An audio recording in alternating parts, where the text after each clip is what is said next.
Morning from Warner Park, bright and sunny, perfect day for cricket, and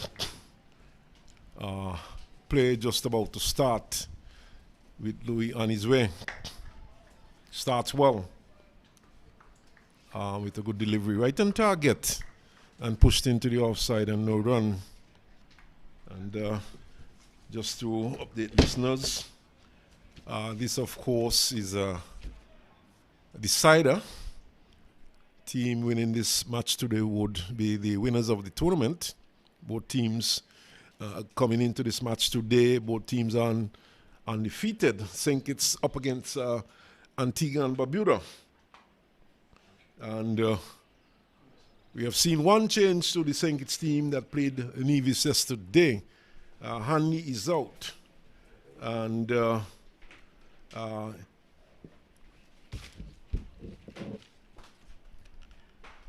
in today's Francis, the left arm, young, fast bowler, opening bowler for St. Kitts. He replaces Tristan Hanley today. So just that one change from the side that defeated Nevis by 8 wickets, and in fact, with 12 overs to spare yesterday, just the one change from the St. Kitts team. Antigua, of course, they have made a couple of changes, and Kofi James is not in the team today. Javier Spencer comes into the team.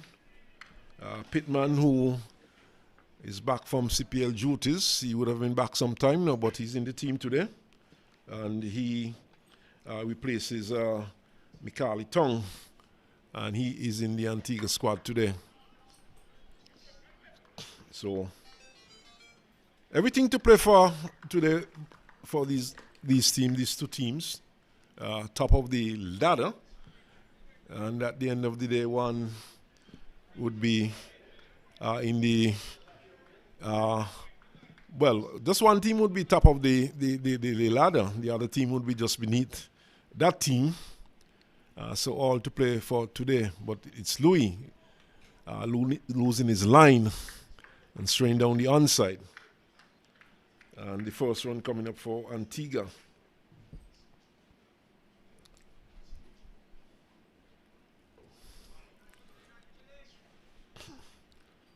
So Louis starting with 2 slips, third man back on the boundary. There's a backward point, cover within the 30-yard circle, and mid-off. In the back hole driven to mid-on. And in fact, for the St. Kitts team, I did say there was just the one change. Saunders is also in the team today. He's also into the St. Kitts team today. So a couple of changes there for the St. Kitts team.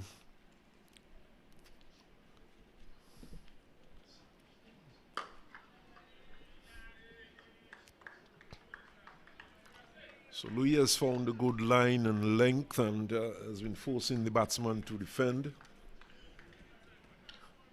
Just the one so far, one wide.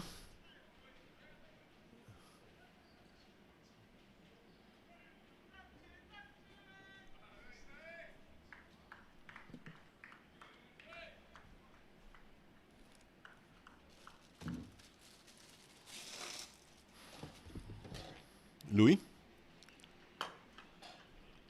pushed into the offside down to point. His brother Mikhail tied his up. No run, so good start there by St. Kitts after winning the toss and inserting the Antiguan team. And from what I've gathered, most teams would have gotten what they desired. Antigua, of course, would have been quite happy to win the toss and bat first. And St. Kitts would have been quite happy to win the toss and bowl first. St. Kitts won the toss. They are bowling first. Antigua didn't win the toss, but they have got what they want. They are batting first. So both teams getting what they really wished for. 1 for none, and we have had 1 over completed. Sheena Berridge will pick up the attack from the far end. He bowled quite well yesterday when they played against Nevis. Of course, we are playing on a used track. We have had a number of games on this on this track, but it has held up well so far. That one is outside the off stump, a bit of a wing movement there from Sheena Berridge. And no shot offered by the batsman. Similar field, Berridge for Berridge, that is. 2 slips, backward point cover, mid-off, all inside the 30-yard circle.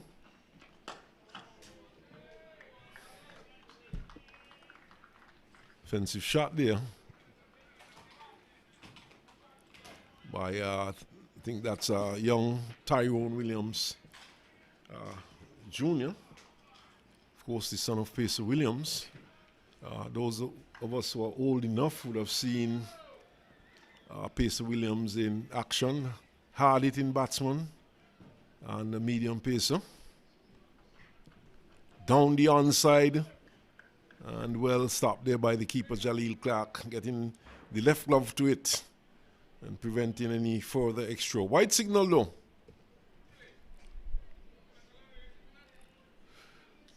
Onside field is a mid-on, short mid-wicket. And the man on the long leg boundary. There's also a third man in place for Sheena Berridge. Drives over the top, over long off. And it lands in stands, that's the southern stand C. And 6 runs to Williams. Rather belligerent shot there. Reminding one very much of his father, Pacer Williams.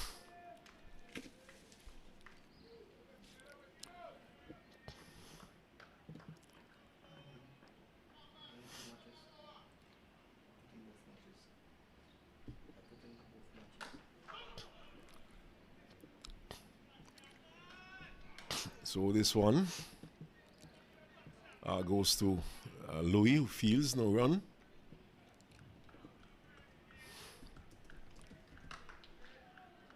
There's no one at long off. There's a mid-on, mid-off, all inside this 30-yard circle. In fact, in the first 10 overs, the first power play, Williams is defending.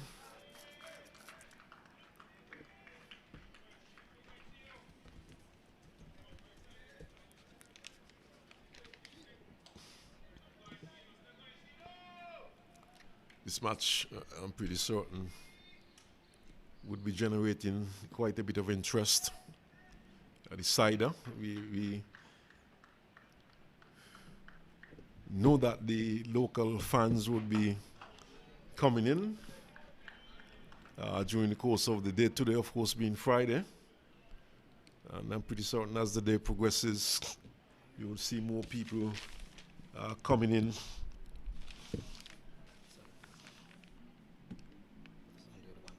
Okay, so, I'll just have to switch on it too. So we have had 2 overs completed, and Antigua 8 for no loss. Henry, the other batsman, is yet to get off the mark.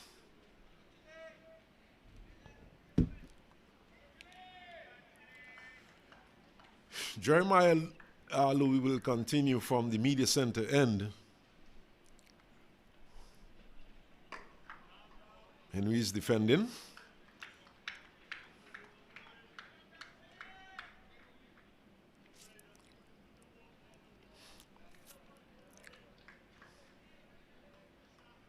And I say good morning to all those out there who would be looking at the stream,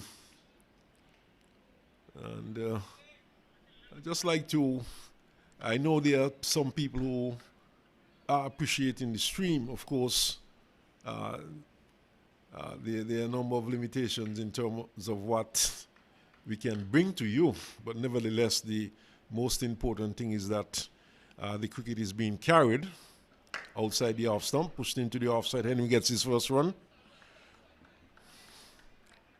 And we know there has been some criticism, but at the end of the day, there are many people who are appreciating the stream. And I know people, when I looked on my Facebook page, a couple of friends who live in the outer world, I know they would have been following the game. I saw comments there from the game yesterday. People who are from St. Kitts and who were close to the cricket here in St. Kitts complimenting Terence Ward, for example, on an excellent knock yesterday, being 86 not out and guiding his team to victory. Down the onside, a white signal, one more to the score. So, in these circumstances, you know, one must appreciate the effort made to get some Leeward Islands cricket being played, and the effort that is being made to transmit this cricket by video, so that at least viewers could get a glimpse of what's going on here. Fended there by Henry.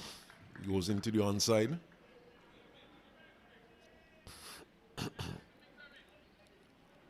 And some people might not agree with me, but the standard of the cricket has been very good,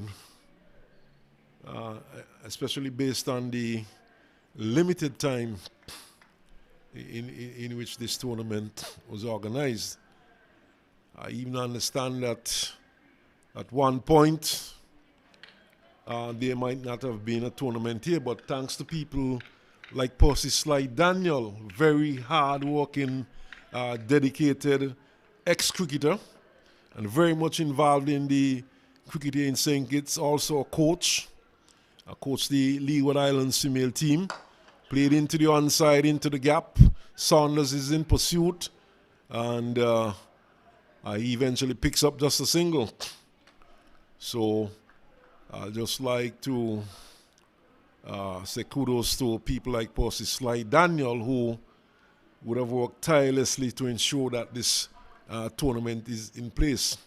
Kidding days that Percy Sly Daniel is not the president of the St. Kitts Cricket Association, so that in itself should tell you a lot about what's happening in St. Kitts in terms of the Cricket Association. But kudos to Percy Sly Daniel, and this is one man who deserves an award for his service to sports, cricket in particular, in St. Kitts.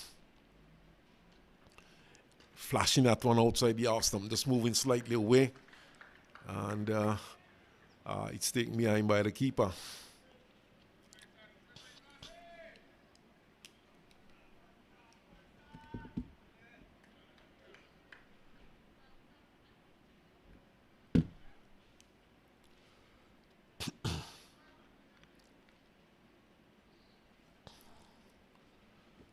So Jeremiah Louis once more. St. Kitts, of course, winning the toss, inserting Antigua, played to mid-wicket. And it's fielded there by Skeet as the over comes to an end. So end of over number 3. Antigua and Barbuda, 11 for no loss. Kadeem Henry is on 1, and Tyrone Williams Jr., he's on 7. 7 from 8 deliveries, and Henry has faced 10 deliveries so far.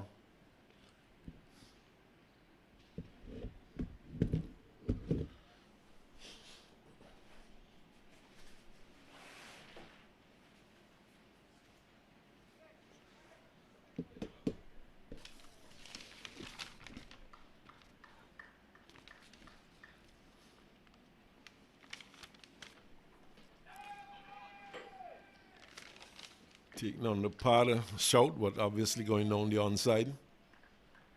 Berridge, of course, continuing bowling to Williams.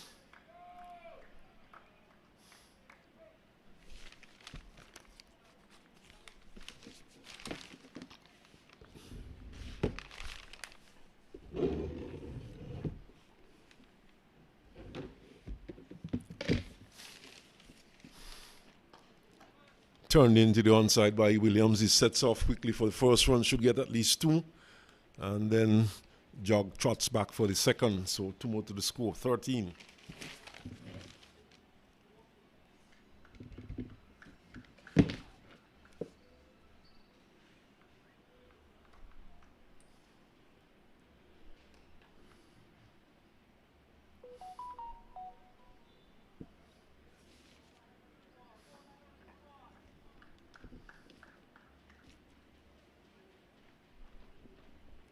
Oh, that's a good one. Leaving him slightly outside the off stump and eluding the outside edge of young Williams. Certainly beaten that time by a good delivery from Sheena Berridge.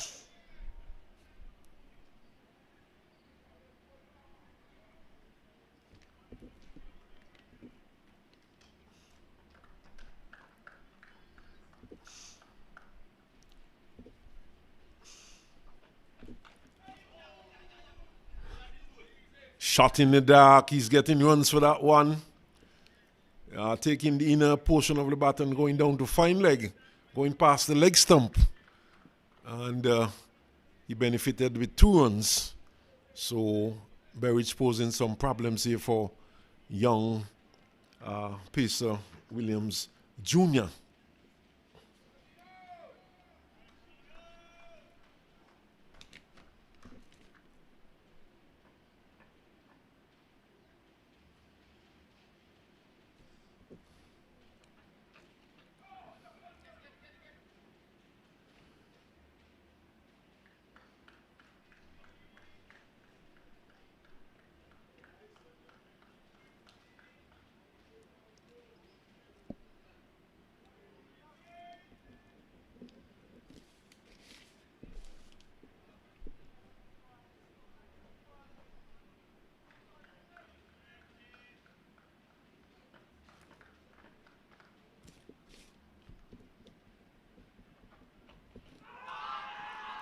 Louder people like before. No response from the umpire. And the over comes to an end.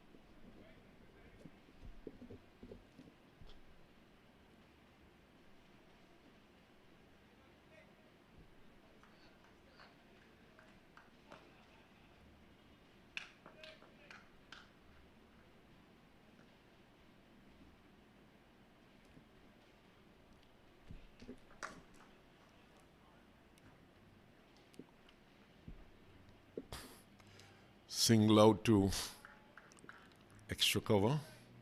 In fact, down to long leg. And one more to Williams.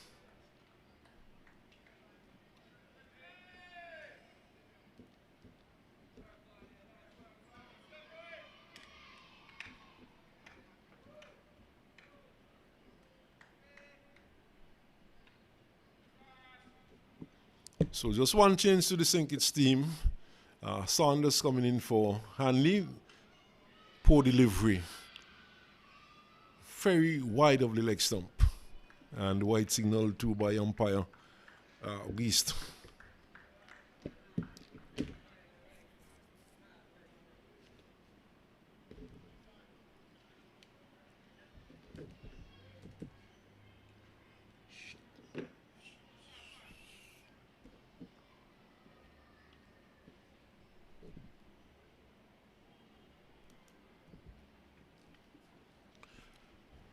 So Antigua's moved on to 18 for 1 with that wide. This one is outside the off stump, played into the offside nicely.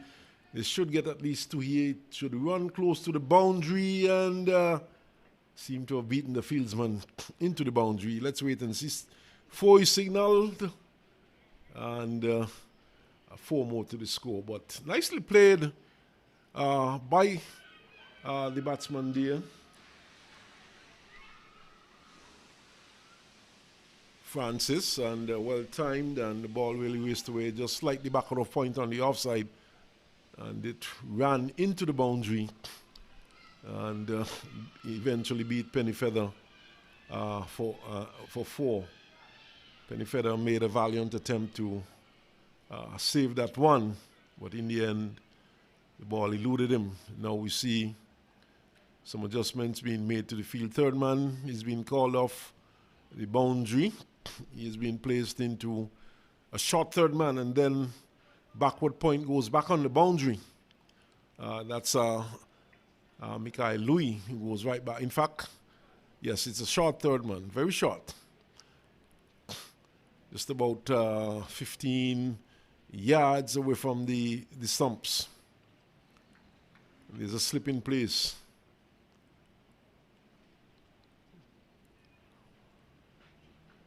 Outside the off stump, he's hanging the bat out there. Henry.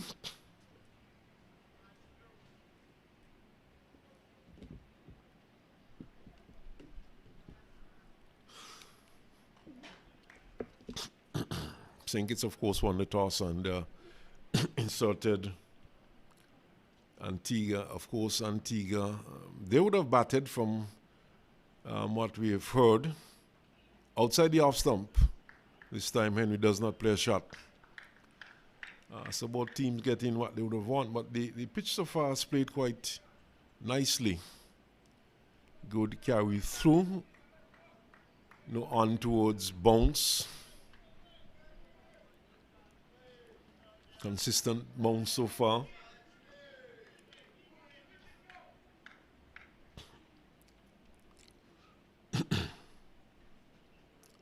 Outside the off stump, closer to stumps this time, and well left there by Henry. Picking up the line nicely and allowing it through to the keeper.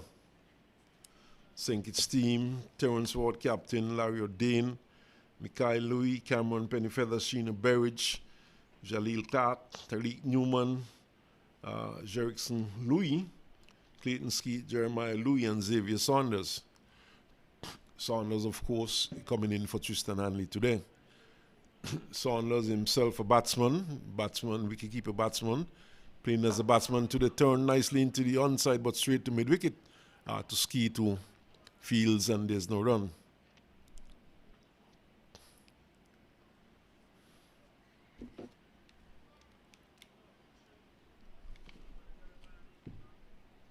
So end of over number 5, it's 22 for no loss, Antigua and Barbuda. Kadin Henry's on 5. Tyrone Williams Jr., he's on 12. And there are 5 extras.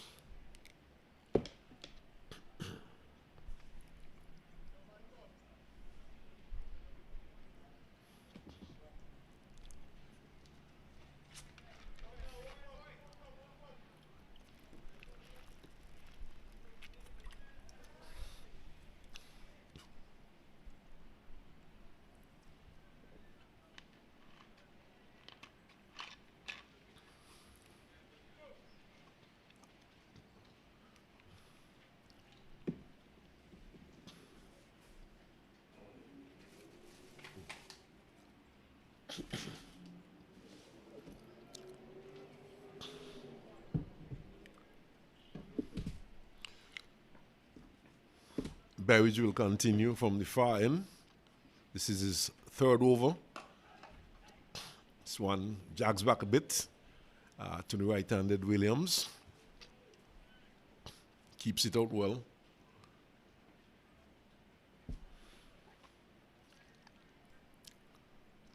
Sinkits, of course, searching for the first wicket, having inserted Antigua, having won the toss. And they asked Antigua to bat.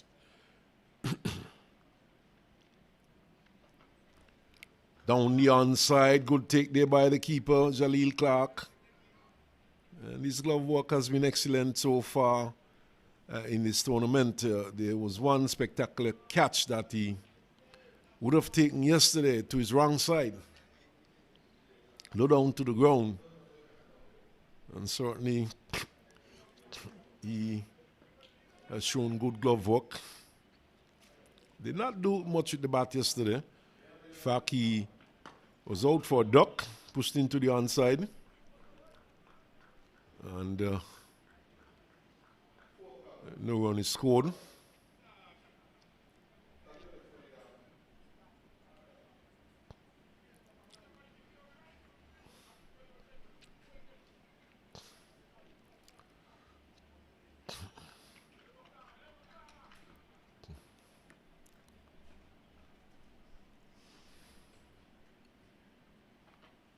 Driven over, long off, and all the way into stand C by Williams, another 6. So he seems to be favoring that area. 6 signal there by Carl Tuckett. In fact, he reverses his decision. No, he does not. What he appears to be doing is to be calling for a replacement ball. That one seemed to have lodged somewhere on the roof or on the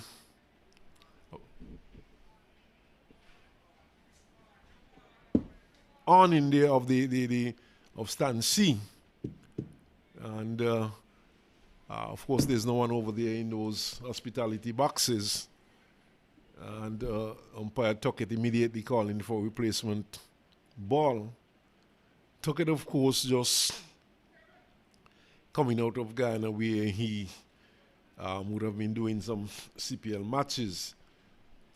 As a matter of fact, he would have featured in that match, in that last match that was played on Wednesday evening. I think that match was St. Lucia coming up against the Amazon Warrior. And of course, that was an eliminator, which Guyana lost by the Duckworth-Lewis method. But I suspect that Tuckett is not going to feature in the match this evening. And also the match on Sunday, which would be the final match. I say good morning to Al Edwards, who was just joined me. Good morning to you all, and good morning to all persons listening and viewing the streaming of this Leeward Islands One Day International competition.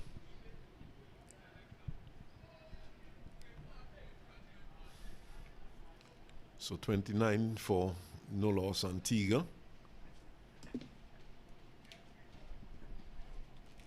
Go, who was struck to 6s, he is on 18.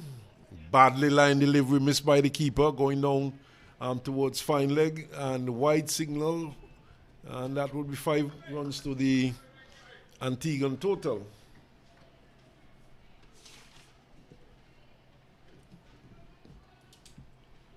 So 5 runs, badly line delivery. Delivery which might have started just outside leg stump and was moving further away. And beat the keeper to his left, and ran away to the fine leg boundary for 4. And that being a wide, of course, 5 runs to Antigua and Barbuda. Shortish punched into the offside. He does not move. 4 runs out to extra cover, out to the extra cover boundary. Good shot there by Williams. Williams would have already made 100 in this year's tournament. And from what I've seen of him so far this morning, he appears to be a very belligerent batsman. Very much in the mold of his father, Tyrone Williams, Sr.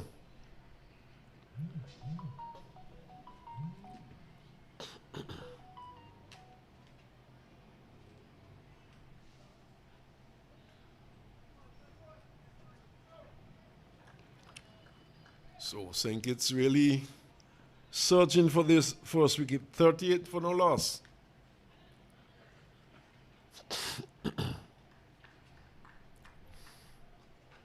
Does not play a shot this time to delivery outside the off stump.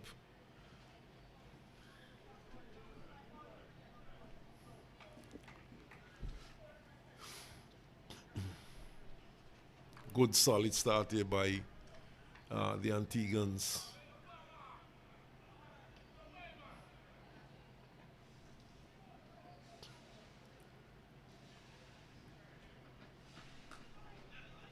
This time he inside edges down to long leg, gets a single.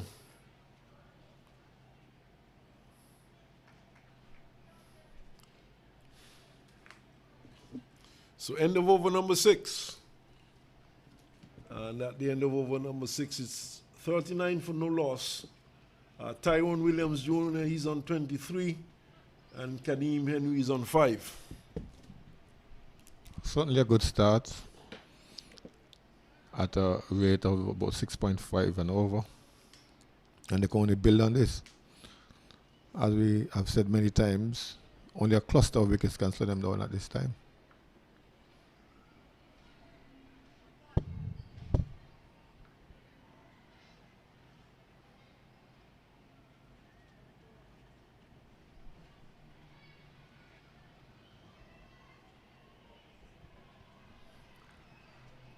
So we'll have the first bowling change of the day. Jerickson Louis replaces his brother Jeremiah Louis.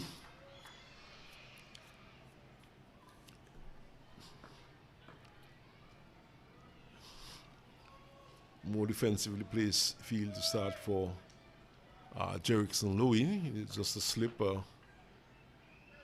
Short third man, point, cover, extra cover. Mid on short, mid wicket, long leg. And this one goes down to long leg, in fact down to fine leg, to the right of long leg. And Tyrone Williams, who is placed there on the long leg boundary, just trotted across to retrieve it from behind the boundary rope. So 4 runs to Henry. Not a good start there by Louis, Jerickson Louis. Guilty perhaps of being too straight on the pads of Henry, and Henry just flicked it down to fine leg for 4. Another good effort by our friend Tariq Newman. Well, I think he was being smart. He realized that he would not have caught or taken on the pad. Could appeal here. Might have been missing leg stump, but might have been closer than we think. The first ball that beat the bat in a while, so the St. Kitts team was very excited. As we said, they're definitely looking for not just one, maybe a cluster of wickets to start out this Antiguan team. I don't think it was such a bad shot, though. Came pretty close to the leg stump.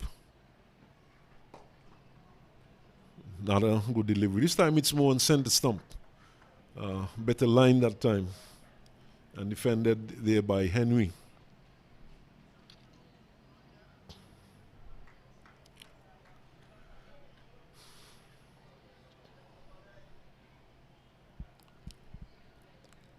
Perhaps if the review system was in place, they might have contemplated going up for that one. Of course, the appeal was not as confident as one would have thought. It was not a very confident appeal by the St. Kitts players. So perhaps they themselves realized that chances of that being given out was very slim. Probably next to 0. And as I said, might have been missing leg stump.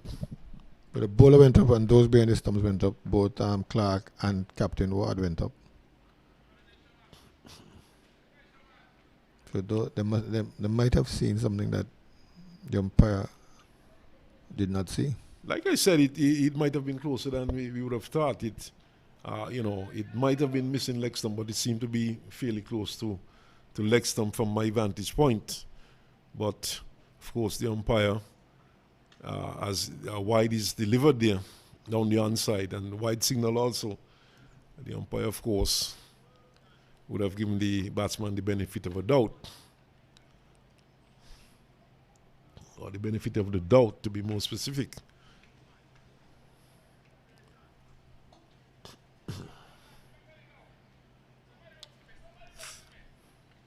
But there was no show of disappointment, though, most importantly, from any of the St. Kitts fieldsmen. So, as this one is pushed nicely into the offside down to long on, and just a single.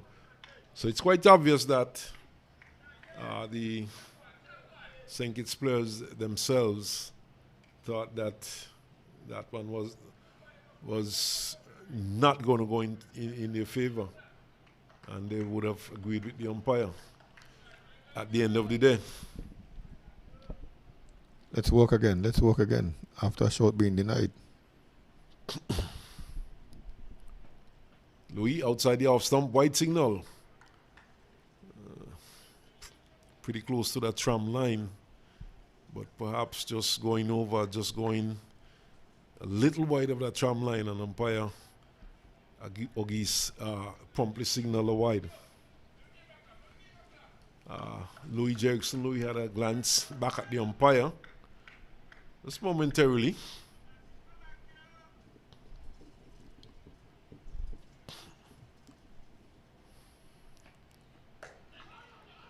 Played down to a point, and Mikhail Louis quickly in. No run. End of the over. And Al, perhaps you might be able to tell me, but has there ever been 3 brothers playing for St. Kitts at the same time? I think the furthest we've gotten is 2.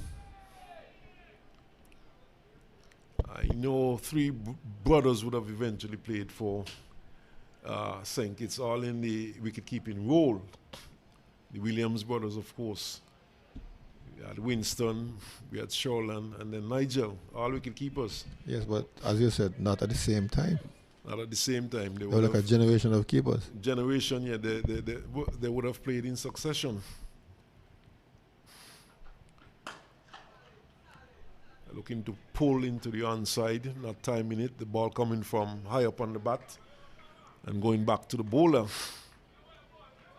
Bit of belligerence shown there by Williams, but not timing it properly. Berridge is continuing from the far end. So perhaps the Louis brothers might be creating history. 3 brothers playing for St. Kitts at the same time. This one goes down to fine leg, and it's fielded there by Jerickson Louis, just a single.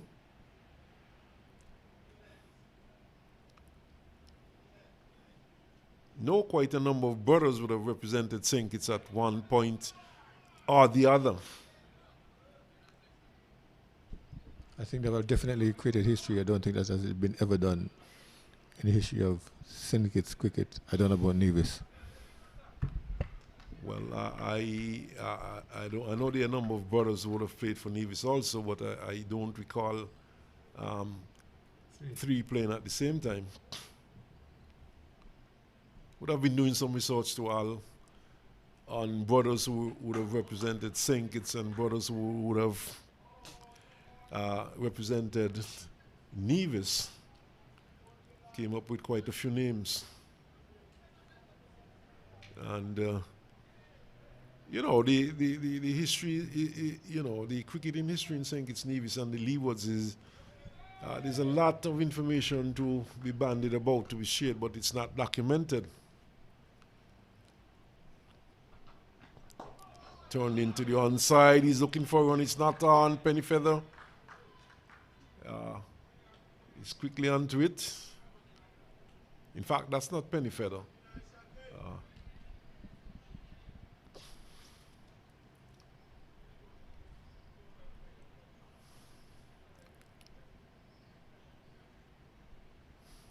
But like I said, quite a number of brothers. There's been some father and sons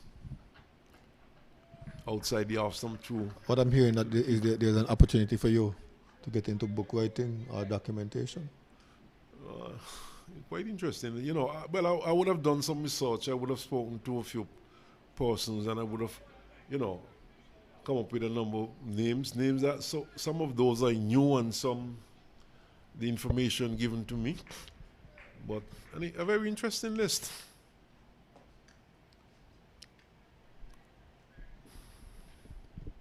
Well, with the close-knit societies that we have in St. Kitts and Nevis, we will definitely have the same names in the team at one point in time, but a lot of times they're not brothers, they may be related.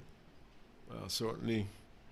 What I could tell you too is that Larry O'Dane, I think I would have mentioned this to you before. Larry O'Dane's father is from Nevis, and his father would have played for Nevis. He would have represented Nevis.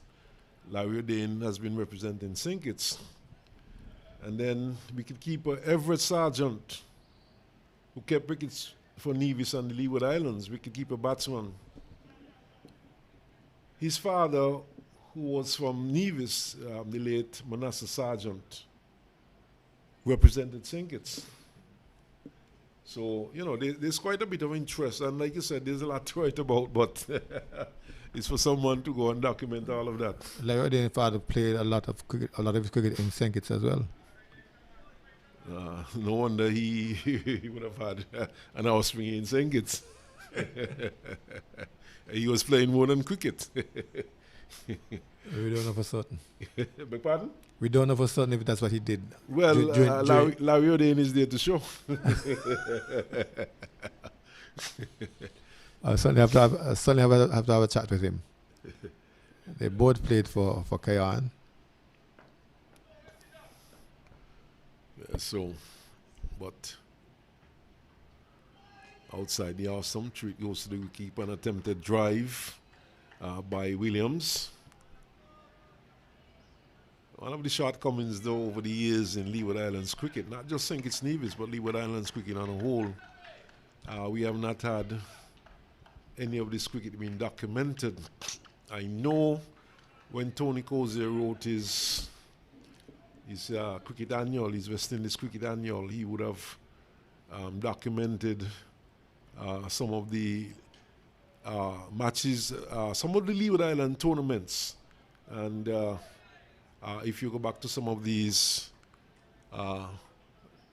annual magazines written by Tony Cozier, you would see information there for some of the Leeward Island matches. Again, I diplomatically asked the question, will we see an annual magazine by Earl Smitten on Leeward Islands tournament? Well, I'm not too sure about that at my age, and you know, magazines needs funding, but you know, I've been doing a lot of research from my personal banged into the offside, good shot, 4 runs. Pacer Williams Jr.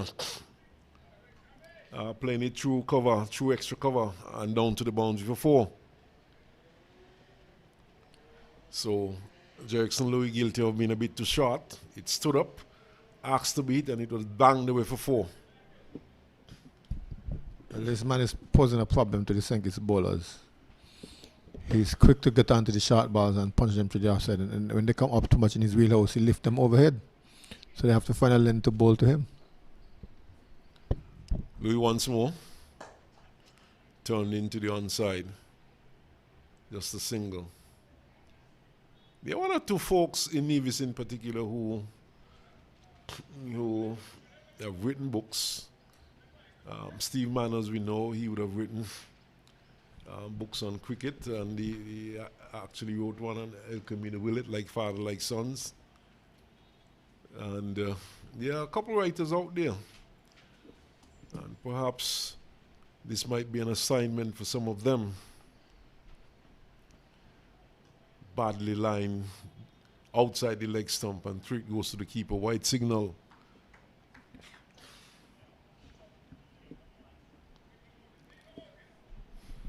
O'Geese has been very consistent in calling anything that's going down the leg side wide. In some instances, I don't agree with him, but he's in charge. Louis Jerickson, that is. short, punched into the offside for more. It seems as though Louis, that's Mikhail Louis, might have gotten a hand to it, taking some of the pace off. But that was so powerfully struck that it raced away for 4. Well, Mr. Henry is following the pattern of Mr. Williams. Anything short, it sits up on this track, and they get back on the back foot and punish the ball through the offside. Now we've seen a sweeper going out. Yes, Penny Feather going back on the cover boundary sweeping. Fends a good delivery.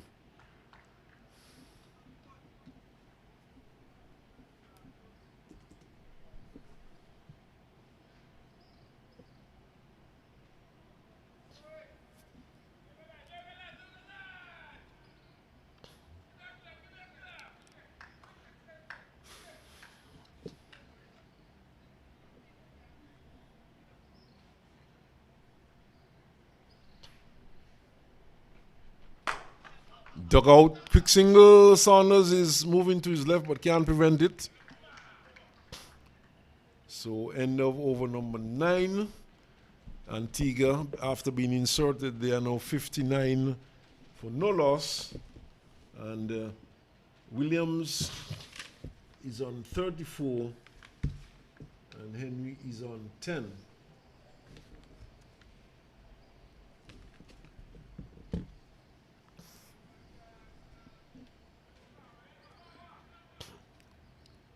So this has been an extended spell by Sheena Berridge. He will continue from the far end. This would be his 5th over.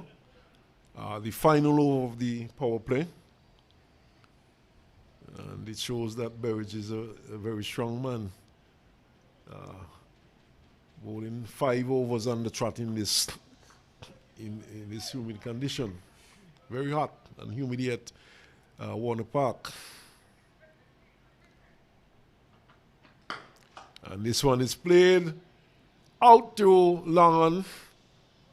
And we'll wait for the signal. In fact, it's 6. 6 runs signaled there by umpire Tuckett. This time, though, it's Henry who played that shot. Well, both batsmen are in similar mode. Anything up to the bat, they play the ball over the inner wing. And we are aware that the inner wing has to be in place for the first 10 overs. So that 6 would take the score to 65 for no loss. So going at a rate of over 6.5 over now. And this is just the first delivery of this over, the first delivery of the 10th over.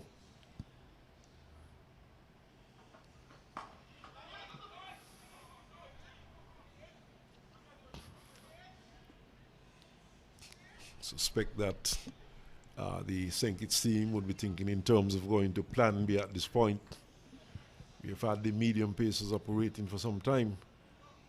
And sometimes captains need to go away from the script.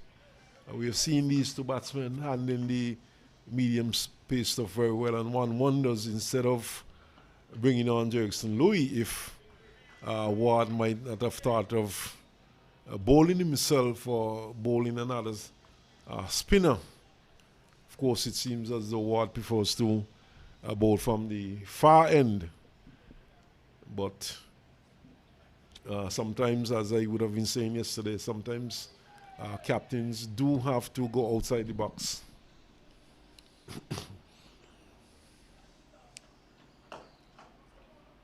Well, both Williams and Henry would have already sent him a message that they are very comfortable against the pace of the Louis brothers and Sheena Berridge. They're roughing him up. That should be clear enough to him. Yes, I certainly would not have gone for Jerickson Louis at that point. I know we are still inside the power play, but I would have given them something different. Ward is very capable of bowling inside the power play himself. He bowls a good tight line and length, and it's hard to get away. And he perhaps could have come in for a couple overs from this end. Something different, of course. He also used Tristan Hanley in previous games. Well, he's But not there's playing today. no, he's injured. Well, Alice confirmed me that he has been injured. So, of course, Sanders has come into the team, and he's more of a batsman. Of course, he keeps wickets, but he's in the outfield, so he's playing mainly as a batsman. In the air, the keeper is running back. A bit of confusion there. It seems as though the keeper was shouting, "My catch" or whatever. But I certainly think that that catch should have been Louis' catch. The keeper is berating Louis, but I think the keeper should have left it to Louis. The ball was traveling to Jerickson Louis, who was coming towards that one. And Al, well, you might see it different, but I certainly thought that the ball going straight to Louis should have allowed Louis to continue. Well, the player coming in versus the man with the gloves. And it would have been more difficult for the keeper because the ball was over his shoulder. He had to be running more or less backwards. And a long way. And a distance. Long way. It's not like it was spooned into the air where he had a lot of time to settle on it. He had to run back quite a bit, and I would have thought that he should have left it to Jerickson Louis, who was moving towards the ball. But end of the first power play, 10 overs completed, 66. It is for no loss Antigua after being inserted. We have Williams on 34 and Henry is on 17. And we'll take a short water break ourselves.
On the resumption, we see a change in bowling. The captain has dispensed with the medium pacers of the Leeward brothers. He has gone to Tariq Newman, orthodox leg spin.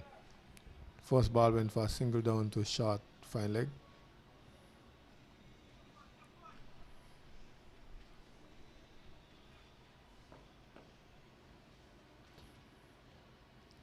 Newman, shot, punch in the cover area. She get one. There's a sweep out there.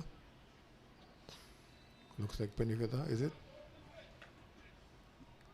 Yes, Penny Feather doing the cleanup duties out there in the extra cover boundary. Leeward limbering up from his position at backward point, so it appears as though he might be coming into the attack. Next over from the far end, Sheena Berridge, of course, would have had an extended spell. Maybe he was waiting to get the protection for the spinners.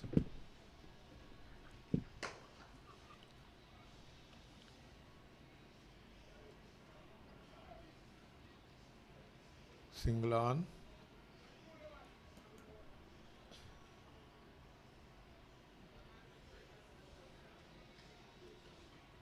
Jeremiah Louis just had 3 overs for 10 runs earlier on.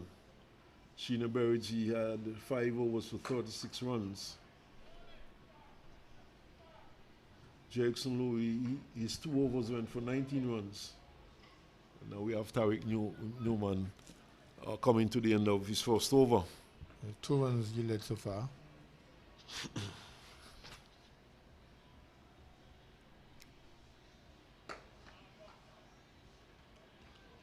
And 2 runs it is from that over. A quiet over by St. Kitts standards. Yes, a good steady start. And as anticipated, Ward is going to pick up the attack from the far end. And with such a good start, St. Kitts would be hoping that they pick up a wicket as quickly as possible. Probably a wicket or 2. Cluster of wickets is what is required at the time, but the only half chance that they had went to go on due to miscommunication. A name should have been put on that ball, and firmly so. Louis, or keeper. It hurts when things like that happen. The bowler being punished, half chance to get a bit of revenge, and comes up with nothing.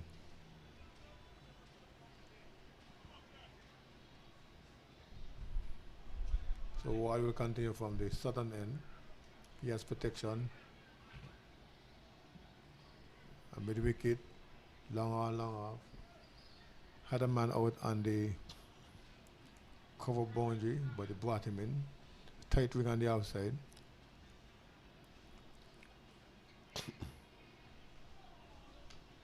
Starts it one just outside our stump.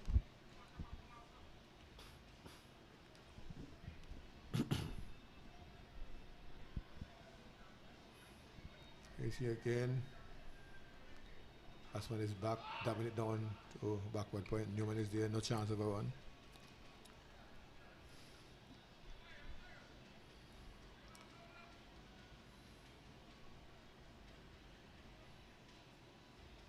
Two dots. Back down the track to Ward.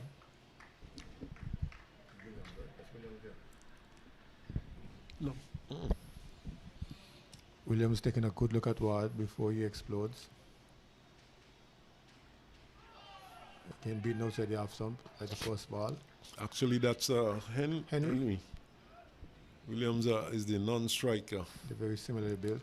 Similarly built, but here's Ward to Henry. Goes back, stops it in the inside, looking for a single. Ball doesn't pass the square, and so no chance of a one.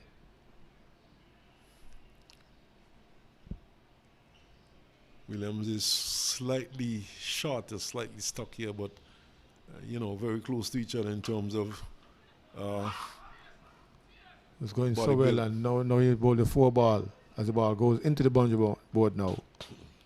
It was caressed just to the outside. And you could he hear had 5 dot balls and then the boundary ball. And you could hear the captain and bowler, shouting in anguish, realizing that he had given away 4 runs, not getting out of the over well. bowling, as you said, 5 dot balls initially, and then at the end of the over giving away boundaries. So what ascendancy he would have established for the better part of the over, he would have lost towards the end.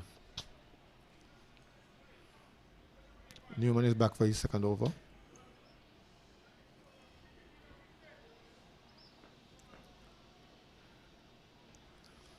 Solid start here, extremely solid start here by the Antiguans. Playing and missing. Newman beating the bat. 2 runs came from his first over. Starts with a dot ball. Got a little bounce just now. Very little turn, but definitely the bounce that eluded the batsman.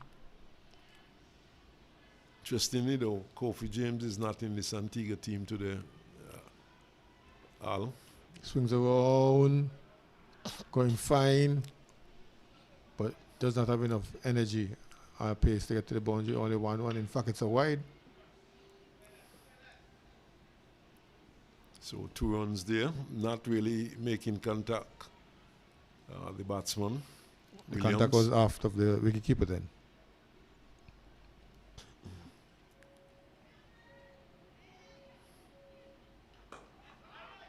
Back on across, turn into Saunders.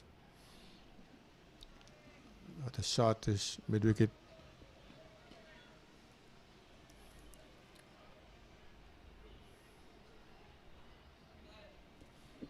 Non-striking batsman has a little problem fixed by the umpire. Newman between the umpire and the stumps. Flicked. Runs here as the ball goes out into the onside. Back of the square. Man quickly onto it. You only get 1.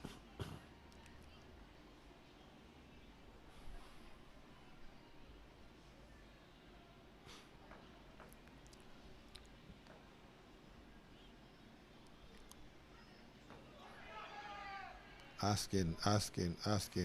Agis is shaking in the negative. Puts up 2 fingers, not 1, to indicate there are 2 balls left in this over, 2 legal deliveries.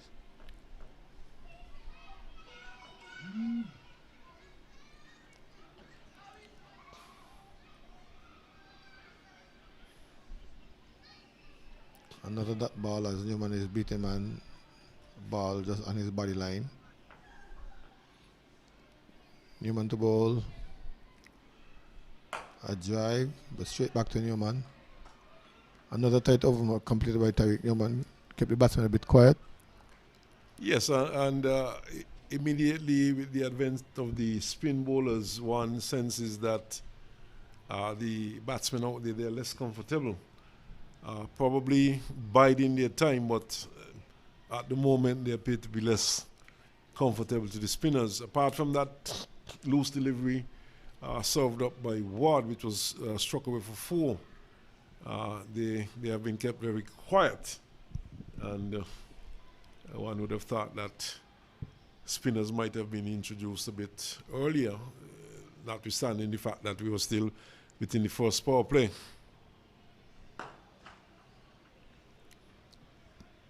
This time he's driving for a single down to long on.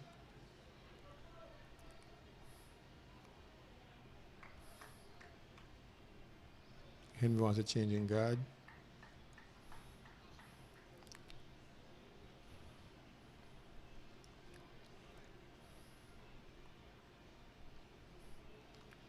Sun really blazing down here at Warner Park. It's raining sun. It's raining sun.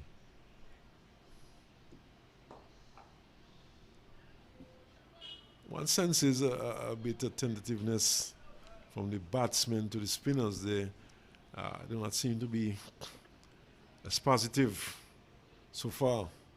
I suspect they're biding their time. It was a big hit out to the man out there long off, and it's taken. 1 wicket goes down.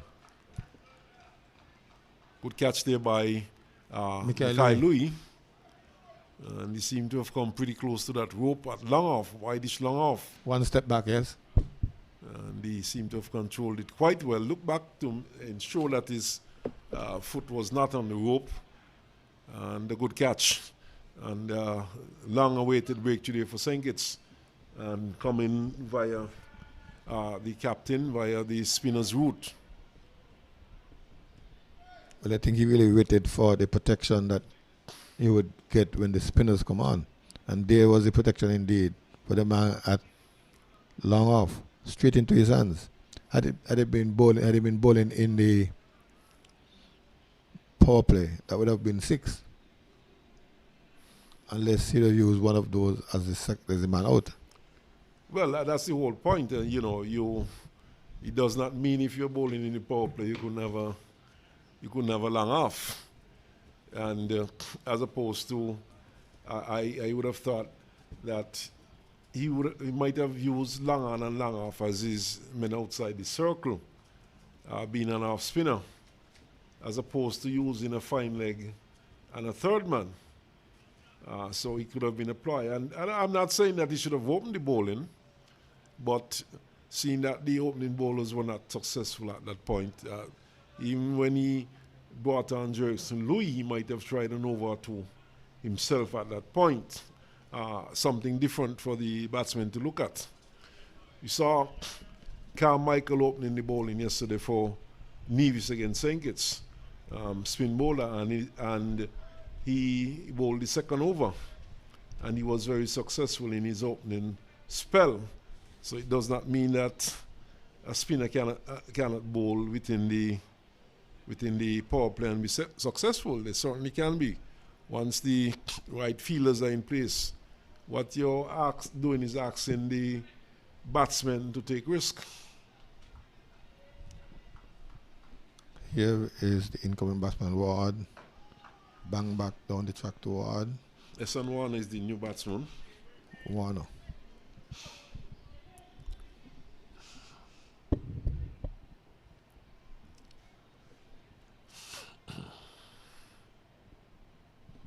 Ward to Warner. He's back. Slap it again to the outside. If his coverage there, no chance of a run. Of course, Warner is a left-hander.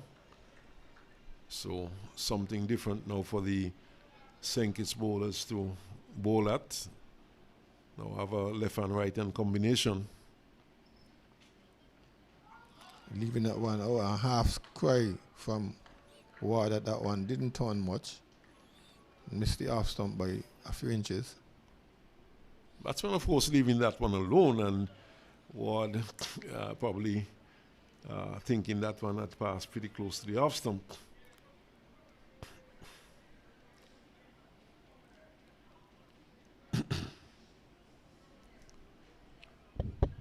I'm looking around the field. I'm trying to see if Sheena Berridge is out there.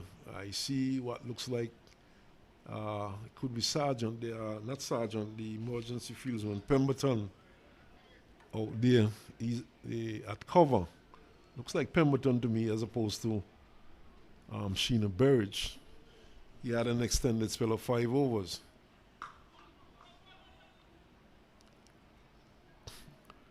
But I've been looking around the field, I've not seen him. Don't think that person sweeping on the cover ball does not look like Sheena Berridge to me. He's spinning for the sweeping and the man. Like the emergency field man really looks like. It looks like the emergency field man is Pennyfeather, and that might be Pemberton indeed. No, Pennyfeather is not the emergency. Pennyfeather. No, I'm saying the emergency field on the field. Yeah, it is. It looks like Pemberton. He has been there for some time. I think Berridge might have gone off the field.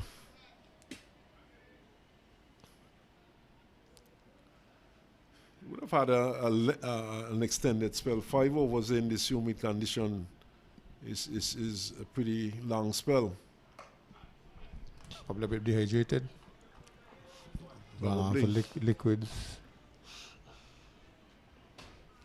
And a shower.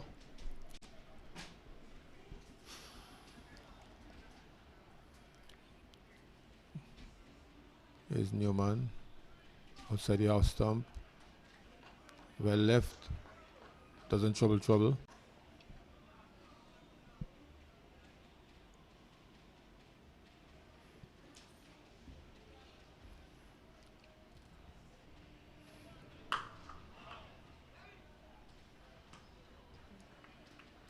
Another good over by Newman. Kept the batsman quiet. In fact, I think it was a maiden over.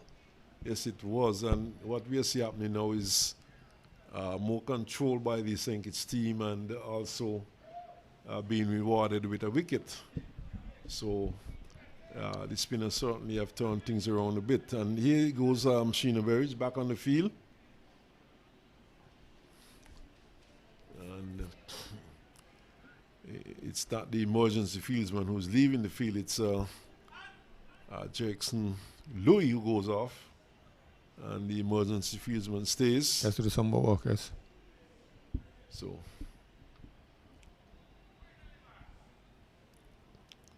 but certainly, Berridge is back out there after a lengthy spell of 5 overs on the trot.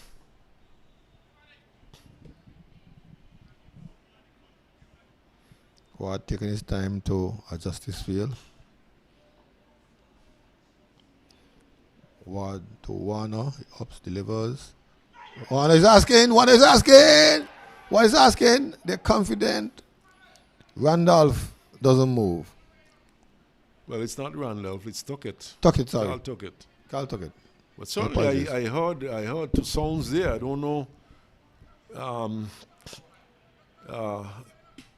whether it was bat, pad or tie pad or whatever, but I certainly heard 2 sounds from my... Ward to Warner again. Blocking this time into the onside. Looking for a quick single, it's on. Glad to get out of the pressure. Warner dashed on the track and he was backed up by the non-striking batsman. St. Kitts players, especially those around the bat, they were very confident with the appeal, but umpire Tuckett remained unmoved.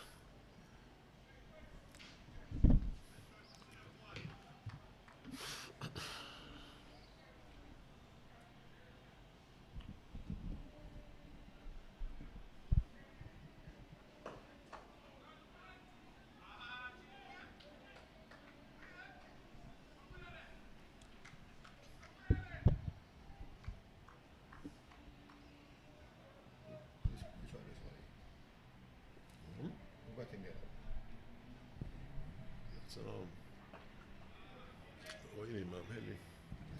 Yeah, Williams is the one.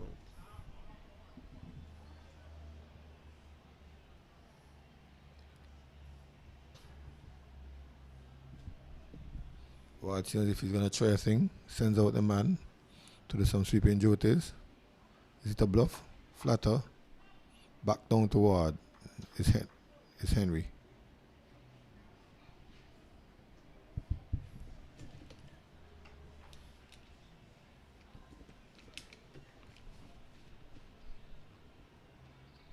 One wicket down. Here comes Ward. Into Henry. Quiet. Pushes it back down the track. Ward skips across, picks it up. End of the over.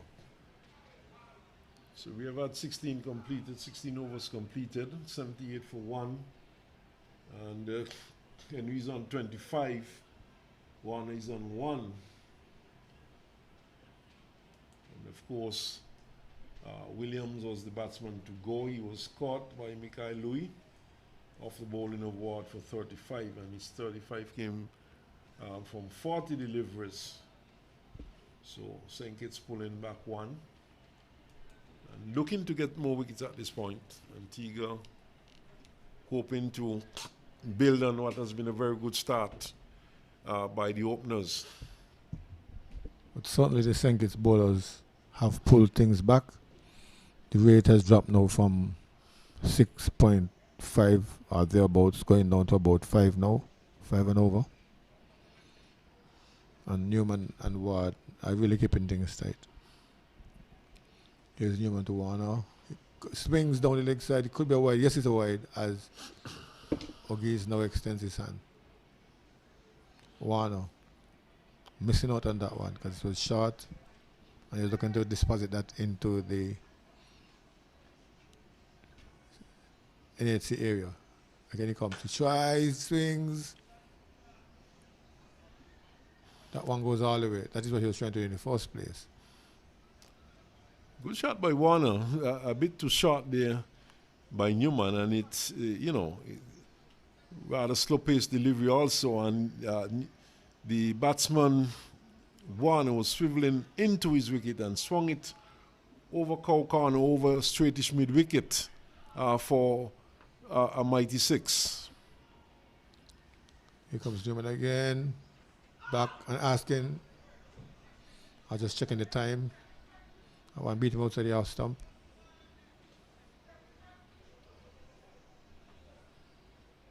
Newman. Under shot delivery pulled. And went to go to the player. Half chance, missed. Yes, valiant attempt there by Pemberton to move a bit to his left and forward, and to dive at that one. In the end, the ball went through his hands and went into the boundary for 4. But S.N. Warner is showing his intentions quite clearly. He's going to go after the bowling. Especially Newman. He wasn't in that toward. Again he pulls. This time just 1 bounce to Pemberton. But that mid-wicket gets 1-1. 2 legal deliveries remaining this over. So far, 8 runs off of it. The right-handed batsman, Henry to face. Newman to Henry. Inside his wicket, turn it to the onside. A quick single taken.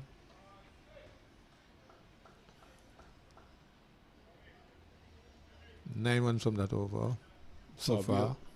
It's obvious that the Antiguan players there decided to target Newman at this stage. Of course, Terence Ward is the tight of the 2 spinners so far. And obviously, based on what we are seeing, and of course, you would say this is a perfect matchup. The ball is turning into the left-hander. So, although he's sitting into the breeze, a slight breeze at Warner Park, the ball is being angled across him, and he's capitalizing on the fact that it's a left-arm bowler bowling to him. So, Ward, on the other hand, is a lot tighter, so it's more difficult to go after.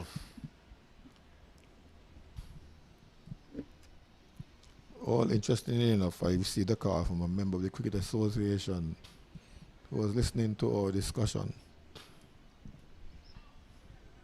2 issues came to the fore, which I promised to raise this morning as we discuss the cricket and discuss the happenings and discuss what's going on in Leeward Islands cricket.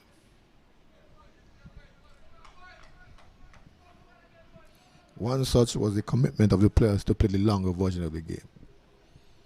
They've been fighting for years to get the clubs to agree to play the longer version of the game. But the players themselves are resisting that notion, and they seem to want to play only the shorter version, the 10-10s and the 20-20. That's an excuse, a negative excuse from the Cricket Association. I've heard that before. Quick single there though. And I'll tell you why I say that. We have a lot of... You can lead a horse to water where you can't force it to drink. No, what I'm saying, why I say it's a negative excuse. I mean, I keep hearing that. I'm not hearing it for the first time. There are a lot of youngsters coming out of school cricket. There are a lot of under-17 players. And if you seem to have been bowled there, leg stump. Yes, the stumps have been disturbed while we were there discussing the commitment of players to the longer version of the game. What I'm saying, Al, I don't believe there's really been a real effort.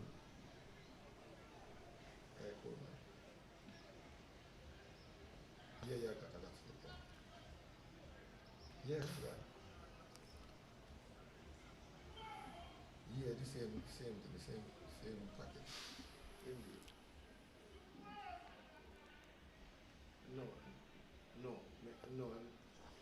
No, me in there in the park.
So straight away.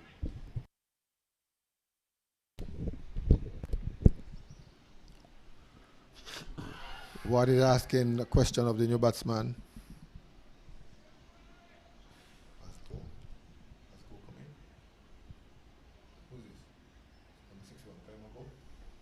Yeah, is the captain goes at the crease at the moment. He replaced Esan Warner. Good offer for the bowler. Good off outside off some. Here comes Ward again. This time he gets it, but straight to the man. Sheena Berridge picks up cleanly. Returns it to Ward. So it's 2 down now. Warner and Williams both going to Ward. Here comes again. Covering up this time. Outer portion of the bat going down to this vacant slip area. Enough to give him a single. So 1 wicket in that over and 1-1.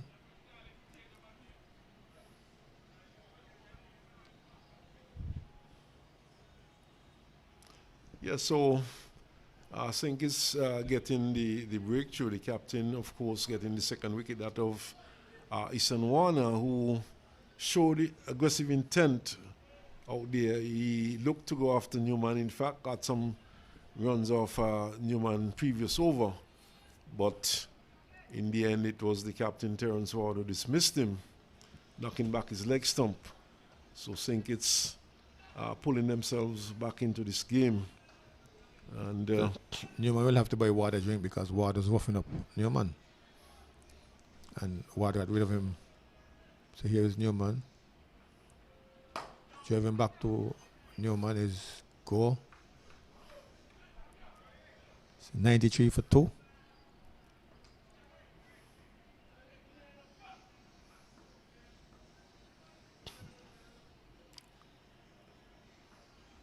Newman to go shot. They're asking, how is that? No, he says. No, says okay. They certainly heard something. umpire Geist, of course, not putting up that dreaded finger. It was an attempted cut shot there by Karima Go.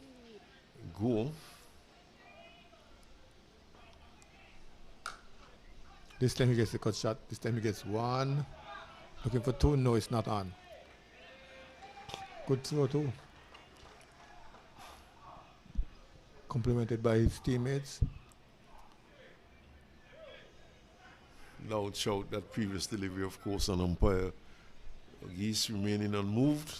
We had 2 very confident appeal for caught behind. 1 from Toketsen and now 1 from Ogisen. Slightly off the pad.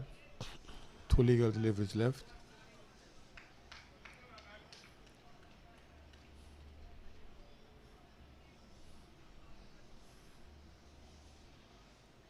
And he slaps it up to Larry O'Dane.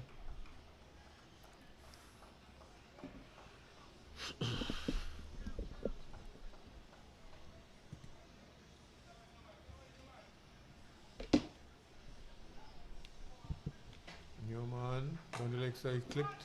Runs here. As the ball goes out to a mid-wicket area. They get 1-1.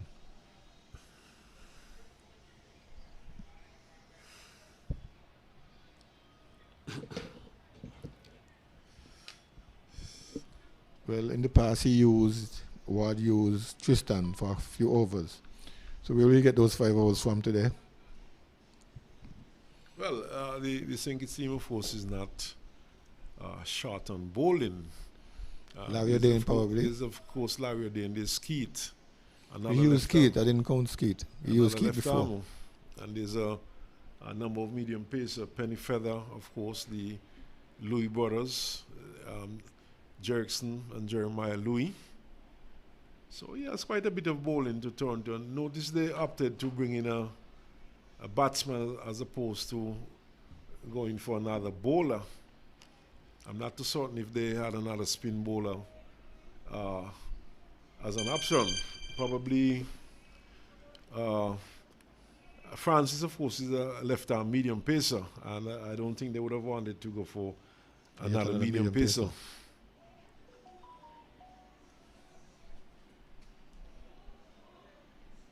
Ward is teasing the batsman outside the half stump.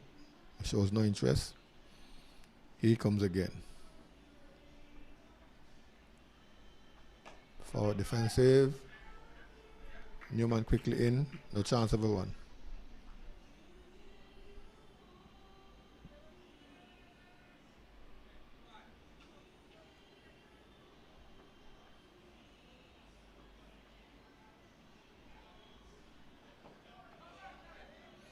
Similar shot, similar result. Out to Newman, no one.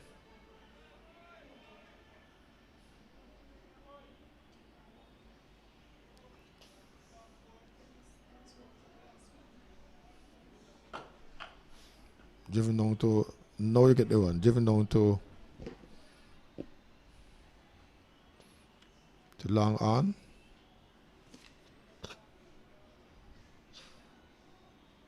Brings back Henry into strike. He's been there quite a while. Outside half stump. He has nothing to do with it.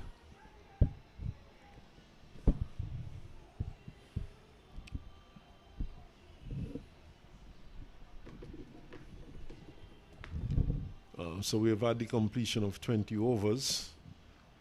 And of course, Antigua 97 for 2. With the opening batsman Henry there still is on 29, and the captain he's on 3. Some news coming out of CPL.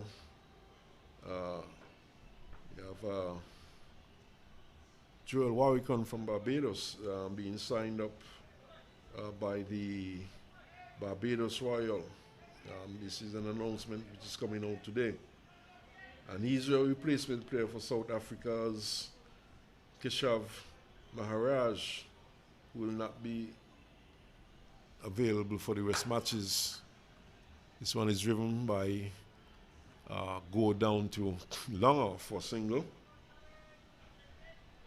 So the 32-year-old Warwickon, of course, would have played 17 test matches for the West Indies, picking up some 54 wickets. So it's very likely that we might see him taking part in this evening match. And of course, that match would be a match against the Amazon Warrior, determining, of course, the finalists, who would be the finalists in the second finalist that is in this year's CPL, punched up to a cover for a single. And Jerkson Louis the fields, and one more to the score.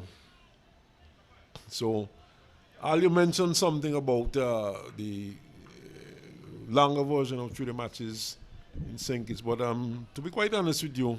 But I'm interested to find out, how do you get players who are reluctant to play? No, I was about to tell you that I've discussed that at length. I've discussed it on my sports program with the president.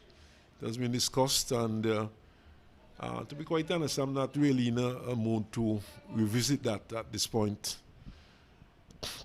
No because problem. it has been a Other- labored argument for the longest while, and it has been discussed, and I would simply say that is just a lame excuse by the Cricket Association, and I'll just leave it at that. The other issue that came out, and this is my interpretation, is a strained relationship with the Cricket Association and the Ministry of Sports. Did you hear that one as well? I didn't get that. A strained relationship between the Ministry of Sports and the Cricket Association. And I agree with you. I agree with you. There is not much collaboration there. I think both parties should take a lot of the blame. I don't know if it's 50-50 or 75-25, but you're so correct. And to sum it all up, when you realize that cricket is the only sport that is bringing revenue to the country. I mean, we talk about sports tourism, but in terms of bringing proper revenue to the country, cricket is the only sport that is bringing revenue to the country. You would figure that the Ministry of Sports, Tourism Department, they should be more interested in developing cricket and ensuring that, more cricket is being played in St. Kitts, players are developed and so on. And but you don't see that happening, right? And that is another subject that has been discussed at length. Also, you would have discussed at length, especially on the program that the sports program that I am lucky to be a part of. But certainly, I would agree that I don't know if strange is the word. Strained. Strained. Well, I'm very, it's a very sensitive word, really, right? I don't know if I want to use strain at this point.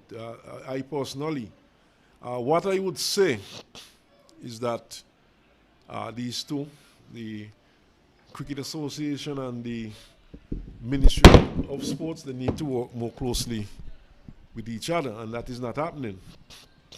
But in terms of the relationship being strained, I'm not too certain about that.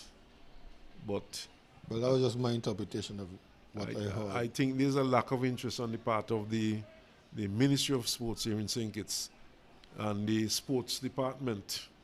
And I think there should be more collaboration. In fact, even in the schools and so, where the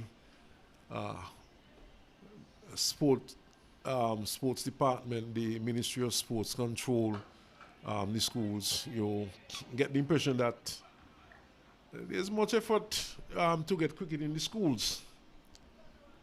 But what I think, I think as this one is pulled to mid-wicket, and it goes a long way, and it's 4 runs. So 4 runs there to go. And that, of course, is his first boundary. What I think needs to happen now is that we have to start by revamping the Cricket Association in St. Kitts, which is very difficult to do, based on the structure of the Cricket Association. You have 48 paying members who have 48 votes, and then non-cricketers, of course. 5 cricket team with 10 votes, and they're overwhelmed by those 48 members. The members are the deciding factors. The cricket teams, they hardly have a voice. This one bottom edged into the onside by Go, and no run is scored. So the end of over number 22, it's 106 for 2 Antigua. Well, I did offer some suggestions in terms of negotiations, free suggestions. I didn't charge. Because when parties are at a table in a case like this, no one can afford to give up. And it seems to me that the Cricket Association threw their hands in the air whenever the negotiations are not going their way. And this comes back to what I was telling you about the fact that they can have a two-day game or whatever. That is all they're doing. They're throwing their hands in the air. You know, even without exploring other possibilities. And that is the reason why I tell you at this point I do not want to get into much discussion, because I just think that's a lame excuse by the Cricket Association about players not being interested in playing cricket, or two-day cricket, I should say. I'm pretty certain there are a number of players here in St. Kitts who would like to get into the Leeward Island setup and play in the regional tournament. And, you know, you don't tell me you can't find 22 players, even 36 players around St. Kitts. But like I said, I don't want to get too much into the discussion, because as you put it there a while ago, people are just throwing their hands in the air and giving up. And that is exactly what is happening. It's not just in terms of trying to discuss with the ministry, you know. Well, the ministry, I have to defend them a bit, because they're the ones who put an offer on the table. Unreasonable as it may sound, they put the offer on the table. But I'm not seeing a counter offer coming from the Cricket Association. Okay. Although the offer may sound ridiculous to them, you still have to meet them somewhere, meet them halfway, and kind of indicate to them that it's... Okay, offer is made. Did the Cricket Association come up with an alternative? That is the point. That is the point where I'm berating them for this. Okay. They should come up with an alternative. So you understand why why I made that statement I made about them. You know, there's too many excuses about, you know, and leadership to me means exhausting all possibilities. And even when all possibilities are exhausted, you find some other ones. Exactly. And trust me, there's a school of thought by many, not only people here from St. Kitts, but there's a school of thought even from people from in the region who have, you know, who knows what is going on in St. Kitts and who knows what is going on in Leeward Islands cricket. They do share similar thoughts to me. You know, that they do feel that the Cricket Association is not trying hard enough to get... One of the German issues was the use of the Conway ground, which is a totally dedicated cricket ground. And the offer that the ministry put on the table wasn't favorable to them. So I said, I even gave them a suggestion.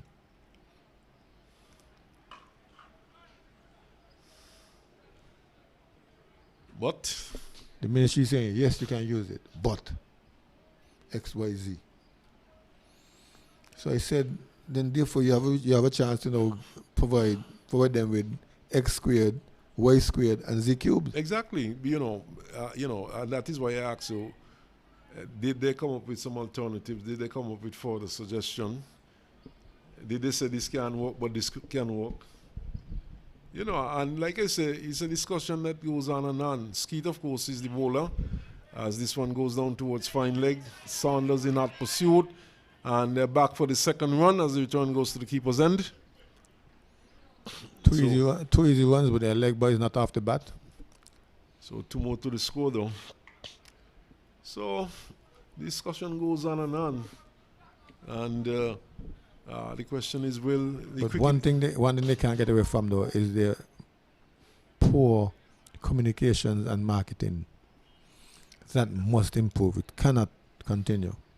Well, certainly, and one of the things I keep saying to Al in different forums is that cricket is the best kept secret here in St. Kitts. If you reveal a secret that they had in 2023, there was a 40-over competition, which is what they succeeded in getting, a 40-over competition won by Sandy Point. There were 5 teams. So in 2024, October 24th, that's news to me. Just imagine that. And, you know, like I'm saying, you know, you mentioned yesterday that there are easy ways of advertising cricket, but Everyone knows, including the association, knows that there's a sports show on ZIZ every week, every Thursday evening. And we are more than happy to talk about what's happening, to give listeners information, and from reaction from the folks out there, we know that the program is widely listened to. So once you give us information, it would be properly advertised because people are listening. And there are other sports show on other radio stations. Not even so much a sports show. I pointed to somebody like Sugar Bowl. Sugar Bowl, for example. Loves sports. Exactly. He loves his football, and he also talk about cricket. Exactly. And I know he wouldn't charge anything for even just talking about it. Exactly, just talking. But we're having another. And Sugar Bowl has a huge following. Huge. Somebody will tell somebody, will tell somebody, will tell somebody. Certainly. But back to the action here. Of course, viewers would be see what's going on. And a water break is being taken, and we'll take a short one also.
So we're back here with the cricket after another water break. 111 for 2, Antigua and Barbuda.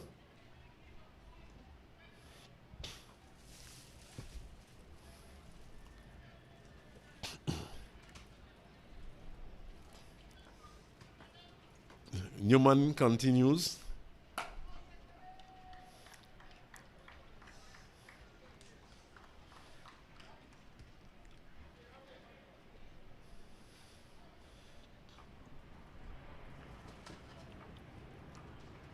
Well, we have had some 24 overs completed, Al, and it's 111 for 2. But the spinners certainly seem to have brought back a bit of control here to the proceedings here for St. Kitts. And Antigua, of course, losing 2 wickets. As this one is pushed into the offside by the captain Go, the captain for Antigua. And I'm pretty certain that Antigua would certainly have a target in mind. This one is driven, knocked down by Newman. It goes into the offside. And no run. So I think it's really tightening up at this point. Question is, what sort of total would the Antiguan team have in mind? This is a wide delivery, wide of the off stump. We saw yesterday Nevis getting 238, and this was chased down by St. Kitts, who seems to enjoy chasing, and no wonder they opted to insert the Antiguan team and pushed into the offside. Go is shouting yes, yes, yes. In the end, he had to retreat to his squeeze. So we saw yesterday St. Kitts get Nevis getting 237, and St. Kitts chasing that down, losing just some 4 wickets, and in fact just losing the 4th wicket towards the end of the piece when they had gone well past 200 runs. And they chased that down with some 12 overs to spare. So the St. Kitts, of course, would fancy themselves chasing. And bearing in mind too that Michael Louis did not get off in that game. Well, 2 games now, so he's due a big score today. Certainly. So the question now is what sort of score Antigua would be thinking in terms of. They'll be guided by the fact that Angola made 300 yesterday, and they've had a good start here today. Well, Anguilla almost chased down the 284 that was made by Antigua here at Warner Park. Century by Chesney Hughes. And speaking of Chesney Hughes, I had a chat with him earlier on. As this one is swept nicely down to backward square for 4 by Gore. So 4 more to the score. Love the spinners. Keith seemed to be the least effective of all. Seemed to have lost his line there. Badly line delivery on the pads and swept away. So I was saying I spoke to Chesney Hughes this earlier today. And I was saying that he would have started playing for Anguilla when he was 15. In fact, he told me that he would have been somewhere in the region of 14 years old when he first represented Antigua, because he would have played in the Stanford tournament for Anguilla at the age of I think it's 16. Swept away once more, this time straight. Well, not just straight, but just to the right of Louis, who is at square leg, just forward of square on the boundary. He had to move a bit to his right hand, just a single. He was playing in the Stanford 2020. That was a big thing then. Oh yes. And I think he told me he was 16 when he played in that, and he would have previously represented Anguilla, and he would have started when he was around 14 or thereabout. So still a young man, 33, and he still has designs and make it into the Leeward Islands team. Still playing a lot of cricket, he says. He plays mainly in the leagues in England. That's where he resides. And looks very trim and fit. He's a big man, of course. This one is driven out to wideish mid-off for a single. So he has had some good knocks so far in this tournament. Scoring 78, and the last man to be out against Antigua. Ran out. And he would have had some good knocks in the tournament, so obviously putting his hand up. Skeet. This one beats Penny Feather and goes out towards extra cover, and there's a single is taken. In fact, that's the captain, Ward, who was diving to his left, the ball eluding him, going out towards the extra cover boundary, and tied it up there by Louis, and just a single. So 121 now for two Antigua.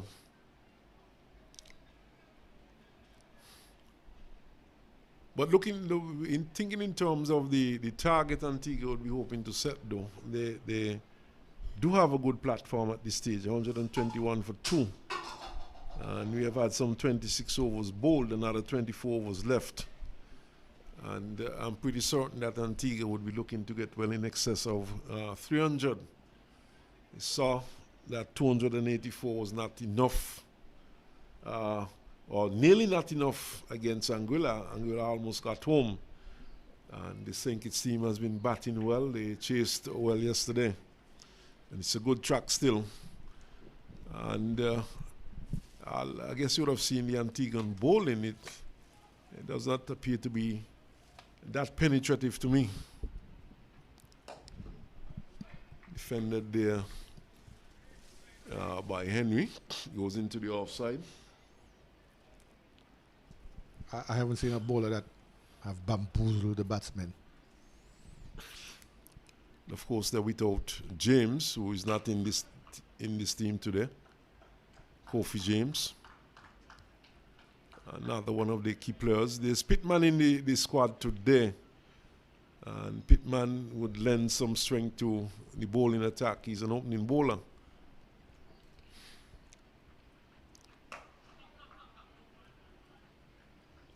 There's been... He featured in the CPL recently, not so? Yes, he not just recently.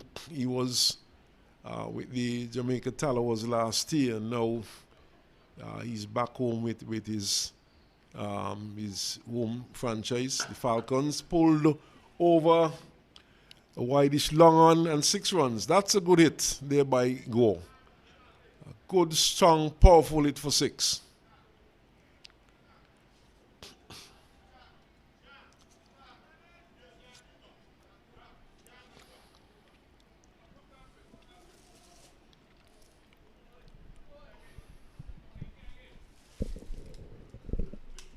And with blows like that, certainly Antigua could get very close to that 300 mark and beyond. But this essentially is a finals. Both teams, of course, coming into this match undefeated. And there's been a struggle for ascendancy for most parts.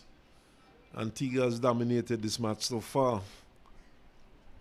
They would have lost. They would have had a good opening stand and then losing 2 quick wickets. But another rebuilding process here by the Antiguan team. The captain Go and Henry, who was the other opening batsman.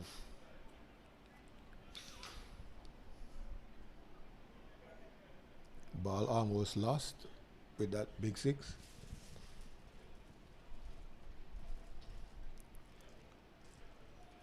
It was a good hit. What has impressed me though is the pitch here at Warner Park. It has stood up. And I think, let's say we would have had matches on Sunday, Monday, Tuesday, Wednesday. No Wednesday. No, Wednesday. Yesterday, sorry. So we've had 4 matches on this pitch so far. Same track. Same track. And it has held up well. And kudos to the hard-working groundsmen.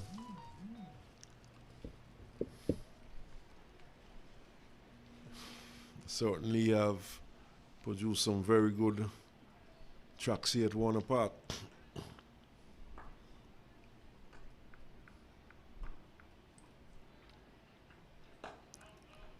Well, at the end of every game, they blow away the loose clay, give it adequate amounts of water, then they cover it, and then in the morning or late in the afternoon, they roll it. Pulled away in the air, going out towards long on, catch taken, and goes on his way. Louis getting under that one, it sailed down to long on. He seemed to have gotten the top portion of the bat, not well timed there by Go, and ball in the air for a long time. 20 pounds of disappointment has him glued to the crease. Now he walks away. Antigua, of course, losing the dejected. 3rd wicket. But we know that Michael Louis is running from long on to long on. Of course, that's a specialist position in white ball cricket. And there's a tendency for... At the end of every over, he just picks up the shot and heads down to long on. Yes, but like I said, I mean, we have seen captains, especially in T20, captains going onto the long on, long off boundary, high traffic areas, of course. And Pollard himself likes it. Pollard does that. We see Powell, the West Indian captain, doing that for, not only for the West Indies, but for when he plays for the Barbados Royals. And the young man has gone to the crease now, young Joel Andrew. Saw him with a blistering half-century against Anguilla a couple of days ago. And he really played some shots. Mood. From the word go. Incidentally, that was the final delivery of that over. Well, Ward is depending on Ski to come good, but he has been a bit loose in his previous overs and previous matches. It's just he can tighten up here. He doesn't have the luxury of Tristan Hanley, who has been injured with a knee injury. This one turned down towards fine leg by Henry. He's back for the 2nd run. And 2 more to the score.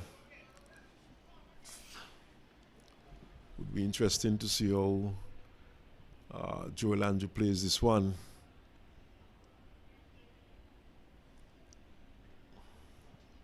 Coming in at number 5 for Antigua. Impressive young man, very aggressive. Turned into the onside, just a single this time. And Andrew would receive his first delivery. Well, let's see how he shapes up to Clayton Ski. It has not been very, very tight. Andrew is a young man who oozes confidence. He seems to be a very confident young man.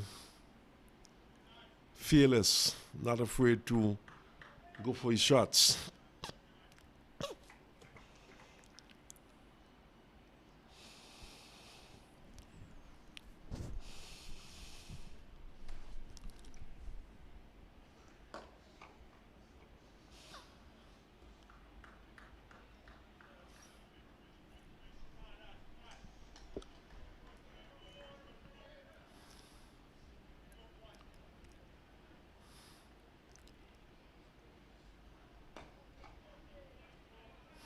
Andrew's defending his first delivery, 2 deliveries.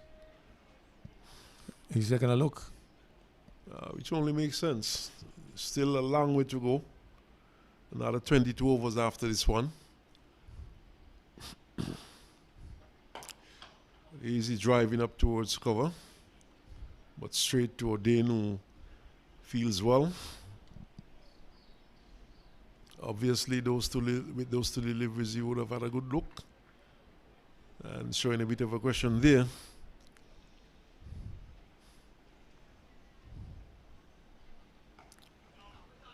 Plays it. In fact, beats Newman and goes down to backward point and he gets off the mark. Newman not being able to get down in time. In fact, he did not get down at all to that one, and the ball eluded him and went down to backward point for a single.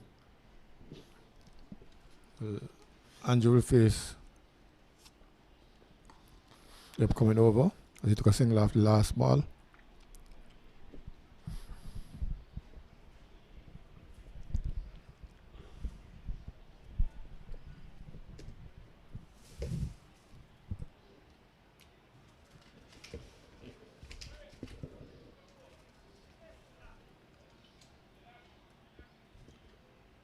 So at the end of 28 overs, it's 132 for 3. Andrew is on 1, and Henry is 40, and he has used up some 75 deliveries to get his 40 runs. Seems though as though the Antiguan team is batting around Henry, the opener. He's cutting and gets it down to a backward point. In fact, it beats the man moving to his left at backward point and goes into the boundary. And that's 4 runs. So bad miss there on the boundary.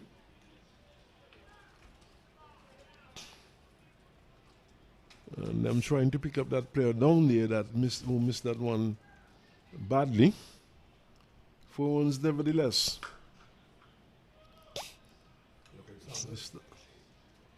This time he's feeling well. Yes, it's Saunders down there on the backward point, on the cover boundary, I should say. And he had to run into a backward point or point position. In fact, he's been asked to move a bit to his left. And he's more in a point position.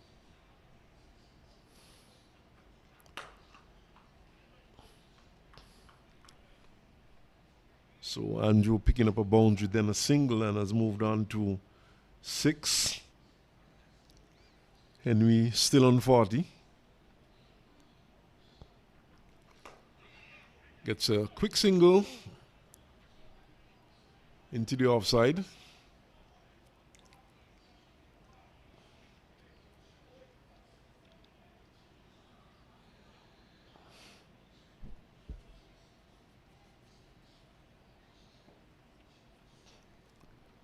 On 38, it is now for 3.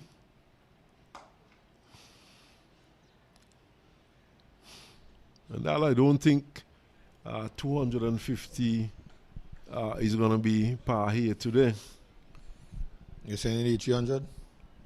300. Well, I'm not saying they're going to reach 300, but I don't think 250 is going to be safe today.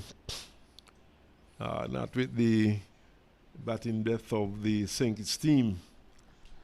Well, they'll have to get a move on here because it's just about 21 overs left. And to get to 50, they're gonna need 100 runs. Yes, 21 overs left, yes. So they need to get about 5 and over. It's 100 runs, and they're at 138. That's only 238 at 5 and over. A little more. So just about 200 and they are on target for just about 260 at this point, if even accelerating towards the back end. So they would need to get a wriggle on at this stage. Skeeto continues. We're getting an extended spell. But I suspect that this is the bowler they should target. It's not been very tight. But having said that, he has thrown down some 2 good deliveries, forcing Henry to defend. Henry has been there for quite some time. He has used up a lot of deliveries. He has had a lot of dot deliveries. Gets a single down to wideish long on.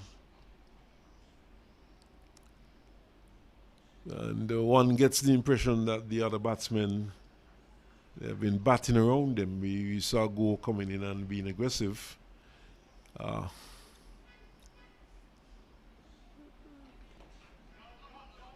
Even in the opening stand, Williams was the main aggressor in that partnership.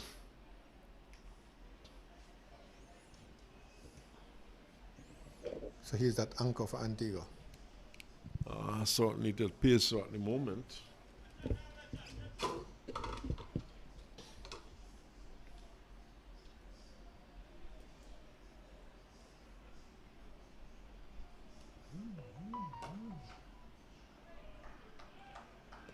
Eson Warner attempted, as we see a boundary being struck here by young Joel Andrews. So he gets another boundary. It would take him into double figures. He goes to 10. Eson Warner's stay was brief. He scored 12 from 11 deliveries with 1-4 and 1-6. And of course, Joel Andrews there, the captain, he had 23 from 38 deliveries. In the air, down to long on, in fact, very straight indeed, long off. Very straight indeed. Louis moved across quickly to his right, attempted to get there to take that one, missed it completely. And it's 4 runs, but that was always going to be a difficult catch there for Louis. Did well to get close to it.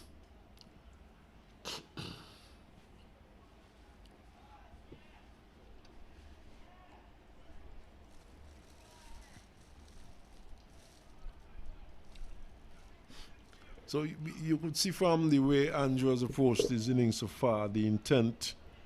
And Andrew is looking for boundaries. He has struck some 3 boundaries so far. He's on 14.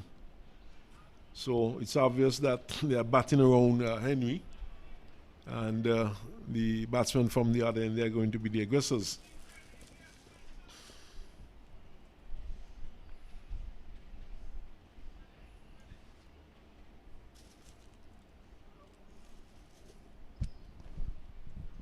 Here is Henry, that big, old, rusty anchor for Antigua. Drop anchor to stabilize the ship while the other persons score around him.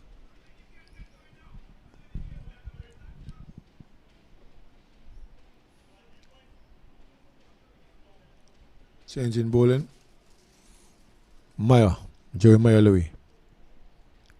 One of 3 Louis in this side today, as you heard earlier. Making adjustments to his field.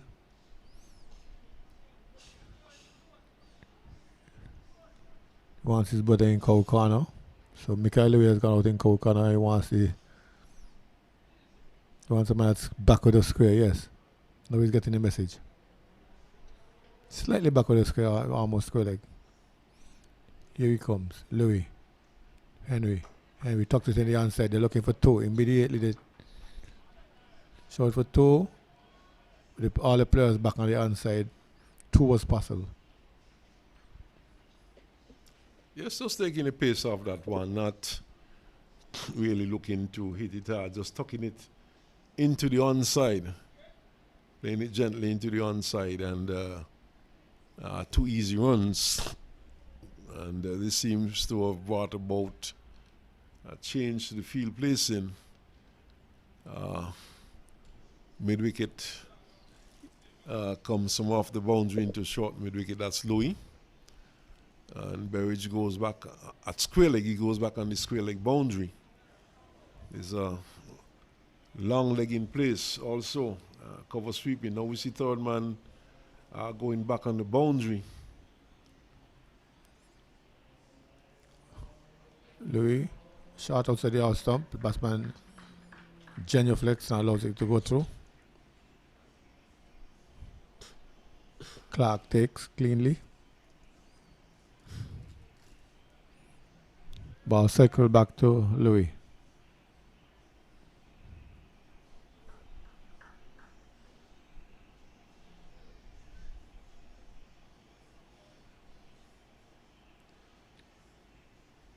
Here is Jeremiah.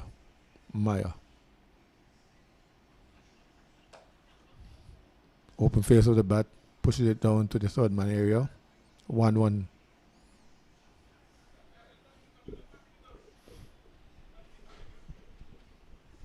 Obviously, at this point, the St. Kitts team is prepared to give away the singles, but looking to save the boundaries. Now we see Mikhail retreating to the mid-wicket boundary, right back on the boundary though.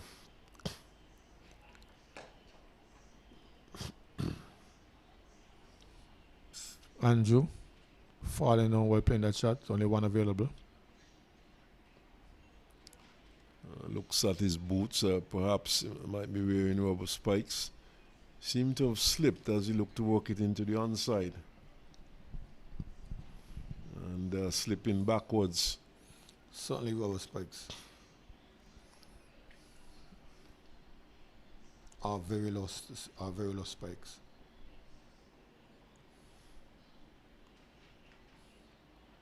A bouncer called a wide.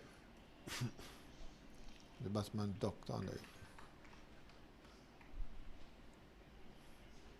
And of course the signal for one for the over comes from umpire Auguste.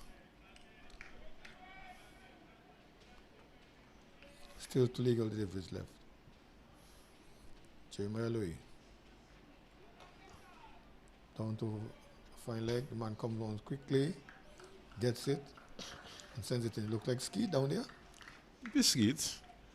And he doing a very good job moving around to his right.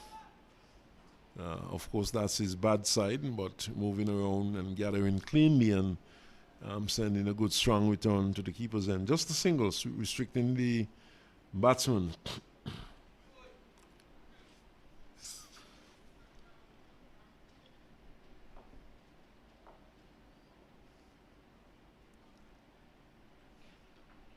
Pull in control of it on the ground.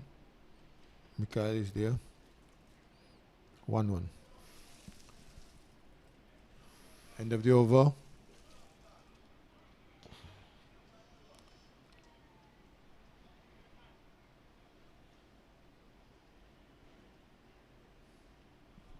.154 for 3. Antigua being asked to bat first.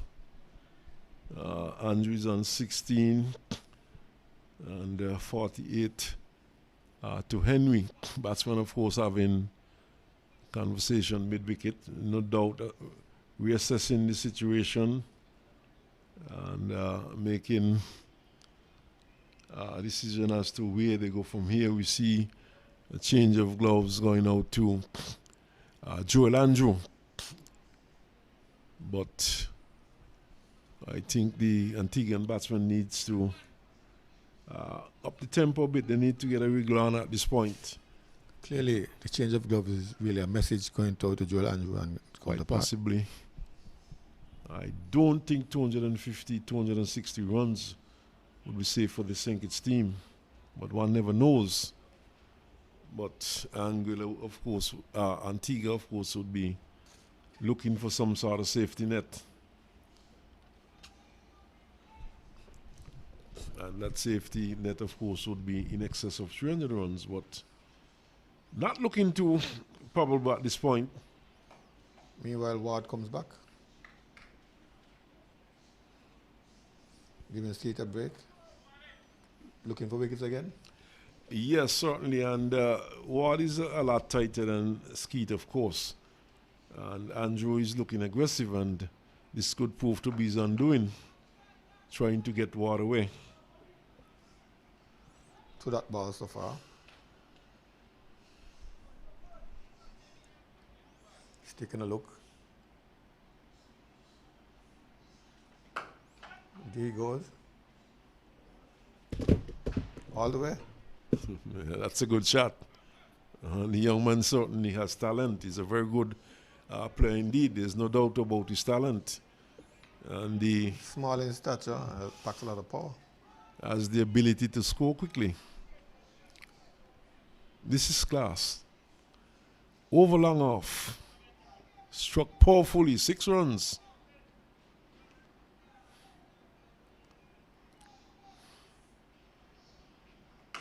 Goes again this time. Does it again. Same direction, but wider. Just a little wider. Just a little straighter, I should say, not wider. To the right of long off and going all the way. And this is excellent batting by the young man. So you can see what the message in the gloves was. The message in the gloves was, get on with it. Well, I think he would have gone out with the intention of getting a wriggle on, because earlier clock we saw him making his intentions clear. And whereas Ward, I was just saying, Ward has been one of the tight of the Sankey's bowlers. Andrew is making me look silly. But then again, I've always said that in this game of cricket, the skill of a good batsman is to turn good deliveries into bad deliveries or into scoring opportunities. What has changed? The line is going around the wicket now. Goes again. 3 sixes. He really goes again, because he goes out of the ground again. And that's the whole point. You cannot just let a bowler dictate to you. And consecutive sixes here by the young man. And this put a different complexion on the game at the moment, making the 300 look very possible at this point. Especially if the young man continues to bat like that. And again, you say? Four so sixes. that's 4 sixes. So he has rushed to 38 in short order. My word, this is excellent batting by the young man.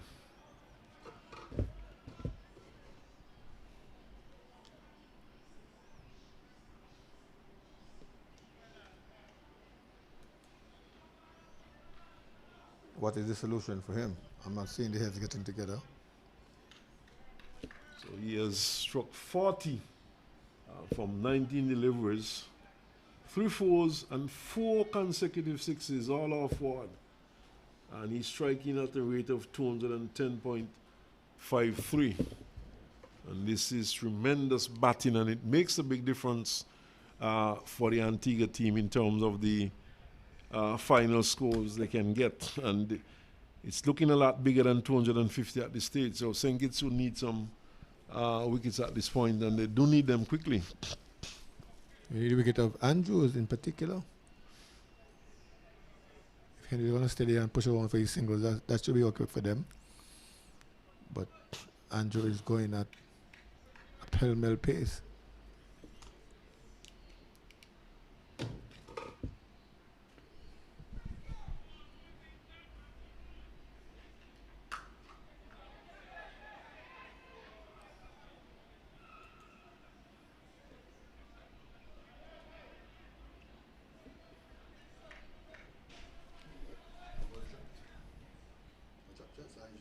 I wasn't looking.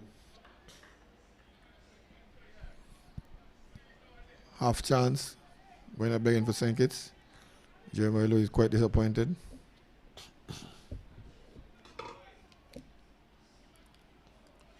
Of course, there's another game going on today. I was just trying to get an update on that particular game. I think it would be Nevis coming up against the Combined Islands. Looking for to this time. And gets it with a wayward throw. They could probably get We'll the get third 3. one. My goodness, they're running this. I think it's a fielding team ragged at this point, and runs really coming quickly at this juncture. Score suddenly has shot up to 182 from out of nowhere, thanks to the batting of Joel Andrew.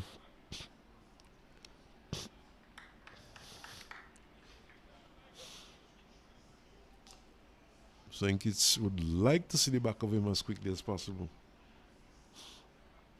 He stays there for another 20 or so deliveries, it could be a quick 100 by the young man. Disaster. I think it's team. Heroics for the Antigua team.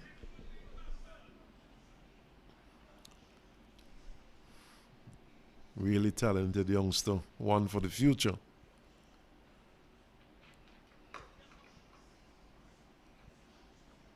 And Henry doing the right thing, turning the strike over to him. Dabs it into the outside, the field well back.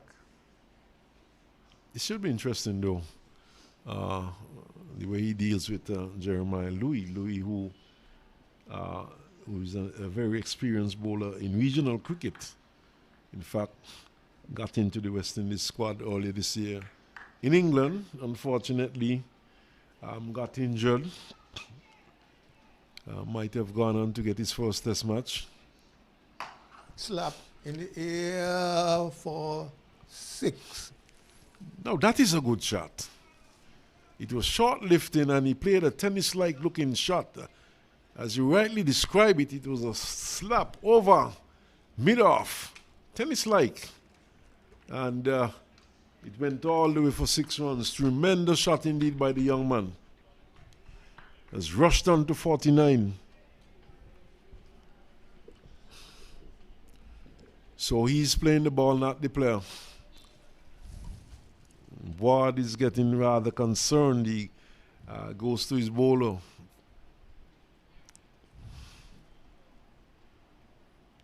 Has some words with Louis.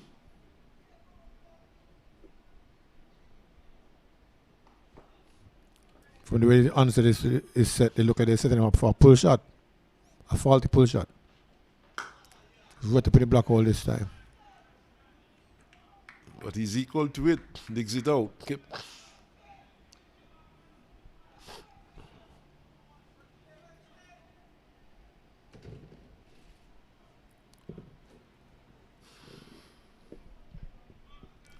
But this has been a quick fire.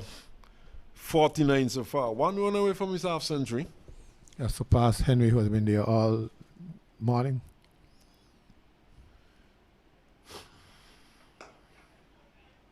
And here's the 50.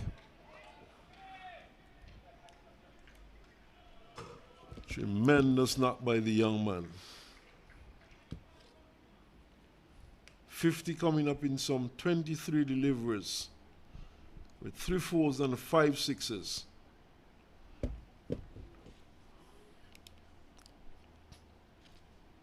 Excellent knock indeed.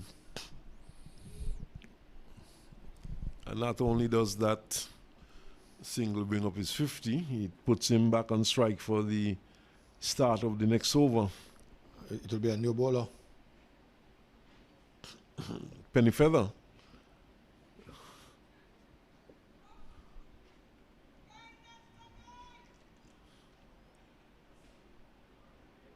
So we have some 33 overs completed. We have another 17.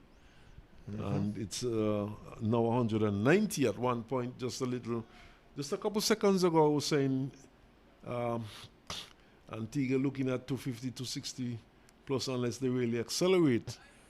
No. Well, they heard it unless. No, 300 is a real probability. Because they have accelerated to the bat of Joel Andrew. Yes, thanks to Andrew. Indeed. He's on strike now. Think it's needs to get rid of him. And they're trying with Cameron Pennyfeather. There are no half measures here from the young man. He's really going for his shots.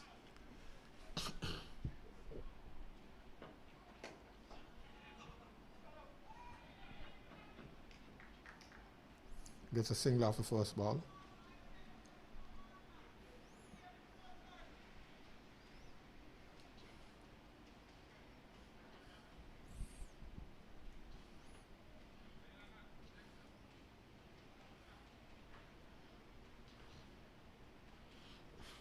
But Antigua has the platform though, with just some 3 wickets down.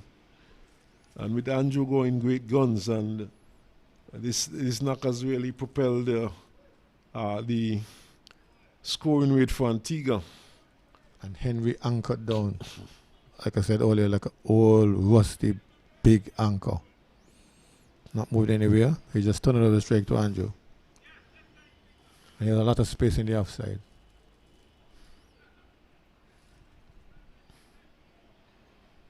Perhaps they think it might be looking in terms of trying in terms to keep anyone on giving more to strike. That would help Antigua, of course. Four runs, 52 to Henry.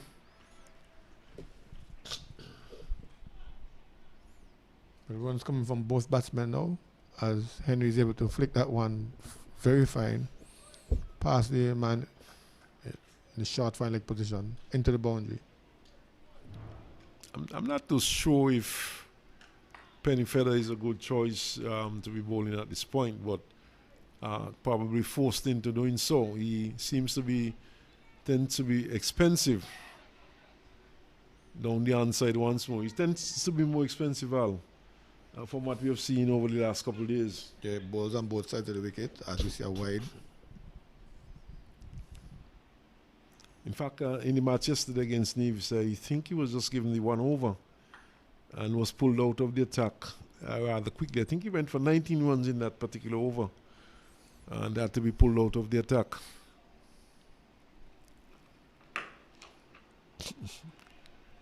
Even Henry's taking to him now. Another 6. And this is what I'm speaking about, Al. I'm not too sure that he's the right man to be brought into the attack at this point. He tends to be very expensive. Well, Watt was trying something else, because Joel Angie took kindly to him, taking him to the boundary the maximum 4 times.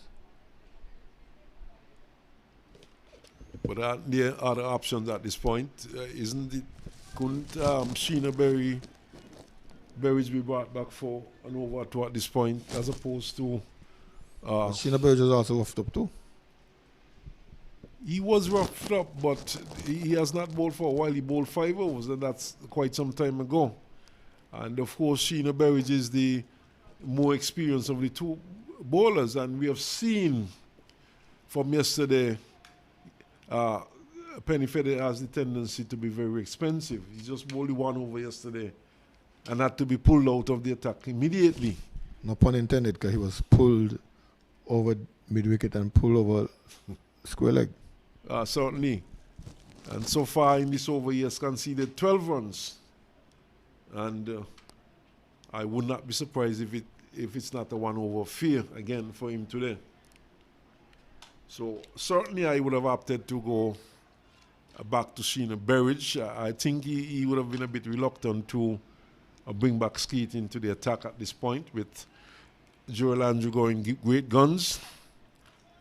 But I certainly would not have gone for Penny Feather at this stage, at this juncture. Play held up a bit.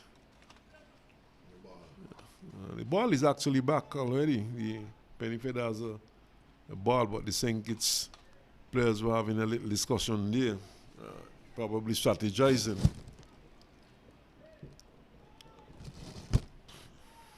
Now we see, as a result of that discussion, O'Dane going down to backward point, right back on the boundary. Berridge is sweeping on the cover boundary. There's a long on, long off. Played out into the offside though.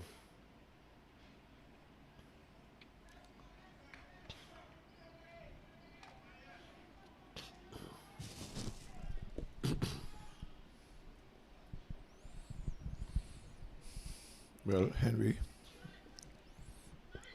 taking a piece and then handing over some to Andrew. But this is the man that I think his team wants. In the meantime, Al, the 200 has come up for Antigua.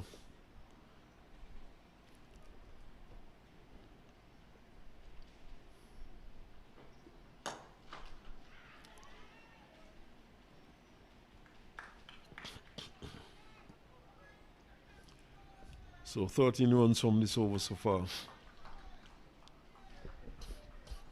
Welcome that ball. As Andrew banged that one back to Cameron Pennyfeather.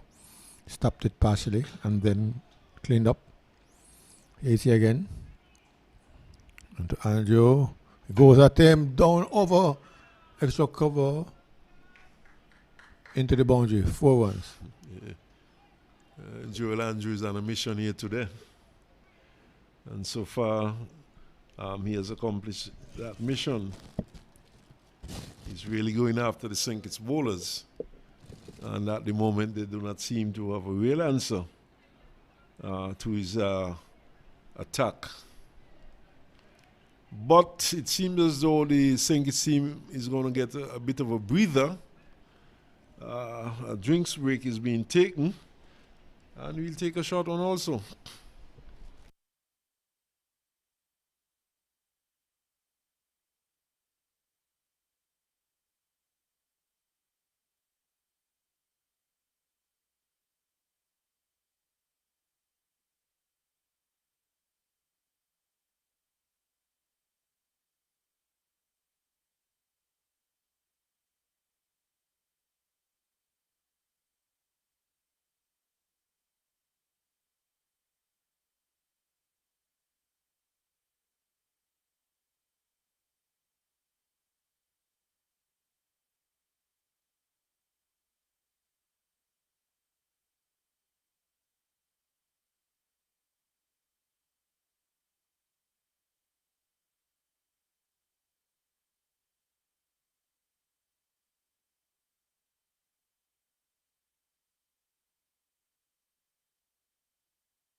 Just about 16 overs left in this innings. And Antigua will be trying to get to at least 100 more runs on the board. Tyrone Swad, Jeremiah Louis, and the rest of the St. team, they all have other ideas. Let's see what they can do.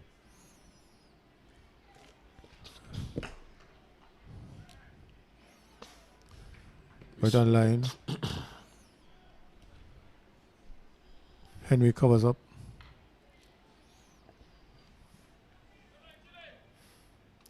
Well, speaking of Penny Feather, even Jeremiah Louis would have had some 5 overs left. He's in his 6th over now. And he could have been an option instead of Penny Feather.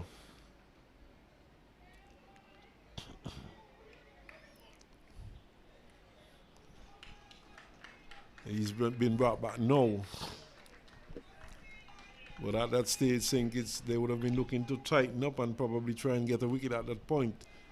And this is why I would have thought that Penny Feather was not a good option. And We'll have to wait and see if he's given another over. I probably would have bought Berridge. I doubt that he's either going for Berridge or Jerickson Louis. Jerickson has only bowled 2 overs so far. As that one is forcing Henry to duck. Berridge, of course, has another 5 overs. So there were quite a bit of options at that stage, and we see where the game is heading, and he could have brought back either one of these bowlers for an over 2 as opposed to bringing Pennyfeather for an over which I think might be a solitary over.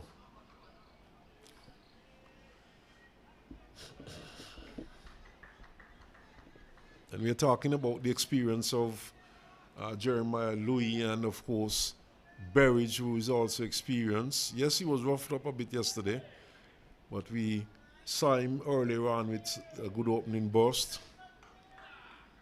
And he had a fairly good spell, and he would have been well rested.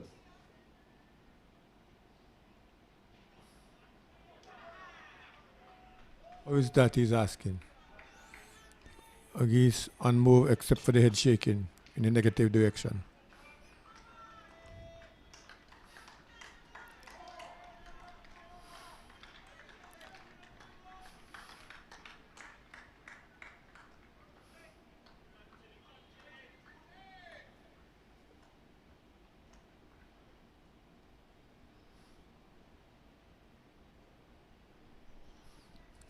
Louis runs away from us. Into ball to Henry. He's covering up. No one. Ball trickles out. And the offside. End of the over.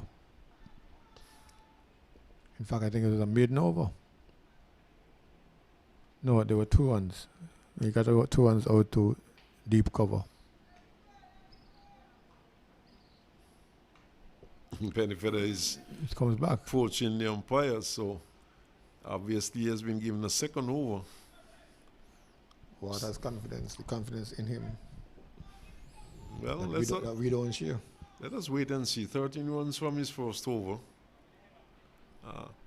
Let us see what transpires here.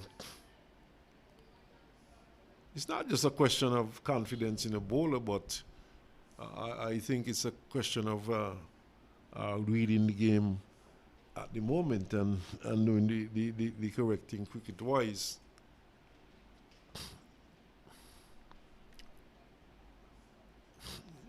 See some consultation going on between Jeremiah Louis and Ward. Let's see what happens. I don't know if it's in relation to the field placing. Well, Cameron is asking for some player to move.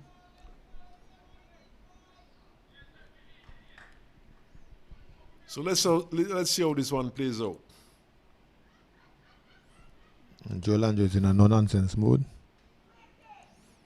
Up comes Pennyfeather.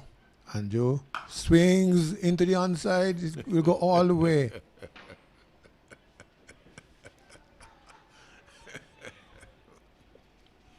Oh, I don't want to say I told you so. He might come back and get the wicket, but certainly second over. I think this is a mistake by Ward, even if he picks up a wicket at this juncture. It's the least he can do is to pick up a wicket.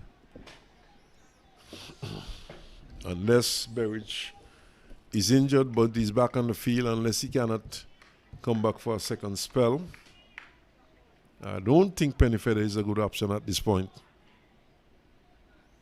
The 2 weaker bowlers I've seen are Pennyfeather and Skeet. Goes again. This time only a single, the ball goes all around the ground.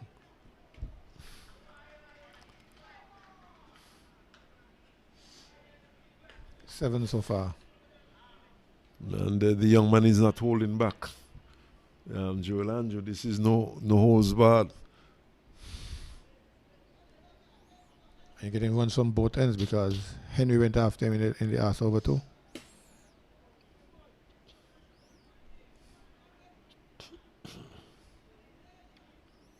Here comes Pennyfeather. Henry to face this time.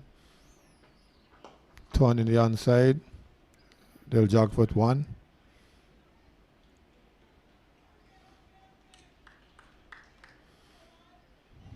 Eight runs in the over so far. 3 balls ball. And Andrew to face again. Duel is certainly a duel. Penny feather to Andrew. Swings. I could only but laugh. So, Driven powerfully straight down the ground. Straightish long on. And the ball just raced away for 4. Andrew hardly moved after he had played the shot. And how many runs so far in this over? 12, I think. 6, 2 singles and a 4. That's 12, yeah. I know my knowledge of cricket is very limited, but I think I've seen enough. Swings again. Only 1 this time. Well, Ward seems to have a lot of confidence in Penny Feather. Would he have enough confidence to give him a 3rd over? No, that's where the line would change now from confidence to arrogance.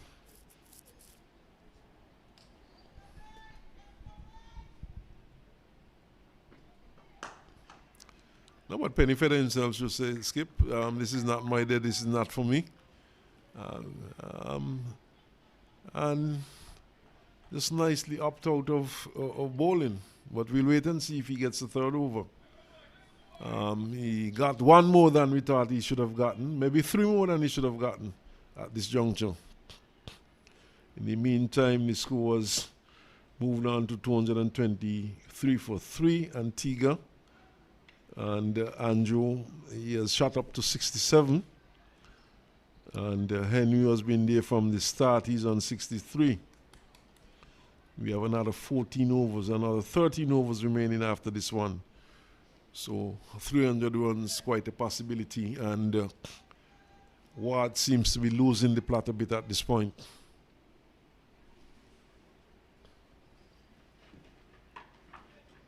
Now, down for a quick single, football tried, doesn't work. In fact, they get a 2nd one. Overthrow. Ball kicked away. Well, football, he didn't show much football skill there, Louis. Kicked it well wide of the mark. And not even the keeper had a chance of roping that one in and the extra run allowed. Well, Ward and Hanley are the ones with some football pedigree in them in this team. And Ward didn't get to it. It was Jeremiah Louis. Since Jeremiah has come back, though, he has been more difficult to score off than the other bowlers. Using all of his experience, here you see again. Shot. Batsman allowed it to go, but the umpire is saying it's a wide. Wide? Maybe a bit harsh there. Umpire Ogis has been very tight with those wides. He's been very consistent. Umpire Ogis is a very short man, of course. I saw Jeremiah taking him on and teasing him about the way delivery he called the last time. Here's Louis again. Henry dabbing it out into the offside. Sanders comes off the boundary, picks up only 1-1. I think though, you've seen Jeremiah Louis bowl a couple of bouncers, but he has bowled them to Henry. I think though, he should have reserved a couple of these bouncers for Joel Andrew, test him out. Well, the shot when he bowled was a slow bounce, and Andrew slapped him for a 6.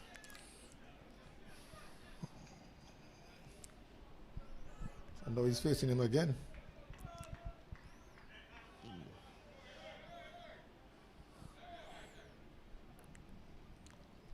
To 27 for 3, and the score board keeps ticking.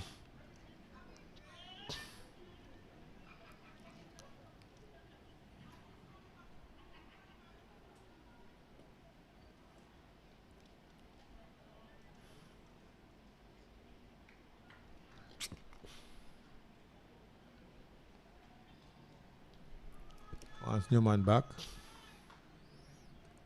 Yes, it's Butter Michael Louis in cow corner. A man down there at backward square. 3 men out. Larry Dane in shot mid wicket, saving one. Louis. Andrew pulls in the air, going between the gap, gets it between the gap. 4 runs.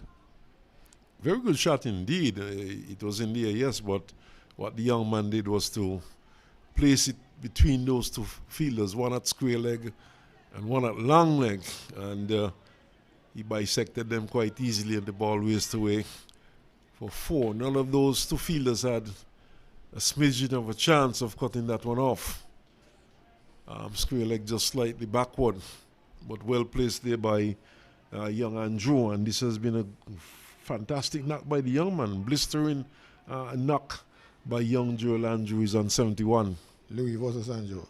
Right up, wide called by Oggies. Okay, so what Louis is trying to do is trying to get the Yorker in. Missing the line on that occasion. Wide ball. 1 more to the score. Joel Andrew, of course, would have started well in CPL, picking up a half century in his first match, but his performance would have tailed off a bit. In fact, he was eventually left out of the Falcons team. This time Louis gets it on target. But certainly the young man has set Warner Park alight in the 2 games he has played here. A blistering 76 against Anguilla, and today 71 not out against St. Kitts in what is a decider. Set to surpass that. Louis, a full toss. Out to mid-off. Sorry, into the inside.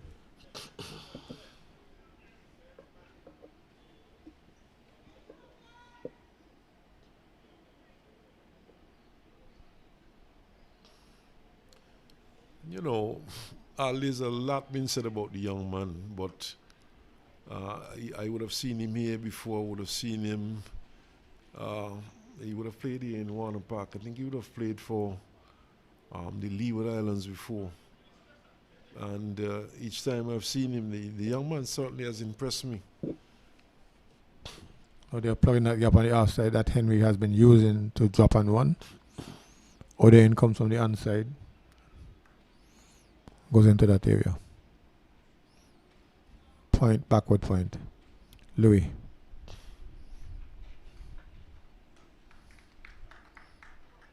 Leaving a short one to go through, allowing a short one to go through, just looking at it.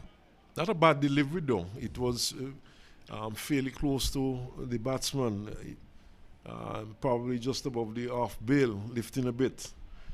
But Henry played it well, just swayed inside the line and allowed it through to the keeper.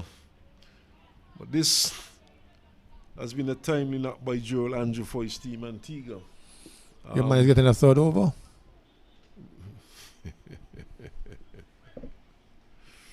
Well, we want to scream no up here, but that's not our job.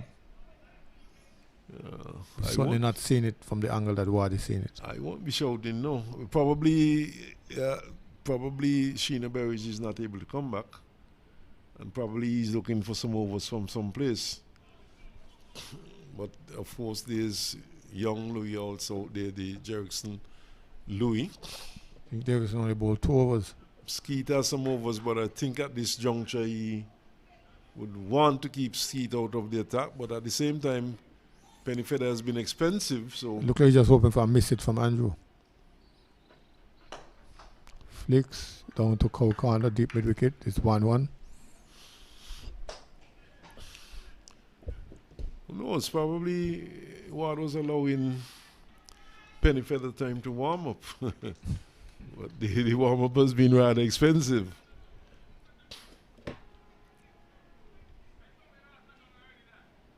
Going at almost 10 and over. In fact, going at more than 10 and over. Here's Penny Feather again. A good ball this time. Yeah, much better start to this over.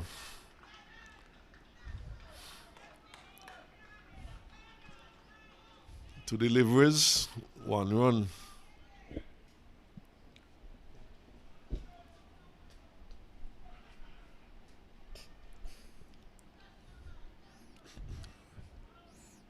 Penny Feather. Henry misses his run.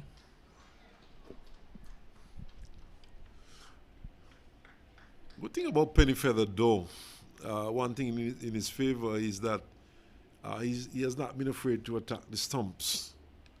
He's been bowling wicket to wicket, although he has been punished. And searching for a Yorker. It's a much better start to do over the wall. This one played out to mid-off, 1-1.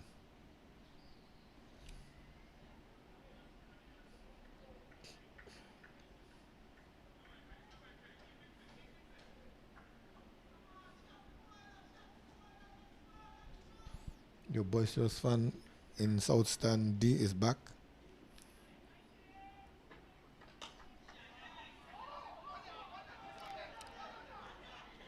Somebody's one out. What an unfortunate way to go. I think it's Andrew is one out. Miscommunication. So Henry tearing down the track. Andrew trying to respond, hesitated and then stopped, and then it was all over. The fourth wicket goes on, but it went out route. I think Andrew sacrificed himself there, which to me is totally ridiculous. He could have easily gained his ground, but in the end he decided to go for that run, which was non-existent. The fielder had already picked up the ball, and he decided to go for the run, and he was never in with a chance of making it. But Sankits would take it, and it's the sort of breakthrough they welcome. They certainly would have preferred to get the wicket of Andrew as opposed to that of Henry. So not by the means they would have expected Sankits, but they'll take it anyway.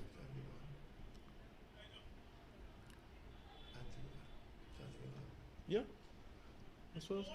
That's the one I want.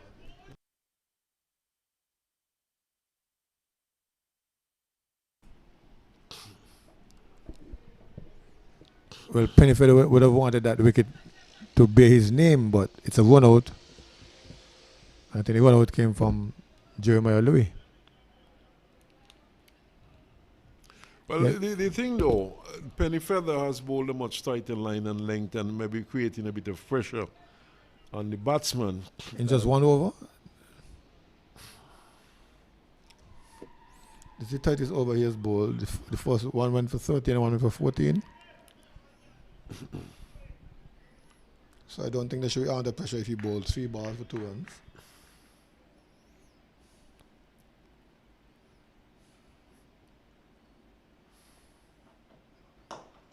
Drive down to long on. And the big fan is there commentating 1-1, 1-1 only. You have to find out who that person is all. Very poor cricket by Antigua, though, costing them a wicket, and they were well ahead of the run rate. They were doing quite well, and that misunderstanding. But there are only 4 wickets down. It looks like France is the new batsman. I'll confirm that in a while.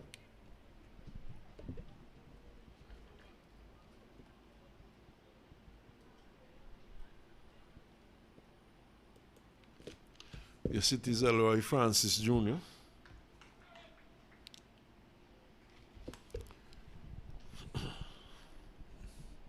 He's wearing a hot tamale pink helmet. Very strange color for a helmet. Probably got it from Barbuda as well. Well, I'm thinking the same thing.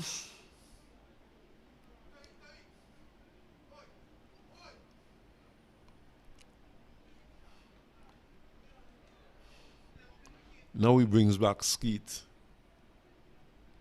seizing the opportunity now that Andrew has departed, taking the opportunity to bring Skeet back into the attack.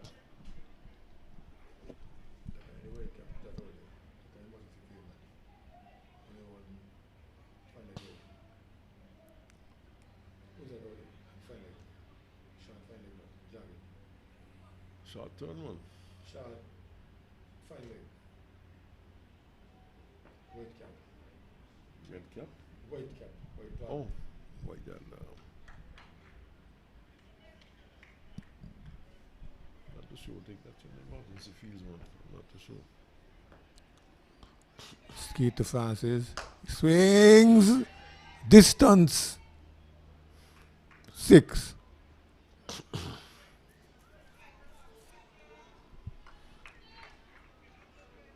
Well, Francis has been sent to do a job, and he started well, clearing the boundary and getting 6 from the first delivery of this over. Good start to the over for Antigua. Clark trying to urge Ski to hang it outside the off stump. I can reach for it. Back this time, pushes it out to Newman in short mid wicket. No one. That 6, one got the impression that it wasn't not timed as well as he would have liked. But the power of the man. Goes again. Trying to pick the gap. Oh, not a very good effort there by Michael Louis. Got a hand to it, couldn't pull it back. 4 runs.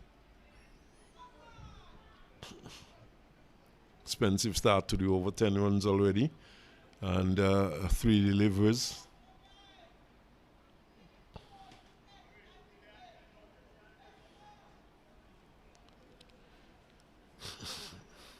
Now let's see. Push it back Newman a bit. Skeet comes again. To Francis. Swings. That's another 4. No. Oh no. 1 bounce into the hands of Berridge. Don't think he would have timed it as he would have liked.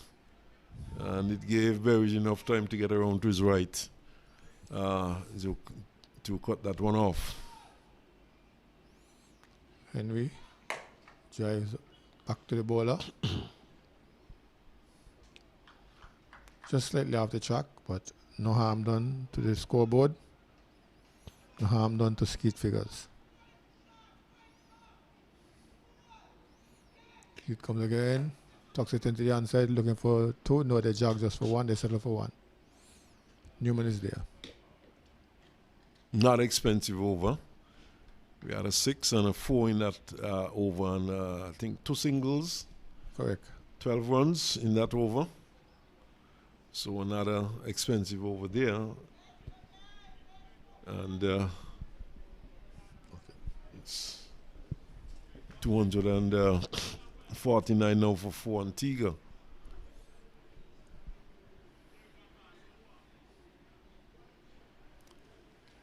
Ward himself comes back from the final.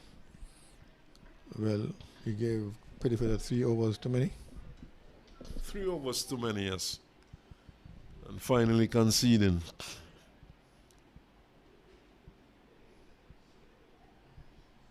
He too probably ran from Joel Andrew.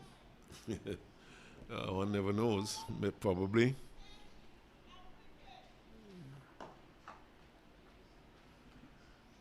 Starts with a dot ball to Henry.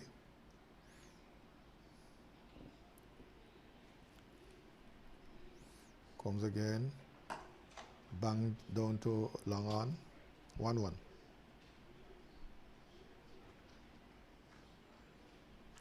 That, of course, brings up the 250 for Antigua and Barbuda. And, of course, it's coming up in the 40th over. In fact, from 40.2 overs. Francis just now was trying to be cheeky. In fact, my apologies, 39 overs, sorry.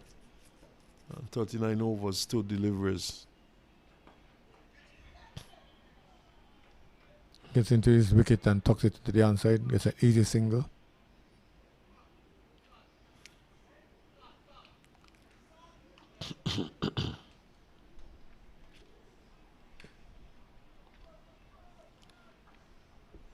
Henry, who has been there all morning, is on 70.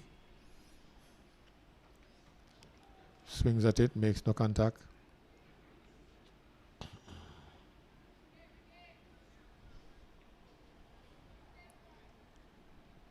Ward to continue. Ward, Henry. Back pushing it down the track. End of the over.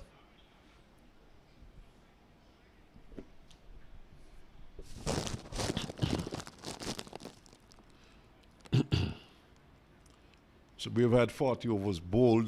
The final 10 overs, the final power play coming up. Signal now coming from, in fact, he's indicating to the scorers, and we'll see the signal in a short while for the, in fact, here it comes. Interestingly, O'Dane has been brought into the attack. We have not seen him bowling in the previous matches, at least not in the match yesterday, and not in the match earlier on in the week. I think that match would have been against Anguilla. But here is he been given the ball, and I suspect that Berridge might be on a bit of a cloud in terms of his fitness. 10 overs to go. He has another 5.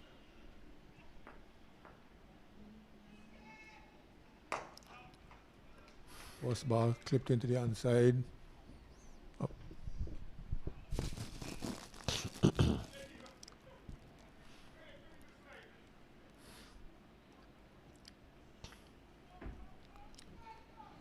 So then, driven into the offside. Back for the second run, close. Given. My word, that was a tremendous return by Jeremiah Louis to the non-strikers, and umpire Geese was right in position to see that one. The stumps are broken by O'Dane, and Francis is on his way. So he goes back, run out. The batsman coming back for a second run. It was always touch and go for that second run, Al. And in the end, a good return. Very good, strong return, right? Over the bails. And O'Dane had no problems in breaking the stumps. Yes, I think Francis was well short of his goal. Easy call for umpire O'Geese. But that's so. They were banking on a wayward throw in order for him to get through. But he chanced the arm of the wrong man. Jeremiah Louis has been throwing very well all match. He has a strong bowling arm, and he had the direction of right over the stumps. Well, Jeremiah Louis. All O'Dane had to do was catch and clip. Jeremiah Louis, I've known him, he has played cricket with us since around the age of 11 or thereabout, and even at a very early age, he had a very strong throwing arm. Even at a tender age. And he's a lot stronger now. He had a good, strong, accurate throwing arm. I've seen here today.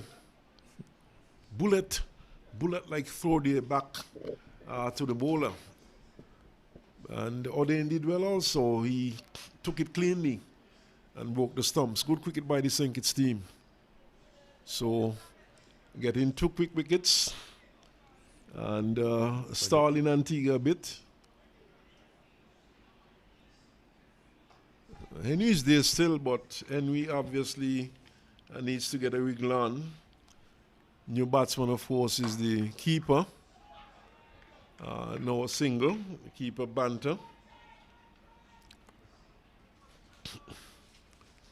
So, wickets, of course, tend to slow the scoring rate down. And Antigua at 1 point heading for 300 runs, and St. Kitts back into the game a bit now. Single to Banter, he gets off the mark immediately. Benter, sorry, not Banter, Benter.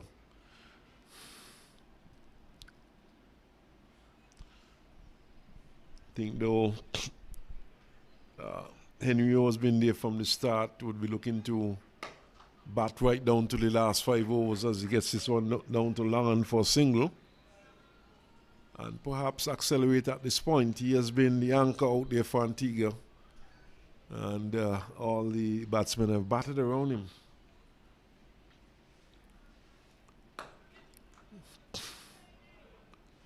Not a bad over by O'Dane though.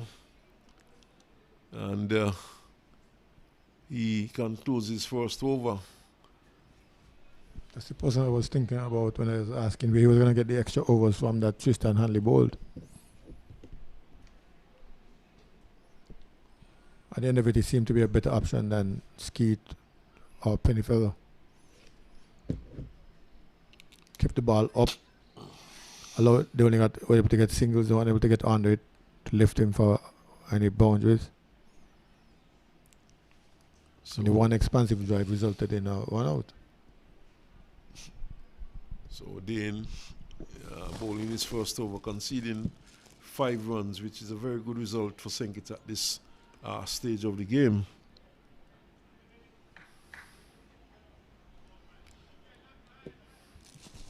If they continue at 5 runs over, they'll get to 300. Another 9 overs, another 45 runs to get there. St. Kitts need, though, to continue taking wickets. Quick single. Jeremiah Louis picks up. And these Louis brothers are making it difficult for us. We always have to go for that extra name.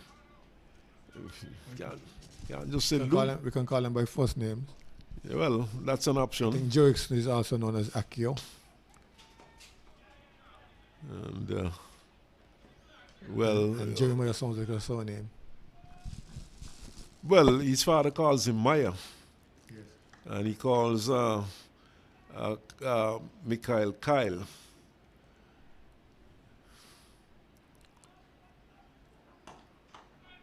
And here is Maya, fielding, played straight to him, and no run.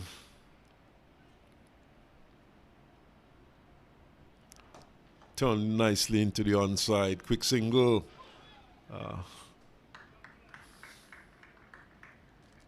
Think though Henry would need to start accelerating at one point. I was suggesting that probably he would like to take it down to just about 5 overs to go. Perhaps too he might be thinking in terms of 100. He's on 74. Benta. And he has a century. He's definitely in sight. He's batted all morning. He's seen the ball well. Nobody really troubling him or bamboozling him. So he can tick along for individual landmark, but that might be at the expense of the team's overall total.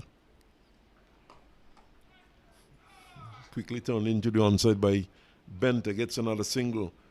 Of course, after this, there's another 48 deliveries. And he certainly would have to accelerate if he needs to get to this 100. Because, of course, balls would be running out. And it's O'Dane who will continue from this, the media center end. So 260 St. Kitts. Another 8 overs left. 8 overs at 5 runs per over. That's another 40 runs. That's the 300. I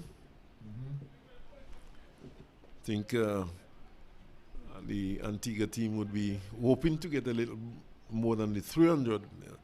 Hoping to get a bit of a cushion. Knocked down by Larry O'Dane to his own bowling. Of course, the St. Kitts team, the top half in particular, bats well.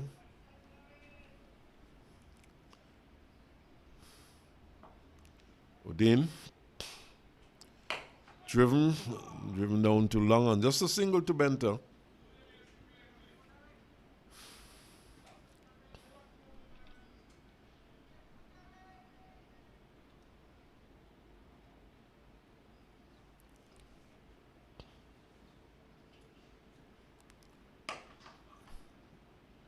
This time it goes down to Kyle, who comes off the long and boundary. Just a single.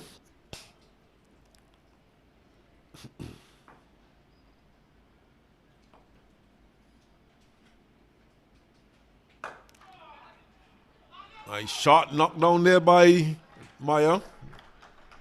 No run. This has been good tight stuff here by Larry O'Dane.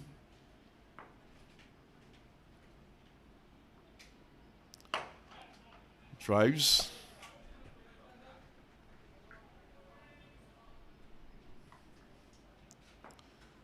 So, useful spell here by O'Dane so far.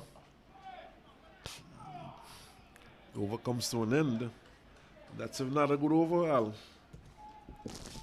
Yeah, he's keeping the ball up and not allowing the batsman to get under it. They're driving it, but they're driving it straight to the field. The fielders who are well placed. 2 runs coming from that over. And 2 from his previous over. 5 from his previous over. Sorry, 5. So conceding 7 5 runs. singles. 7 runs in 2 overs.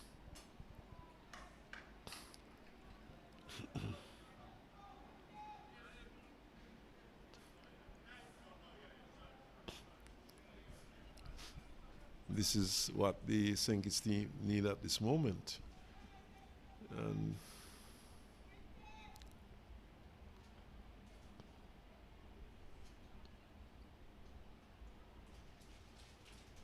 Ward is pulled. Oh my goodness.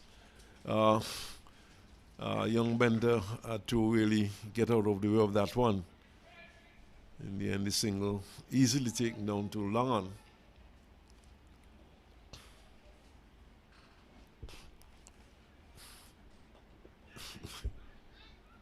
Single down to fine leg.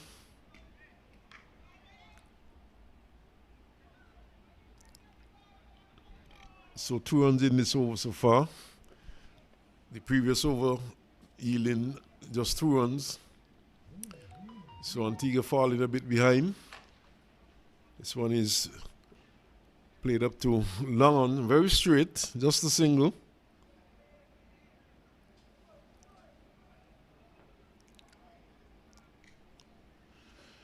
I think it's really pulling back things a bit here. And with the fall of the wicket of Andrew in particular, they really slowed things down.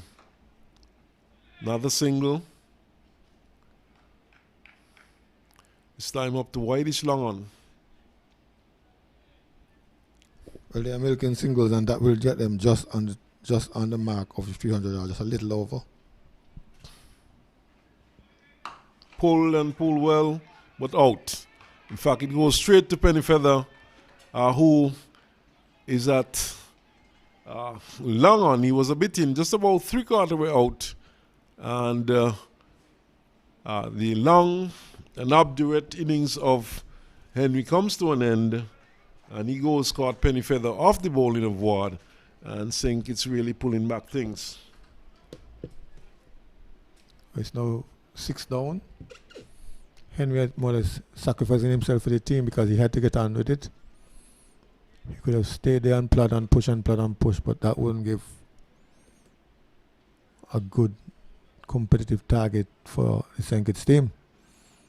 Now he's departed. Let's see what will the approach of the number 8 and 7. 78 he made. I'm not too sure if I agree with you that he sacrificed himself for the team. It was not a very good shot, and with another 7 overs left, it was more of a tired shot than anything else. He didn't have to go after that one. And, Kelly was trying to get on with it. He certainly was trying to get after it, but, shot didn't carry very far. He didn't try to go over the top. To me, it was more of a tired shot than anything else. And with another 6 overs to go after this one, he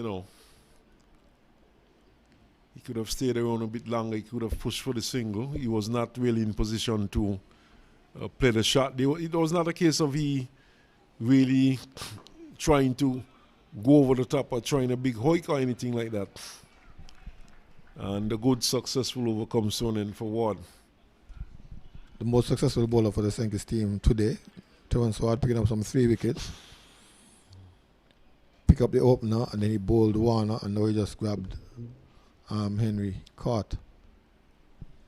He has to be careful here, though. The losing the plot a bit. 266 for 6.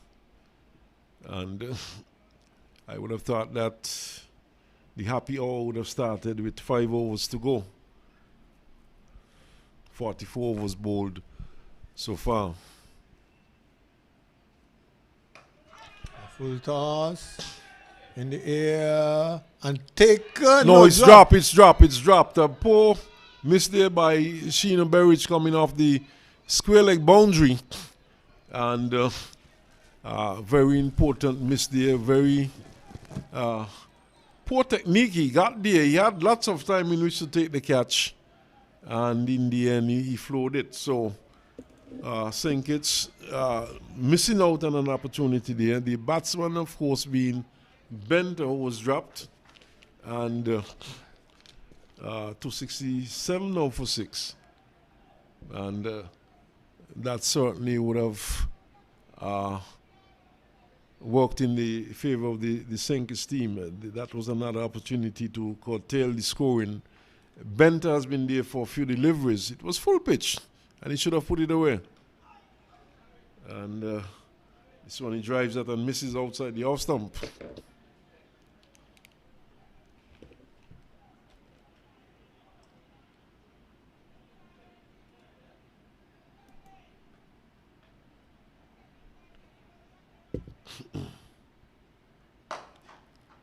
Nice drive down to long off for a single.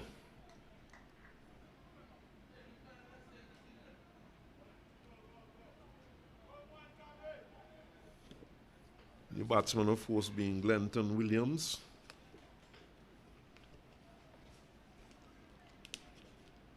It's quite interesting. I do not see a Tyrone Williams listed on the team sheet, but I'll get some clarification on that. Whipped into the onside by Benter.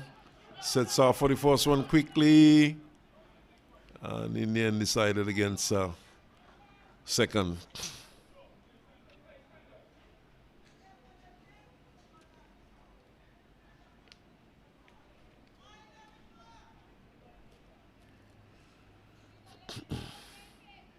So Sink is really fighting back. 269 it is now for 6. Extravagant shot attempted there by the new batsman. Missed completely and it went to the keeper.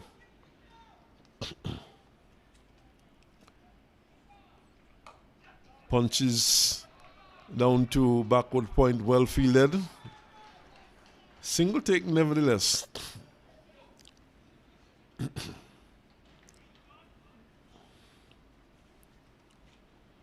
And this takes the score into the 270s now, 270 for 6, and we've had some 45 overs completed.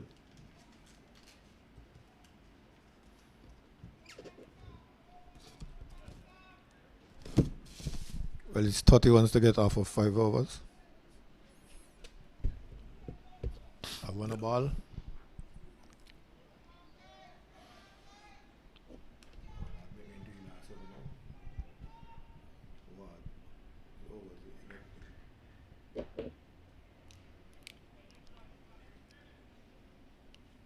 So what will continue from the far end?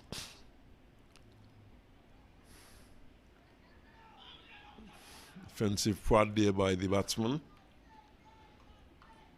Williams.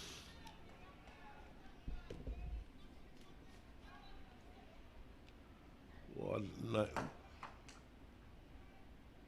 9.2 overs now, and he has conceded some 44 runs, and he has taken some 3 wickets. So his final over. Not a dot delivery in the over so far. 3 dots. So Antigua really losing it. 270. Outside the off stump, and the batsman is leaving it alone. 4 deliveries gone. No runs scored yet.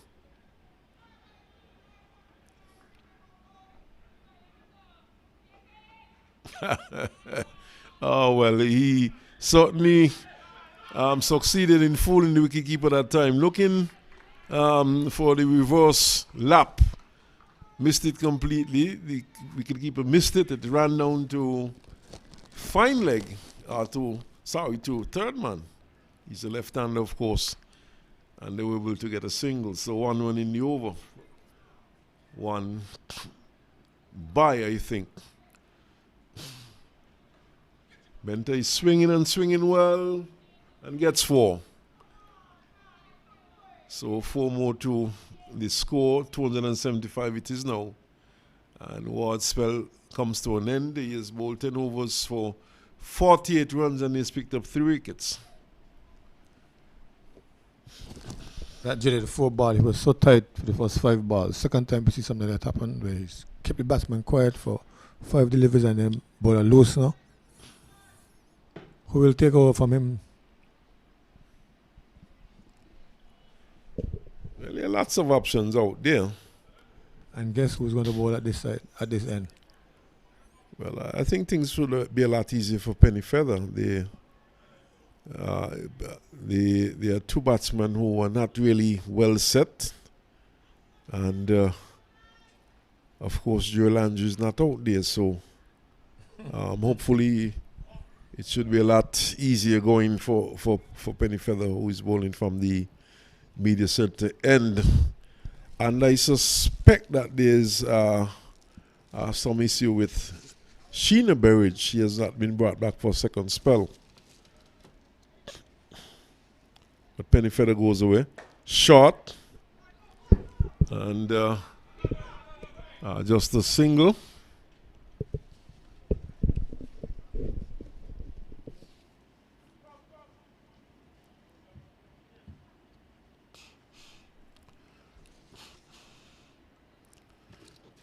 Benta comes on strike now. He is on 11. And Williams is on 4.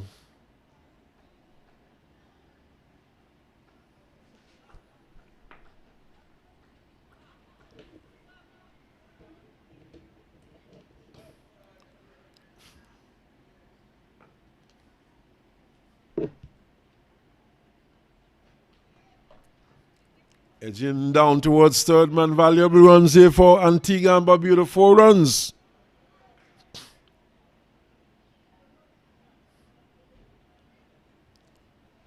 Good educated edge, as they would say. Peeling off the outer portion and going between backward point. Short third man and backward point and racing away to the boundary for 4. Once it had gone past both of these fielders, the ball really raced away to the boundary for 4.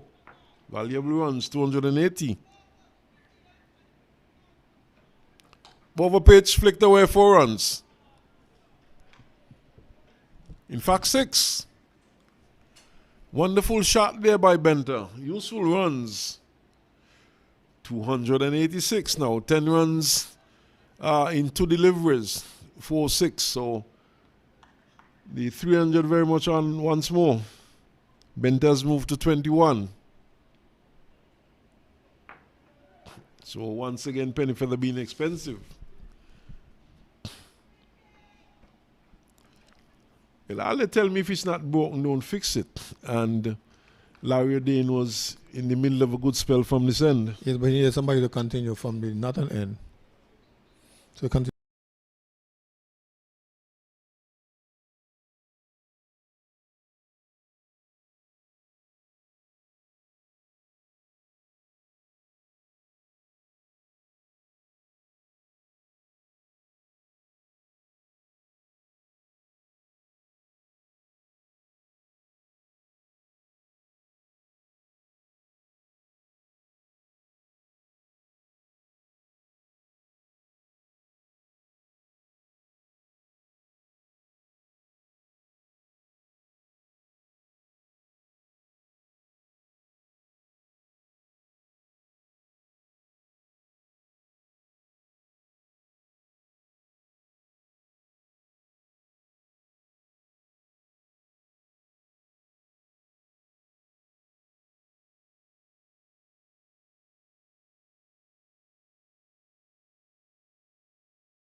of course, you know, it's a question of breaking audience rhythm also. Turned into the onside up to wideish, long on, straightish mid wicket. Just a single.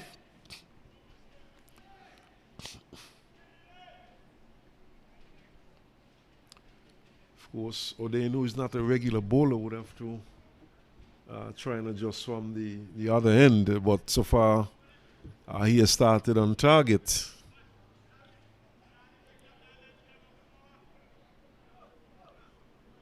Sankits, of course, trying to save as many runs as possible at this point. 289 the score.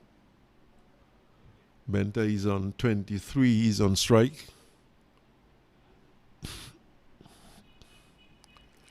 Field flung far and wide. Short third man cover sweeping. There's a long on, long off back on the boundary, deep mid wicket. This one goes down to short fine leg. Looks like Saunders there.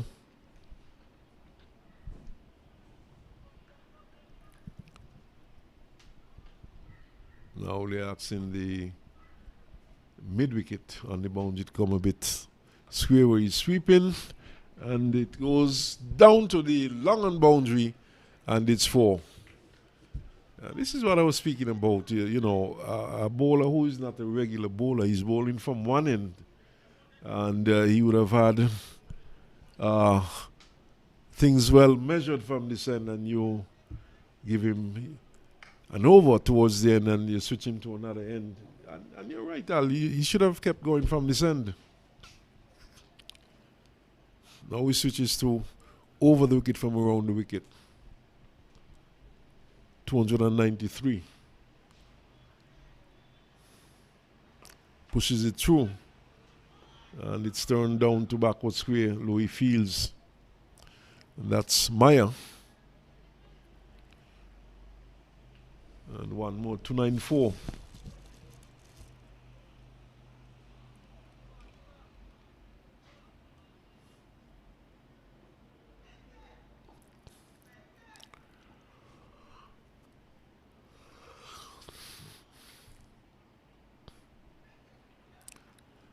This one is wide. So certainly, Aden seems to have found it a bit more difficult to settle from the far end. Loud appeal for caught behind. And he's switching from over to around, driven. But Aden is in the way, he can't score. The over comes to an end. We have had some 48 completed. Another 2 to go. And 6 wickets down for Antigua. And I suspect that these batsmen should be swinging for the hills in these last 2 overs. And 295 it is. And especially it's Cameron Pennyfeather coming back. It's not been bowling well today, this week.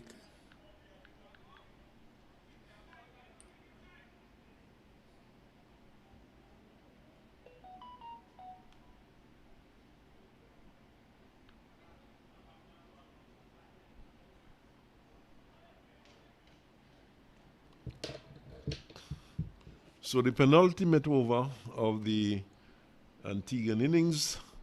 Antigua, of course, losing the toss and being asked to take first knock. Benta punches. In fact, backward point fumbles a bit and allowed a run.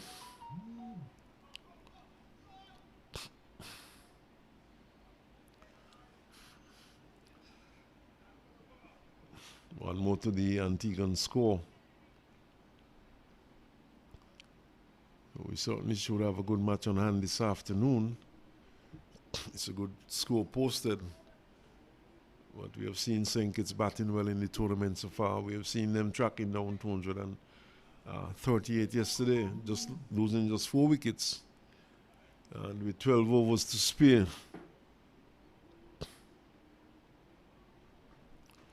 Wide and gets it down to third man for 4.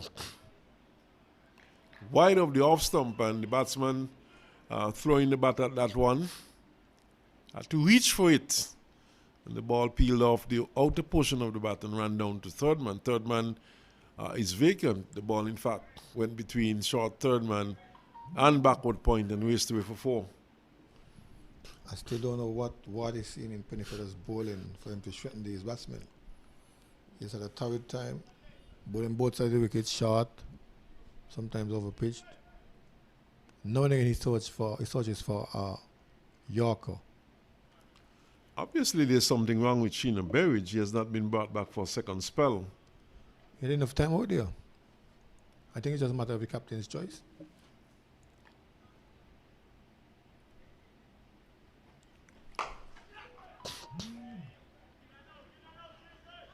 Single, and it's Berridge who fields.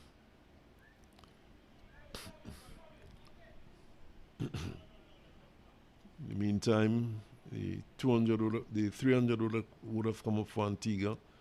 That's now 301 for 6. Question is, would Antigua be happy with those 300 runs on the board? Well, they still have one more over to go. Figure they might have been looking for something closer to 320. 330, driven nicely. Quickly through for the first run. And just a single. In fact, the return once again strikes the center stump. The non-strikers end, and guess who? Kyle.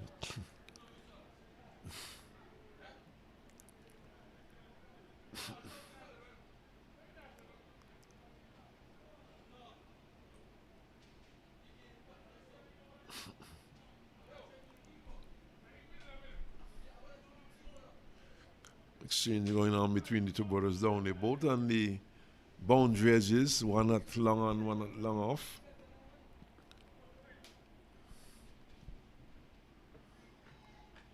Swung towards Whitish long on. They're quickly back for the second run. The return goes to the keeper's end.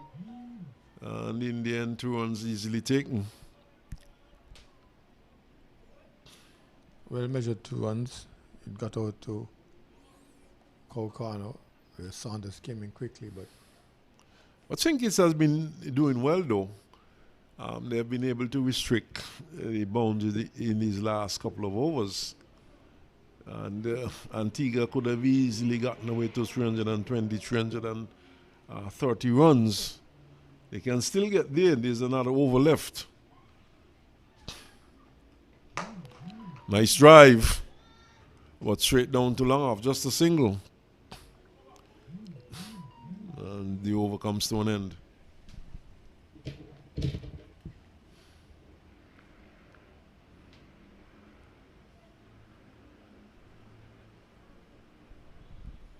Leeward to finish for the St. Kitts team.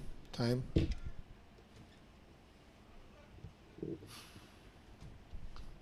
Just about on the cut-off point. 110 now. Well, of course it's the cut-off point, but of course the umpires would, I think it's 115. I think though they would take into consideration any stoppage. I mean, we have had a couple balls going out of the grounds, and a couple of minutes would have been taken to either replace the ball or retrieve the ball. So all that will be taken into consideration. But it's the final over. Bold. Looking to whip it into the onside, played all around it. And Larry Dane picks up a wicket. Well, as I always say, one way of keeping on the runs is to get wickets. And there goes Williams.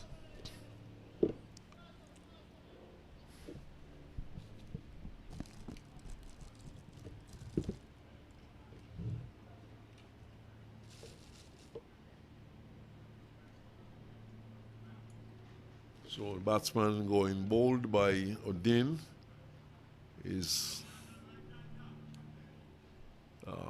Williams, Glenton Williams.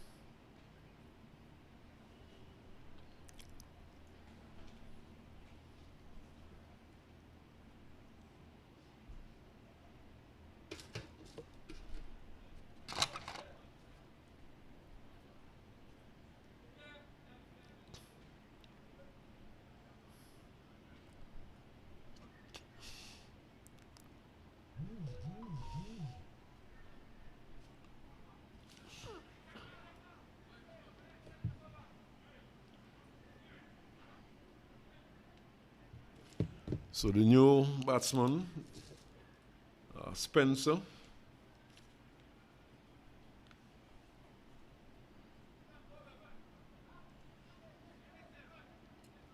Javier Spencer, and he will face immediately. 7 wickets down for Antigua and Barbuda. They're now 305 for 7.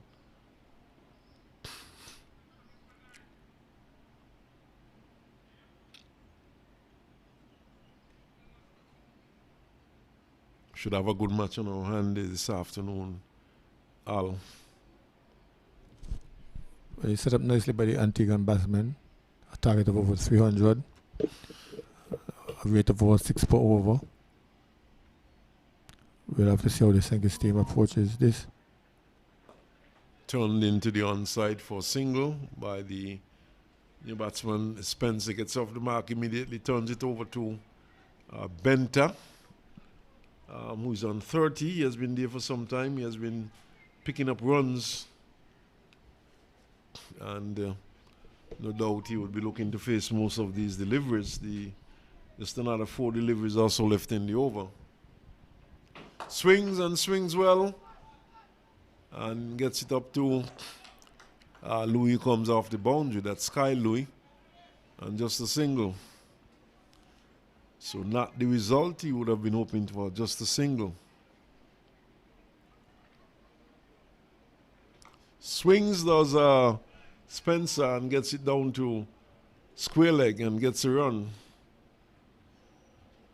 So O'Dane has been able to prevent the boundary so far.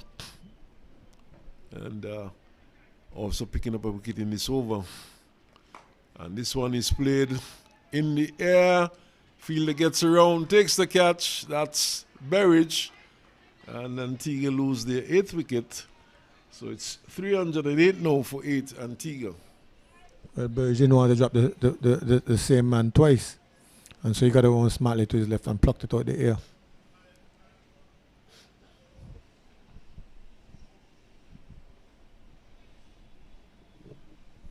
Or then he's certainly keeping on the runs by picking out wickets, even if it's the last over.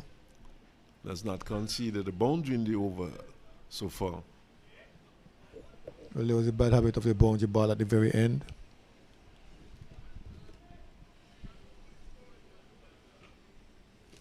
Just the one delivery left in the over.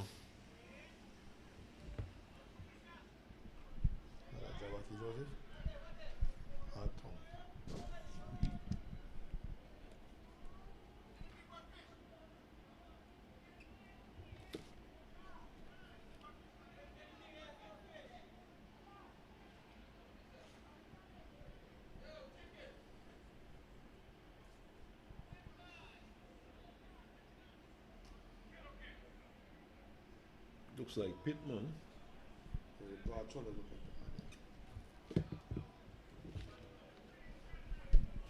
Kevin Pittman it is. Just one delivery left in the innings. And he faces O'Dane. Swings and swings well and gets a 6. That's a good shot. That's a good finish to the innings. Just striking it over long off and the 6 runs. So finishing in style. And one wonders why he was not sent a little earlier. Packs a bit more power than some of the earlier batsmen, it seems. But swinging that one out of the ground and picking up 6. And thus Antigua and Barbuda ends at 314 for 8, which means that Senkis would have to score 315 if they are to win this match. And we should have a very good match on hand later on. And I know the second half of this match is going to be very exciting. But we'll take a break and we'll come back for you as soon as we have further play.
the Antiguan fieldsman a bit.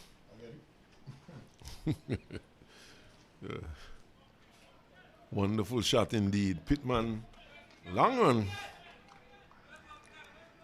Well, only for a moment. Very vocal again. Pittman. Pulled away! 6 runs. Wonderful shot by Louis. That's pulled over mid-wicket. 6 runs. So, Louis showing them how nervous he is out there. First 2 deliveries. In fact, consecutive boundaries, a 4 and then a 6. Pittman once more. Edges and goes for another boundary. This time to the right of the keeper, to the left of the first slip, and down to the boundary 4. It was in the air for some time, but keeping rather low and traveling rather quickly. And 4 runs.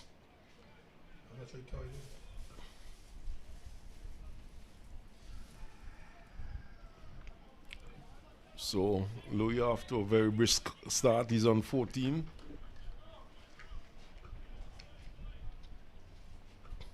Two slips in place. There's a backward point. Louis turns this one into the onside, going down to backward square. He's back for the second run, gets it quite easily. Expensive over so far.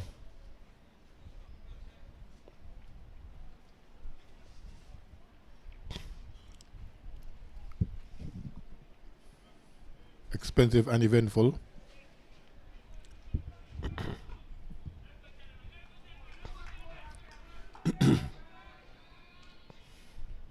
Two slips.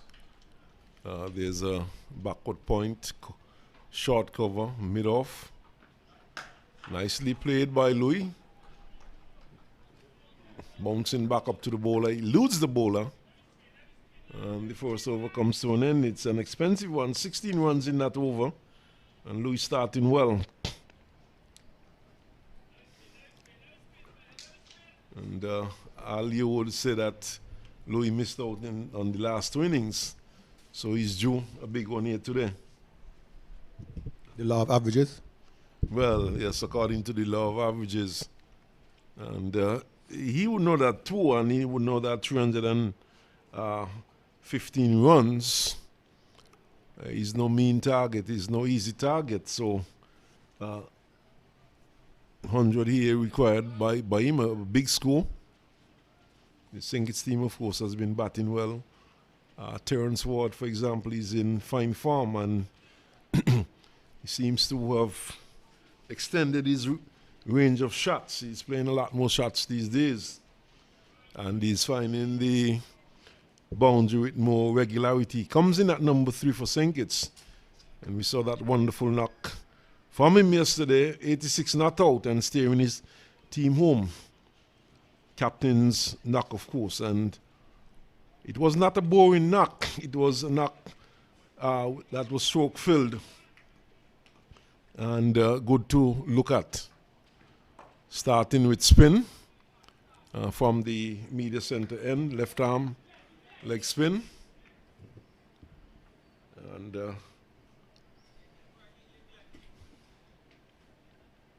one turned into the onside.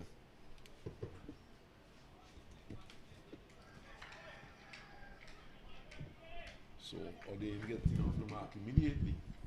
Learning from the Nevis team, the left armer who got Louis out very cheaply in the Nevis game. So probably trying the same thing here with Louis. That, of course, is Glenton Williams. And rotation in strike once more, single picked up. So Glenton Williams, left arm leg spin. So one is steered into the offside. The run scored.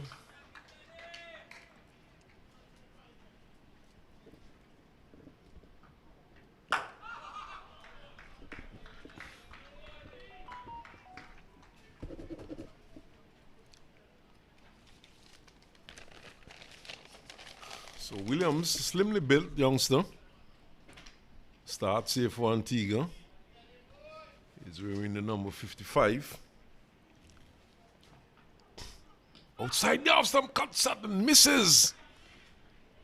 Keeper Benter excited. The ball goes through to him. He takes it.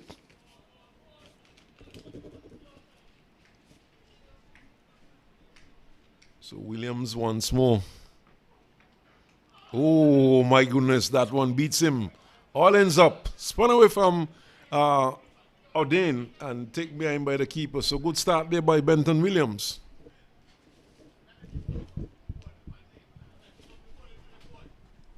A very good start indeed, only yielding 2 runs and gave O'Dane some trouble, squared him up on that last one.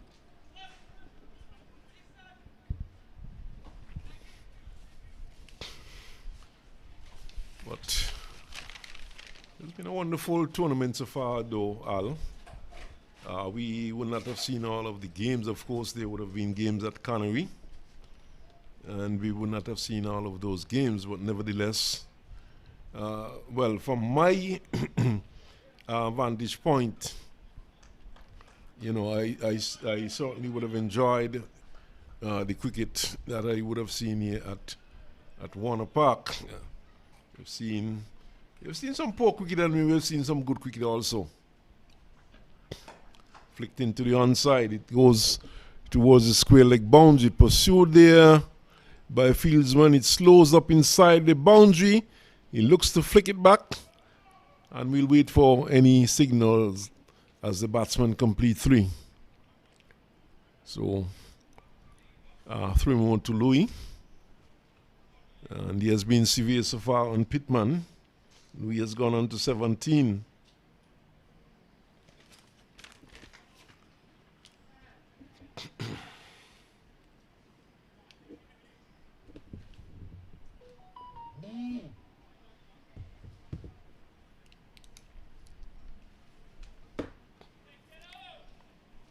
Pittman has a slip, backward point, short cover, an extra cover, and the mid-off. Then there's a long leg, square leg, short fine leg, sorry. Square leg. Third man back on the boundary also. Square leg is also on the boundary. Swan goes past the keeper. In fact, it's a leg by and goes down for 4. Was wide of the keeper, to the left of the keeper, Benter. And Pittman, who is bowling at a good clip, he's not the slowest of bowlers. Ball really flew away for 4 extras. I think he came off the hip of O'Dane as he moved inside the line of the delivery. But Antigua, taking some precautions, the defensive one slip put him into the outer field, even in just the second over for Pittman. So it shows that they're the ones who are nervous when it comes to Louis Batten. Well, of course, it was just a mind game. They're going out trying to rattle Louis a bit, but he certainly has been around at various levels of the game now, gone on to test level. So he would know what it takes. And I don't think a few words from the Antiguan players are going to rattle him. Perhaps maybe they're trying to make him go hard at the bowling and perhaps commit an error and get out. Pittman once more. Edged pass, the diving figure for slip and down to the boundary for 4. Certainly it was in the air for some time, but it flew quickly down to the boundary for 4. And Pittman has, for the second time, he has taken the edge. In fact, he took the edge of Louis. And he's bowling at a good pace, Al. These balls are really flying off the edge and going quickly to the third man boundary. Yes, he's moving the ball away from the right-handed batsman. And on that occasion, that one suddenly carried. The one from Leeward, I don't think carried quite through, and the keeper and the first slip couldn't converge on it. But victory to Kyle Louis as they dispensed the second slip mainly because of his approach. Pittman. Nicely driven, and this one goes down towards backward point. And it's Williams who's down there feeling. That's the bowler, Benton. And the 2 runs to Ordain.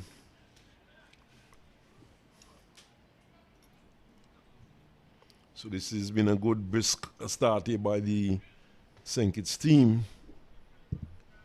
And Ordain for one, he certainly has a brisk start. He's already on 7.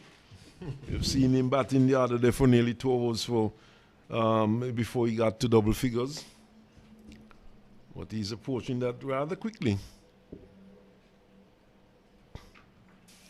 Bad delivery, badly lined. Keeper had some work to do and did it well. Had to move a long way to his right to delivery, which was angled down the leg side, and they prevented it from going to the boundary. So Pittman is trying to bring the other one back into the right-handed batsman, but he started too much on center and leg stump, and the ball just drifted away beyond the leg stumps.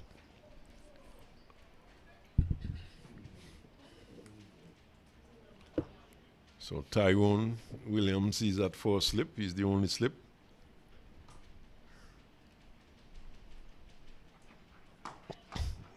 It's a good one. Short lift in. He jumps into it and gets it into the onside. Manages to keep it out. And the over is completed. Negotiating well on that occasion, Ordain, standing to his full height and knocking it down into the onside. But good testing delivery from Pittman when he followed up that wide. Pittman so far looks the quickest of the bowlers we have seen here at Warner Park in this tournament so far. Easily, he's strongly built, broad shoulders, and he's certainly the fastest we've seen from the teams that played here at Warner Park. Leaving the field at the moment, and probably to get someone in repairs. Let's hope that it's not an injury. Doesn't look so. He doesn't show a limp.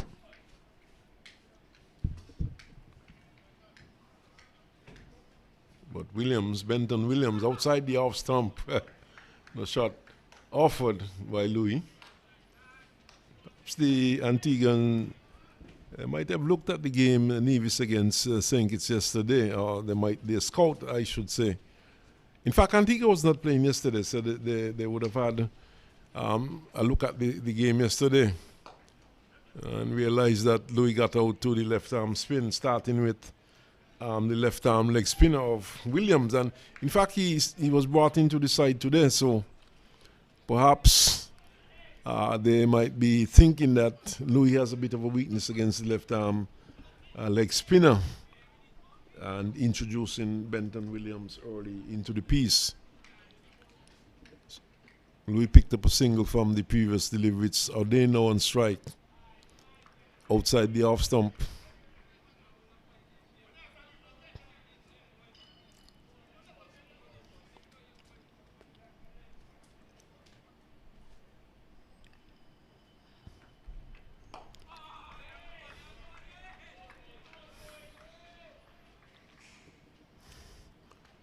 Encouraging shouts there from the players as Williams bowled a good delivery.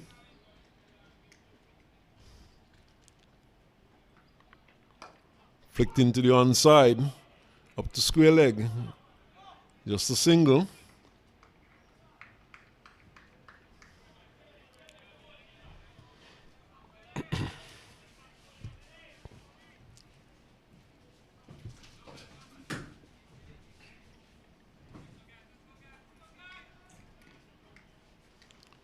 But as this competition comes to a close, certainly it was good to have had some cricket in St. Kitts, and especially at the Leeward Islands level, and good to see too, good that St. Kitts in particular, they would have had the best players available for this particular tournament. Of course, the Louis brothers. And we saw Anguilla having Chesney Hughes, who plays a lot of cricket in England. He plays league cricket now. And in fact resides in England, in London. And he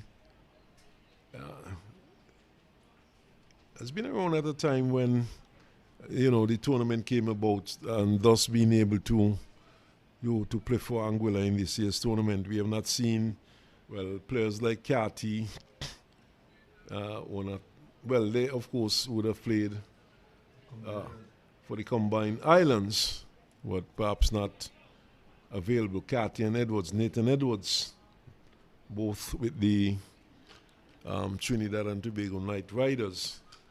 Knight Riders, of course, would have been knocked out of CPL. Of course, we had that farcical situation there in Guyana, where the lights went out and came on quite conveniently just before the mandatory 5 overs for a game. But the debate on that one goes on and on. And it's a debate that will last long into the night, Al. Well, there are a number of memes going around. Yes, I've seen a few. Bowling changer from the far end, and that's a lefty. Pittman, of course, came back on the field after the over, but he has been replaced at the far end.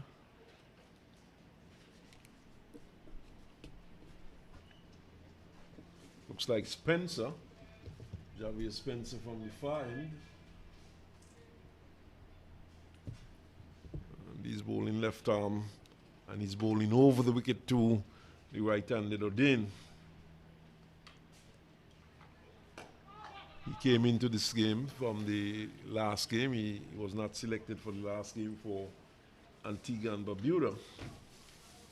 And he replaced, of course, Macaulay Tongue. Bit of variety there for Antigua and Barbuda. Left arm, a tall, very tall chap. Well built also.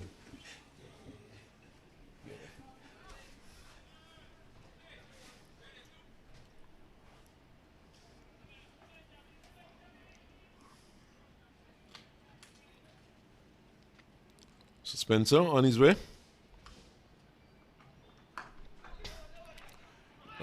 Slight hesitation. In the end, the single take, the stump's broken.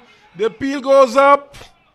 And the ball is running away into the onside. Umpire agrees at square leg, remained on move. And O'Dane, in the end, getting the extra run. So good bit of feeling. The return breaking the stumps. Ogis was indeed moving his head, shaking it left to right. No. Not out.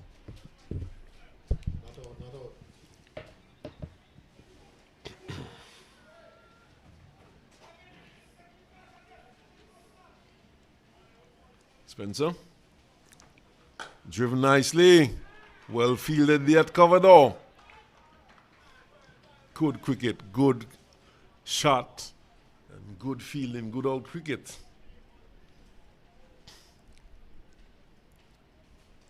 Looks like he wasn't a bad delivery either. He was SN1, pushing it up, searching for movement. Yes, it's SN1 who is there at cover. It was to his good side. He's a left-hander, of course. And he dove to his left and really knocked it down quite nicely, prevented what could have been a boundary. But as I said, good delivery, good shot, good fielding. Outside the off stump, angled across the right-handed Louis. Target, of course, 315 cents. They're off to a good start, 37 for no loss. Good, positive start. I think they're going to need all of 50 overs are close in order to get to the score. Of course, this is over number 5 coming up, so they're going at a good clip. Louis defends. Gets it square of the wicket on the onside. Short mid-wicket is around Fields. And of course that's Kadeem Henry. And there's no run. So 5 overs completed. Think it's going at over 7 runs per over. 37 for no loss. Louis on 23. And O'Dane on 9. Benton Williams will continue from the media center and bowling his left arm orthodox leg spin, and he's bowling around the wicket, and he's bowling to Larry O'Dane. Has been encouraged by his teammates with all his pet names. Glenny, Glenty, let's go Glenny. He has a slipper backward point cover, extra cover mid-off. And quick single, home.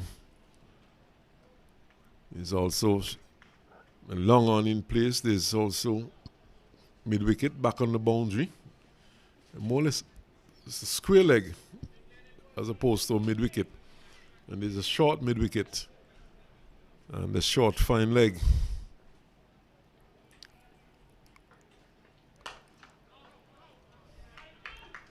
Knocked down nicely, but can't prevent the run.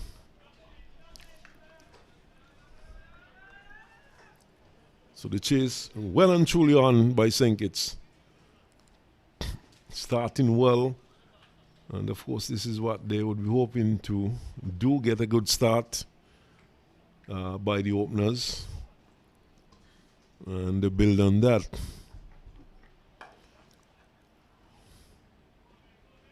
They have been rotating the strike also. They have been looking to minimize that deliveries, the St. Kitts batsmen. And certainly they have rotated the strike well. Particularly in this over, we see O'Dane started it by turning the ball into the outside.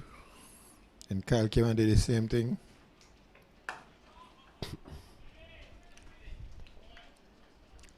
So he had 3 singles, now the 4th ball, no one. 40 it is now for no loss. Oh, he's flashing that and missing outside the off stump.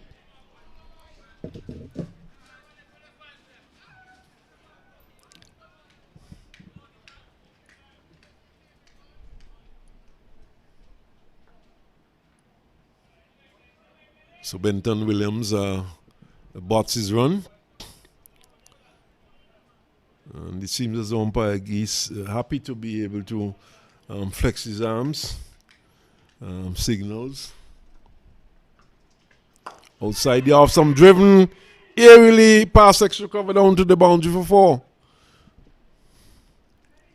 Okay, he has a chance to flex his arms again, this time just one arm. Going across his chest, indicating 4 runs. Yes, that was young Pacer Williams there at short extra cover. The ball going past him and going down to the boundary for 4.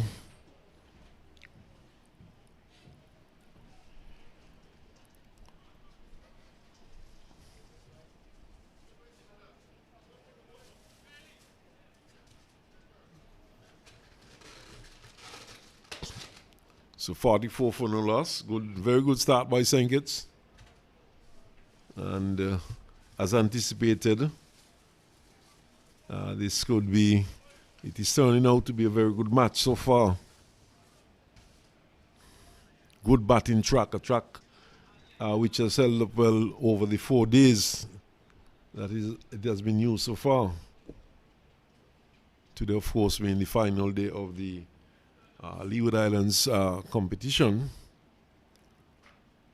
And I'm pretty certain that there are a number of players who would have done their cause good.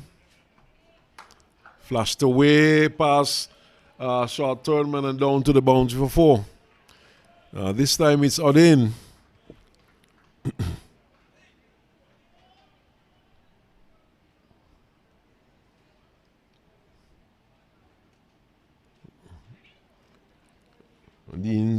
O'Dane seems to be batting a lot move freely today. Certainly timing it well, getting the ball away. He has moved on to 16. Or is it 15? Looks like 15. Spencer to him, picks up the line, allows it through. And Benter takes behind.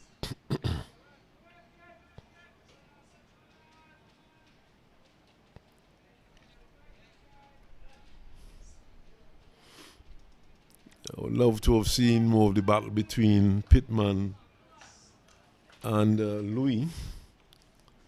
Louis, of course, was winning that battle. But Pittman left the field briefly and he was replaced by Spencer. So Dane picking up the line once more. The ball angled across him, going across him and going past him out on the offside and going into the keeper's glove. No shot offered.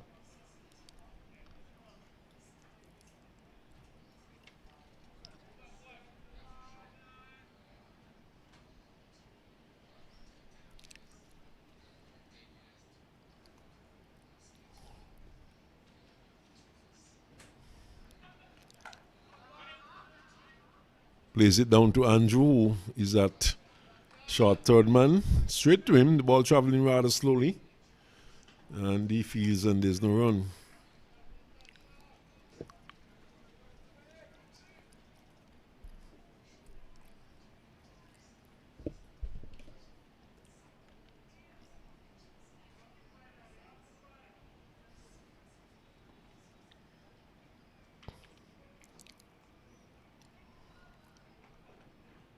Good delivery.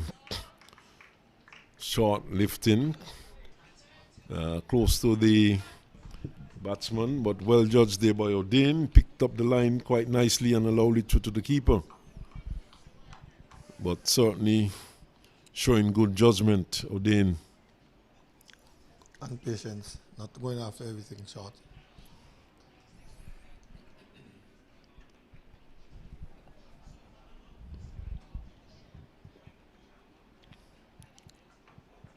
Dane picks up the line once more. Once more it's through to the keeper.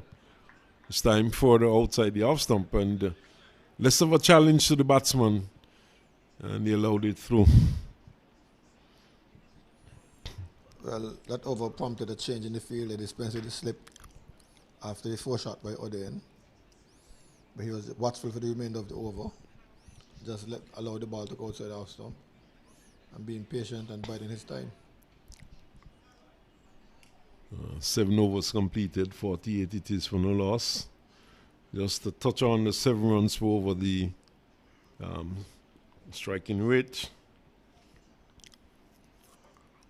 And Benton Williams will continue.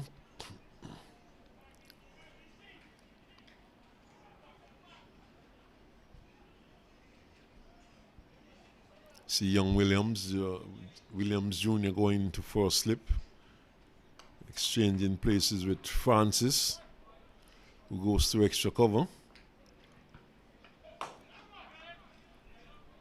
This time it's played down to Pittman, who fields, and there's no run.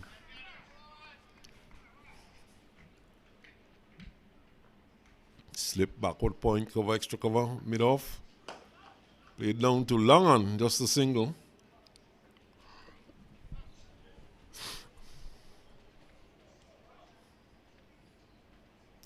Onside field, Longan, short mid-wicket, short backward square, and the man forward of square back on the boundary. So the 2 fielders outside the circle on the onside. Longan, square leg.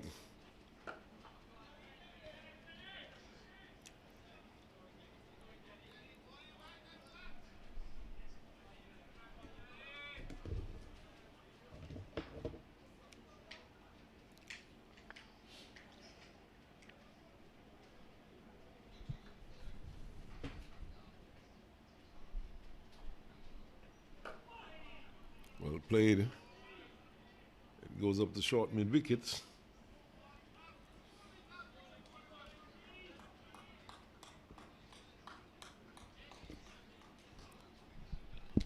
where we find Joel Andrews in attendance. In the air. The fielder gets a hand to it. Had to leap into the air to try and pull that one down, and in the end, float it.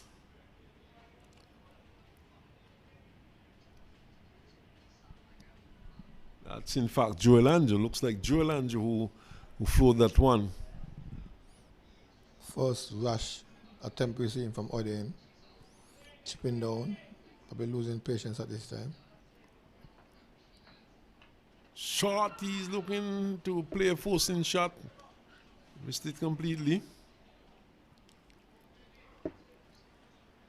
So Andrew having to leap a bit in the air, put that one down, giving a life, but it was never an easy catch. It certainly had some height on it, and what he might probably have done is to save some runs for his team. Good stop.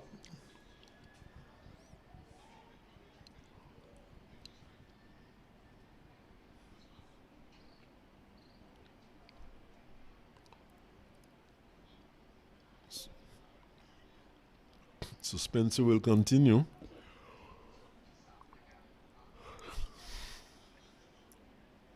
You know, back in the 60s, 70s, you know, there were quite a number of exciting fast bowlers around, and this was something you always look forward to in Leeward Islands cricket. Oh yes, most definitely. Nowadays we are seeing more of the military medium pacers in action.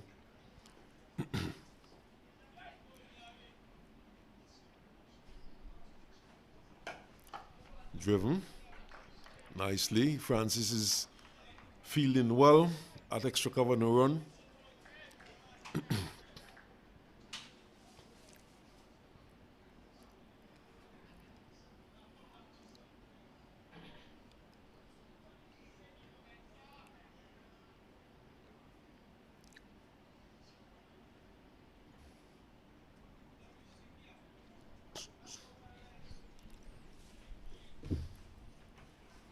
Nicely driven, but straight to the captain Go, who is at mid-off. He feels well.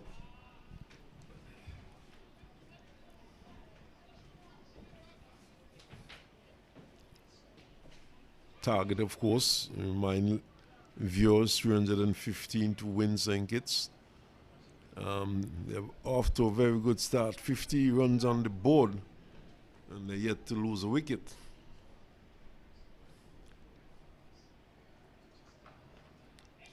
It's a good one. Short lifting, but O'Dane is not interested. He allows it through to the keeper.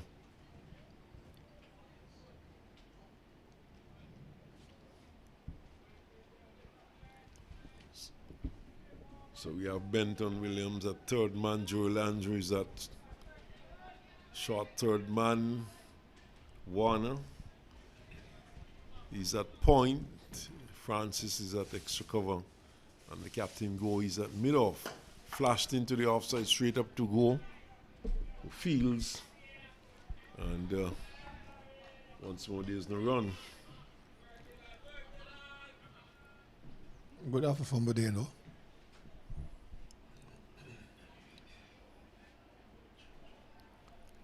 Few more spectators would have come in today.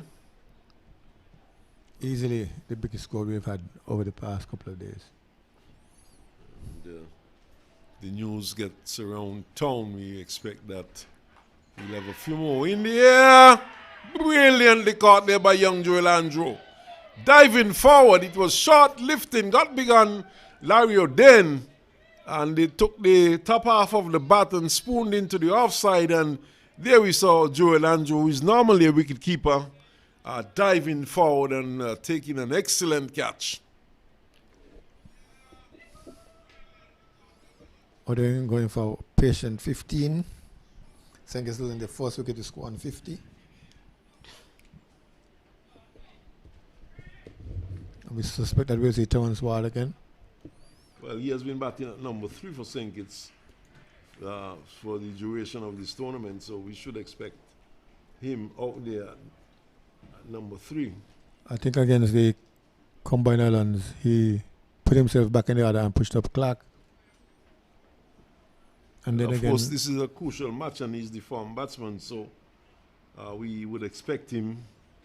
well, no more speculations. He is striding out to the crease. 16 from 31 deliveries for Dane.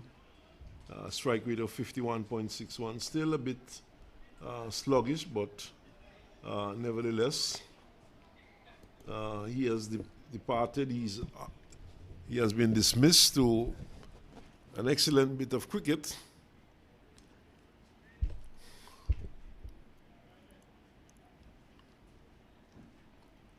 So we are in over number 9, is it? Yes, over number 9.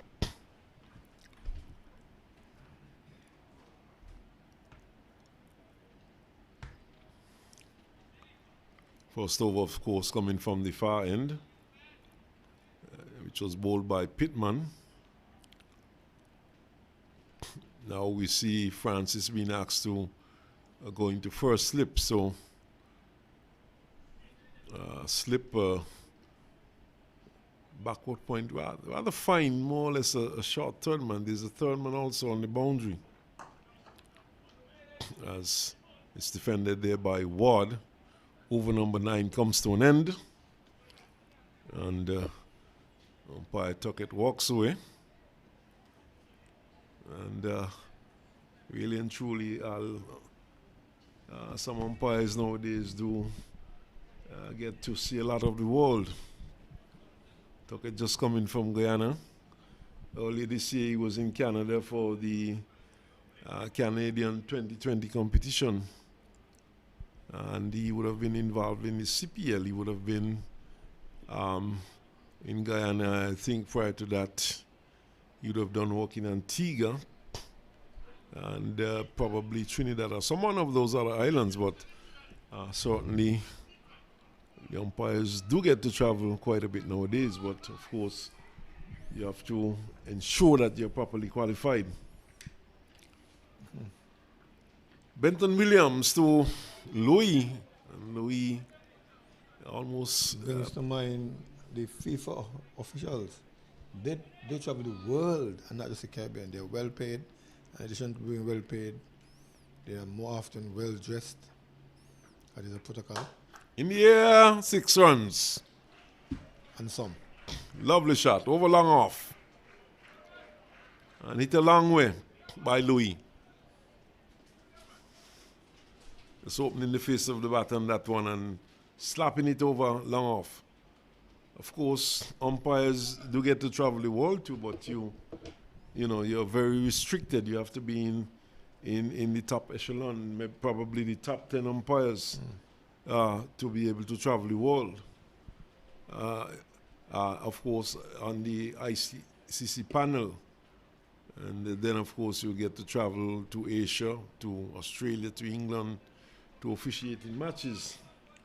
South Africa and New Zealand. Exactly. Not only South Africa, you have other countries that do play cricket. New Zealand, Zimbabwe, for example, pulled away for 6 more. Trying to correct his previous error, going too much up, went too much back, too short. And Louis swiveled in the wicket and struck it over corner for another 6. Louis certainly has become unsung at this point. Consecutive 6s. Has moved on to 41, rushed on to 41. Gets one on the pads.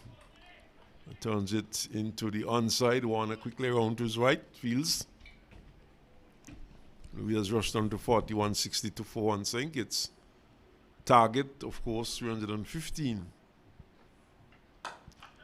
This one tossed a little higher, but nicely played by Louis. Well timed, wonderful shot. That was more timing than anything else. 4 runs to the extra cover boundary. Well, the fielders even thought they had a chance because they gave chase right away with the ball kept us running away from them. Shows the power of your timing. Expensive over so far. We have had 2 sixes and now 16 runs in the over.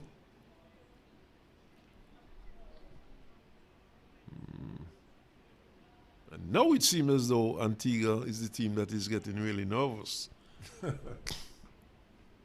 Oh, beats him outside the off stump. And through to the keeper. So, end of a very expensive over. End of over number 10. And end of the first power play, of course. And power play, which I would say easily went the way of St. Kitts, having scored some 68 runs from that 10 overs and going at a rate of exactly 6.8 runs per over.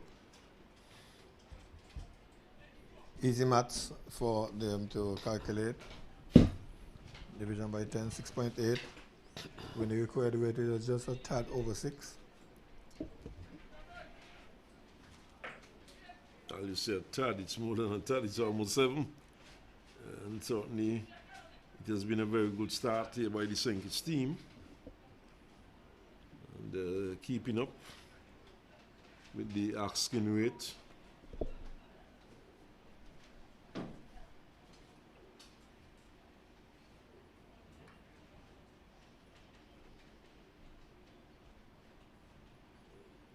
Here is Spencer to Ward.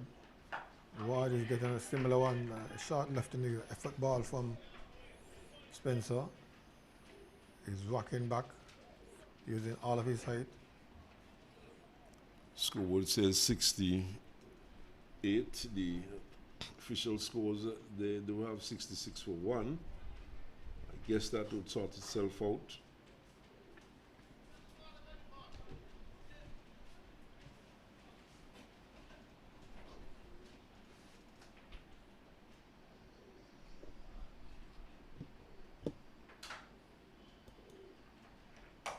Oh, he's knocked it up in the air. Should be an easy catch.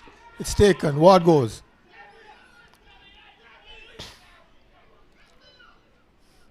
This is good bowling here by Spencer. He has really challenged the St. Kitts batsman. This one probably got a little big on Ward, and Ward probably sometimes good form could be a curse. And I guess it took him high on the bat, looking for an aggressive shot, looking for the pull shot. And Ward going for no score. And that is a serious blow struck there by Antigua and Barbuda and getting rid of the St. Kitts captain. And we know, Al, over the years that the professional teams would tell you that they always target the captain of any team, especially if he's a batsman. They look to cut off the head of the team, in order to put pressure on the rest of the team. And they have gotten the captain for St. Kitts quite cheaply. It's gone for Doc. Louis Day still is going great guns, but a massive blow struck there by the Antiguan team. Most certainly so, and they're very happy over that. Spencer is getting a little more pace and a little more lift than is anticipated. But here is Jolly Clark. Made a duck in the last game. A low score in the Connery game. Spencer is not as slow as he looks, and he seems to have good control. He has been bowling a good line and length and angling it across the right-handers. And it's very difficult to pull him into the onside. And then, of course, you have seen he has gotten good bounce also, good steepling bounce. And a bit of a surprise to the batsman also. He certainly surprised Ward and he surprised Odin. Bang, bang. 2 wickets. So certainly the St. Kitts batsmen, they would have to be very careful. Score 66 for 2. Win over number 11.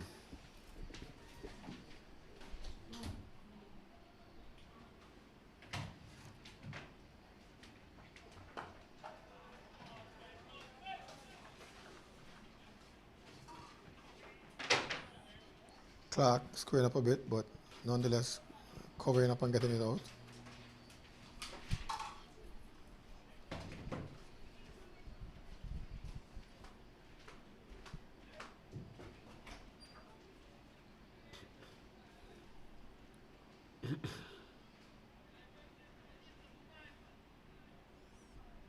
Here is Spencer once more. He's still on his back, 2 wickets to his name.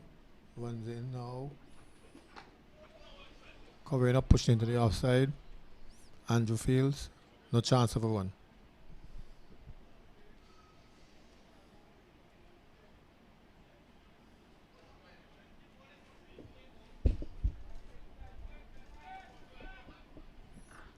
Go is constantly in the ears of Spencer, encouraging him, urging him. You know, yesterday, Al, you were begging for 100. I felt yesterday 100 wasn't really necessary for St. Kitts to win that game. Score of 238. But I think today, though, 100 is really needed by one of these batsmen, in particular Louis, who we know can score quickly, and he's at the crease. He's not only can he go big, but he can bring that asking rate down very quickly.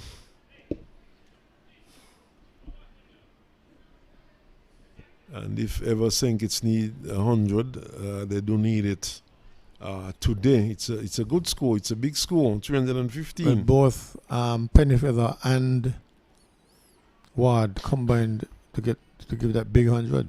Maybe something similar today.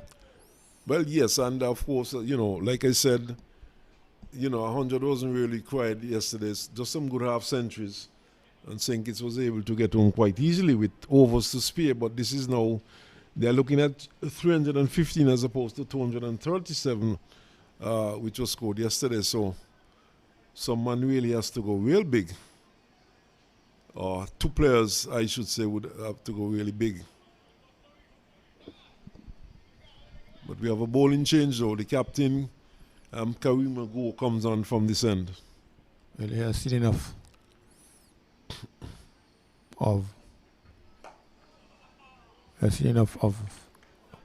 Glenton Williams getting pain and suffering from Louis, and he has decided to take up the mantle himself.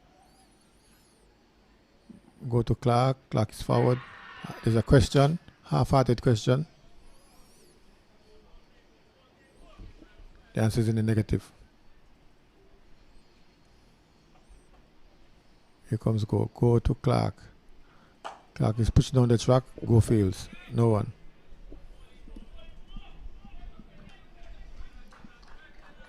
Good bowling Go. Good bowling Go, says his teammates. Go to Clark. Covering up. Another dot ball.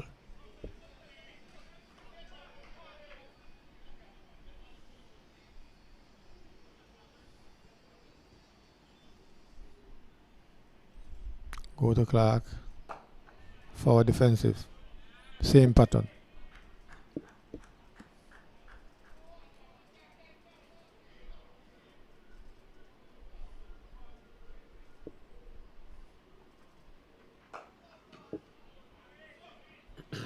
Just a little wider. Francis the man at extra cover. Uses some fancy footwork to field. End of the over. 67 for 2. So we've had some 12 overs completed. The scoring rate dropping a bit with the loss of those 2 wickets. And players, of course, going for a water break. And we, of course, would use the opportunity to take a water break also.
The wicket taker in Spencer is still operating from the southern end. This time to bowl to Michael Louis. Oh, how they would love to get Michael Louis as the third wicket. It's 2 down now for 67.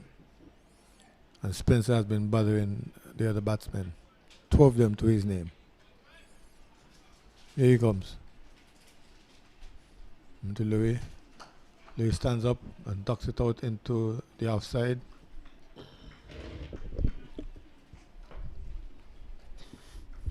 Although I can't, but I can't really overcompliment the groundsman for the preparation of this pitch. That's held together quite nicely. Still a very good pitch to bat on. And as Spencer has shown, with effort, it looks lively.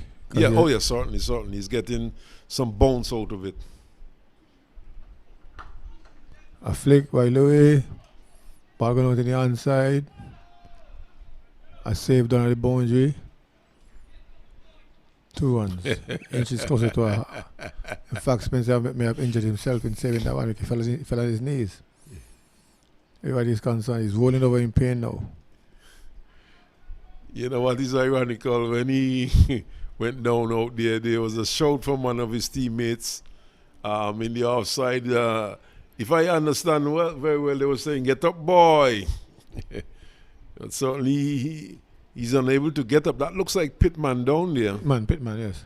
And he's down, and he's one of their key bowlers, fast bowler, coming into this match. This is his first match, and he seemed to have injured his leg a bit out there.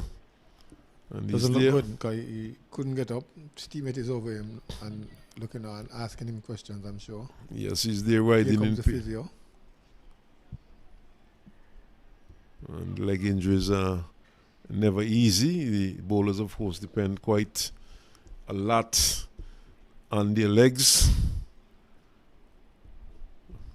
Well, any athlete for that matter, and the legs do have to be in good condition. Even if you're not an athlete, for mobility, the fitness of the legs are very important, very crucial. And we hope that it's not anything too serious with young Pittman. The physio is there. He's there. The physio, I think, is Richards. He's from St. Kitts. Yeah, that looks like Hans Richards, yes. Yes, I think at one point he was attached to the Leeward Islands team. But we have a breaking player, and probably we could take a well-deserved break also at this point.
But an eventful over so far. We've seen a man being taken from the field in a man-made basket. So Pittman is out. 12th man is out there, or the emergency fielder. A blow to Antigua because he was the one who opened the bowling. I'm sure they would have relied on him for 10 good overs. They would have to think in terms of somebody else. I'm wondering, Al, if he might have damaged his ankle. That left leg seems to be hanging a bit limply. It suddenly looked like a joint. It did an ankle or knee. When he stopped the ball, he fell on his knee too. So it could be one of those, either, as you said, either joint or maybe ankle, but he certainly seemed to have fallen on his knee. And then I saw hands flexing the knee, so precautions taken, removed him from the field. His life and livelihood is more important than this one-day international. Spencer to Louis, he smacks it into the onside. That will run away for 4 runs. Picking up his 50 as well. Shows the bat, but he knows that he has a lot more to do. Goes on to 51. Certainly a thunderous round of applause coming from the right of us. No doubt from his teammate and some supporters there. Fantastic knock there by Louis. Going on to 51 and 73 for 2 St. Kitts.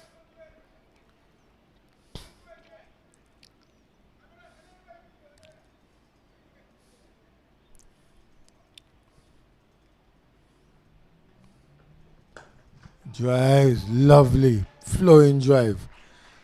This is beautiful. That was purely timing. There was hardly any backlift in that shot. He just put bat to ball, timed it nicely, and the ball raced away out to the extra cover boundary for 4. Wonderful shot indeed. My word, he's really in good nick. Really timing it nicely is Mikhail Louis.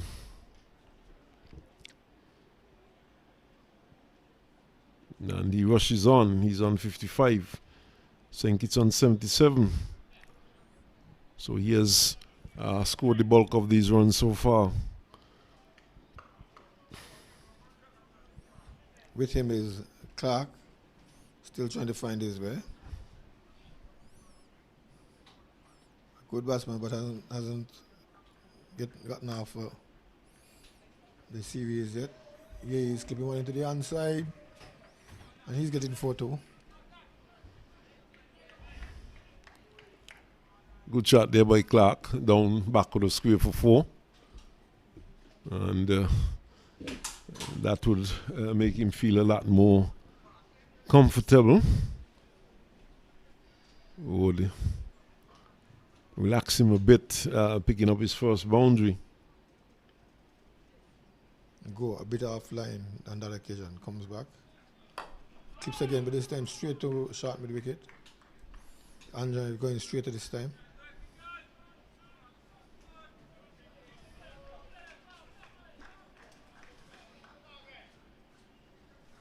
Here is go, Karima go. White driving, straight back to the bowler. With 1 bounce, jumped up and grabbed it.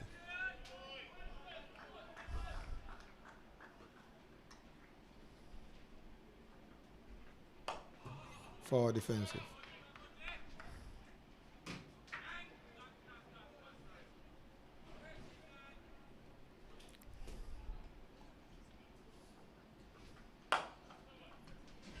Driven down the ground, should get at least 1. Long off comes in to do the work. Gets the 1. Moves to 6.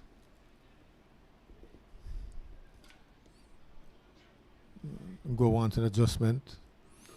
Want to tighten that offside field as Kyle Lewis tend to cover drive. This time it's a non-drive. Gets 1. And that's all he'll get.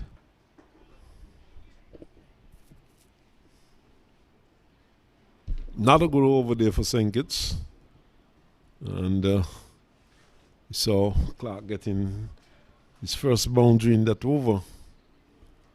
And that, of course, would relax him a bit. Good player, good batsman, Clark. But has not been too successful with the bat in recent past. So I'm failing in the match yesterday, getting a duck and having a low score at Connery.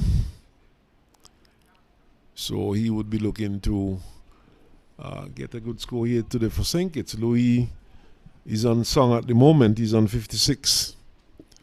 And he has been playing some wonderful shots. And the essence of his batting so far has been his timing. And he, you know, although he has gone over the top with some big hits, he certainly has caressed a few to the boundary, and especially through the offside. And it has been purely timing. Well, they have some protection on the outside now, man, the cover point boundary. That one taking the inner portion of the bat and going down to third man. Good delivery there by Spencer. This has been a good spell by Spencer. He's been able to extract some bounce from the track. And he has picked up the wickets to fall so far. He's picked up 2 wickets. And he has troubled the batsman a bit. And there we saw him getting the edge, inducing an edge there from Louis Hughes in sublime form. Spencer to Clark. Driving down the ground. Oh, that one goes past mid-off. A beautiful shot. No, that is class. Played to the right of mid-off and played down to the boundary. Well timed. And struck away there by Clark for his second boundary. Moves on to double figures now. Should go up to 10 with that boundary. And the score 88 for 2. And so I would normally say small targets. Small targets, the next target is 100. And then 125, then 150. Whittle it down, whittle it down.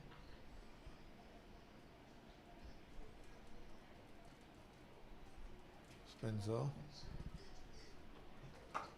To the outside this time.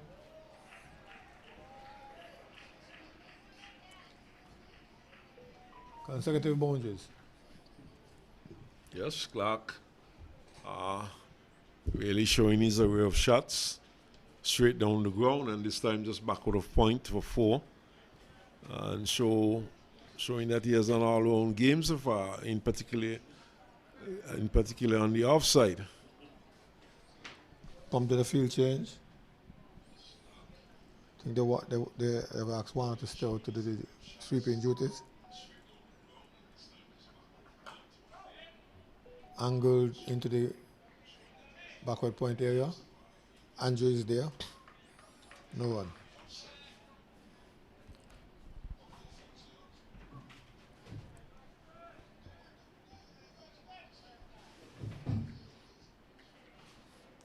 We've been blessed with very, very good weather over the past couple of days throughout these matches here at Warner Park, Al.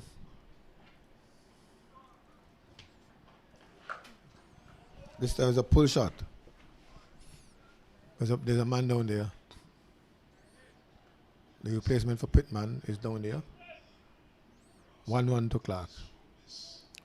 Looks like tongue down there on the backward square boundary. Clark, though, is really coming into his own. He's timing the ball well. And he's picking up boundaries, which is a good sign for St. Kitts now at 93 for 2. He has gone on to 15.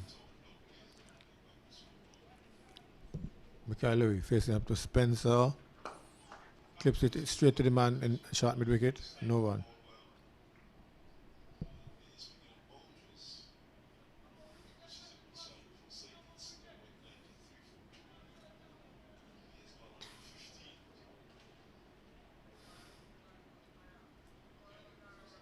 So another over completed.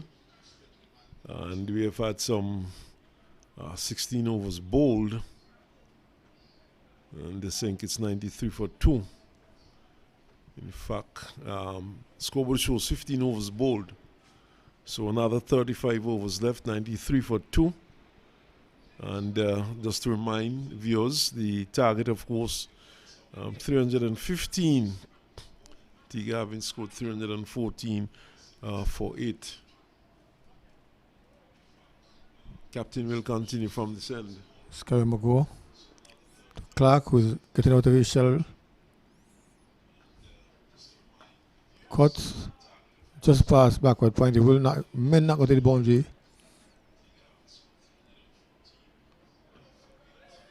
I have time for 3 though.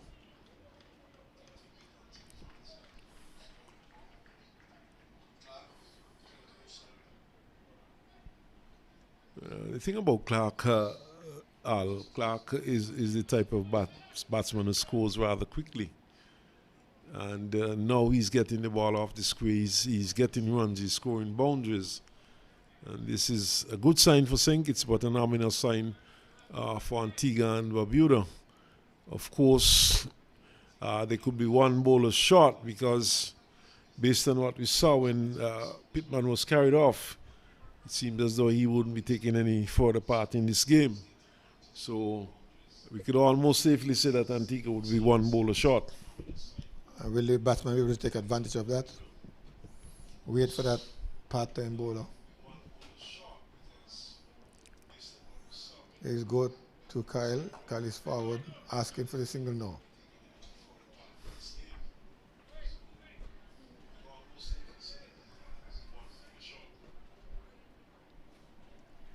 Go to Louis.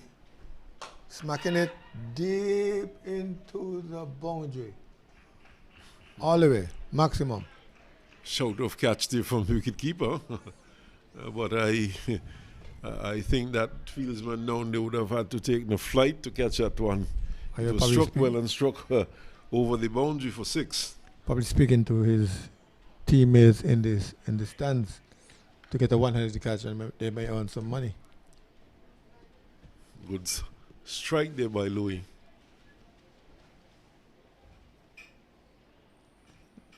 Go. So he has rushed down to 63. 100 coming up for St. Kitts, of course.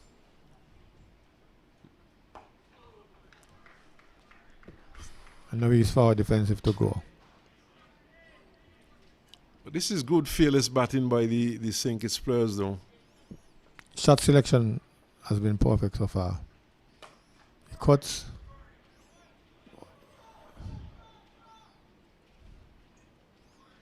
It's 2 with that cut shot. Runs come in rather easily. 11 off the over so far. 6 or 3 or 2.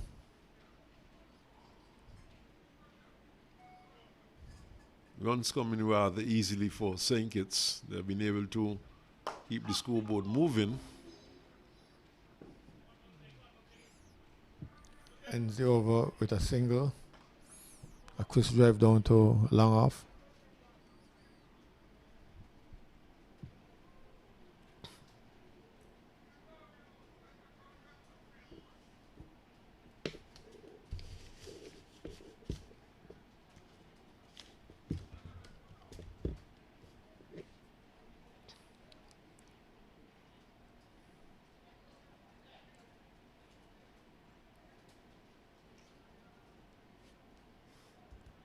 Seems as though we're going to have a bowling change from the far end. And it looks like Josiah picking up the attack from the far end, right arm leg spinners. Well, Spencer has had an extended spell because he bowled a number was on the chart. And so he gets his first break for the game to make way for Josiah. A little wily leg spinner.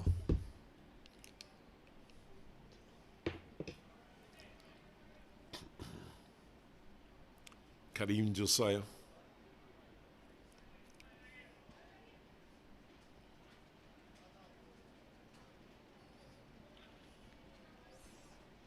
Almost taken out by Francis. They were doing some practice bowling. Josiah didn't see Francis throwing the ball and almost got knocked out.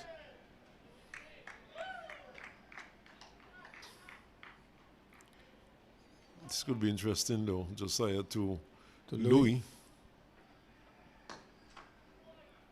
Bangs it into the outside. Gets one. Only one.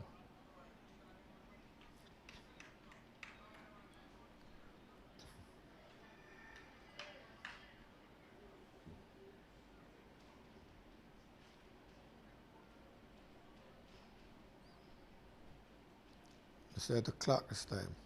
Clock is back and chopping. Ball going down to the boundary. The player giving chase. Should be able to pull it back. Meanwhile, the batsman returned for 2 runs.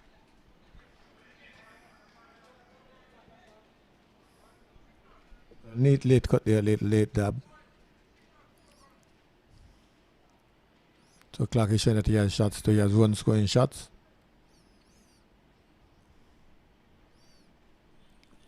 The side is in, balls. Point outside, it's slapping outside it, the off stump, making no contact. Benter pulls it in cleanly. Clark may have missed out on that one because it was short. Back down the track.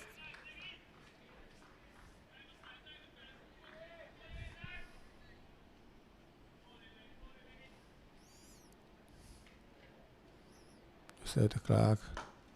Punches straight to the man. No chance of a run. Straight to Francis.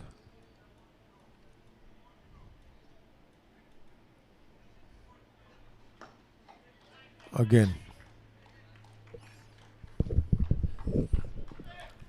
Bat over by Josiah. Looking to find his line and length for most parts, attacking the stumps, and attempted a few googles in that over, and in fact would have beaten the batsman Clark, taking the inside edge and running down to a fine leg, but a good start by the young man.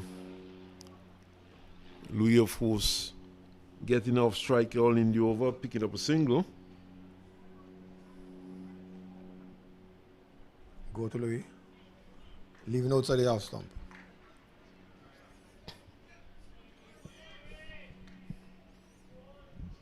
Here is Kaimago. The score on 108 for 2. Go to Louis. Forward.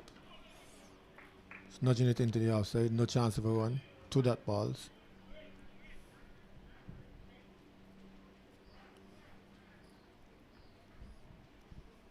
Here is Go. Gets back. Punches up to extra cover. He's quite close to the bowler.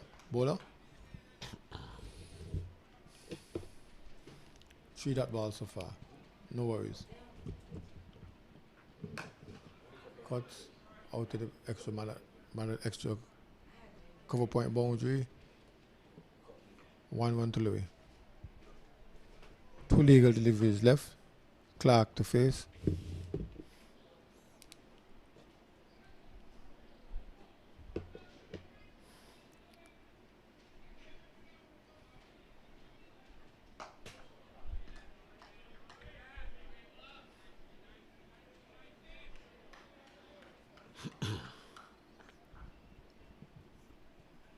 Here's Go.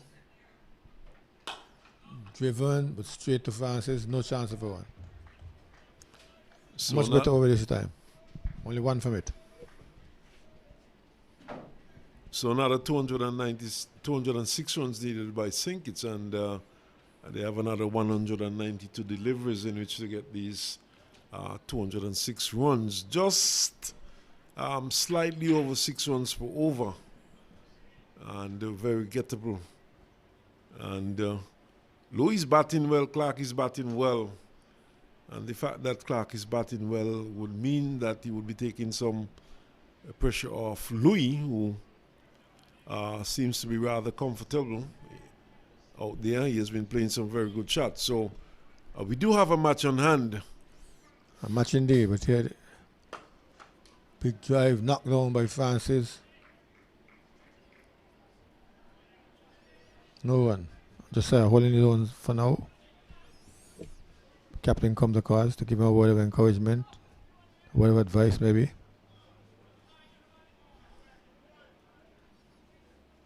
Here is Josiah to Louis. Almighty swing. Missing. Ball going through everything. By signal. Louis was looking for the big one that with that shot, missed it completely. And of course, he has to be careful here though.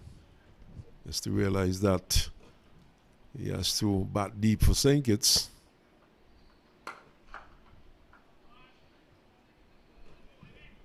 Drive out to cover. There's a boundary right out there.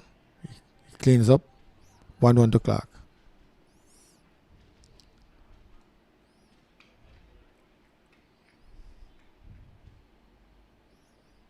Josiah just driven down the track gently. Just well placed beyond the bowler so he could get a single, Louis.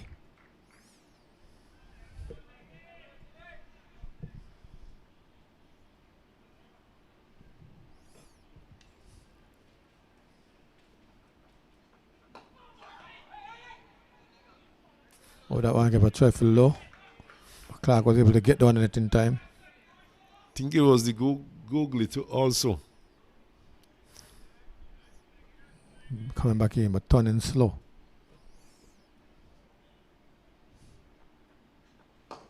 Driven overhead. It goes all the way.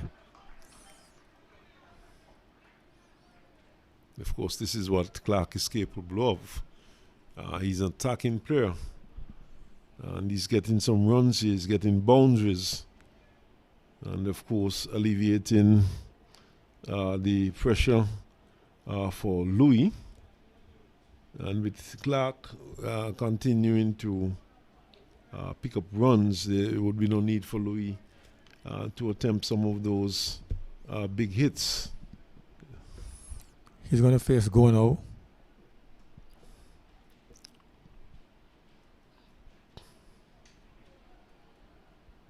Important for Louis to bat deep into the innings, as well as Clark, who has gotten a start. He's on 25. Go to Louis. Back and jabbing it into the offside. Francis comes in. Oh, that's not Francis. Fielded well by the man at backward point. Here is go again to Louis. This time he gets it away from the fielder. Strolls down the pitch for a single.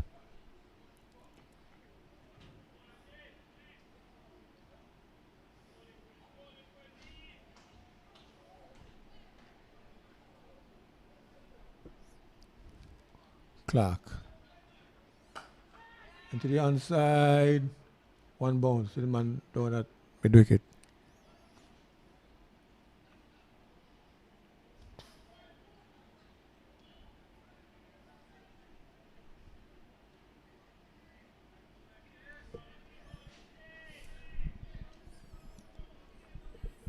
Louis facing goal. Big hit, miss hit, but going out to wide of me off. 6 runs. Didn't get hold of that one, but they still traveled for 6. We saw Louis holding the back of his calf there after he played that shot. Perhaps getting a bit of cramps there. You see signaling to the dressing room, perhaps asking for some fluid. Clark did as well.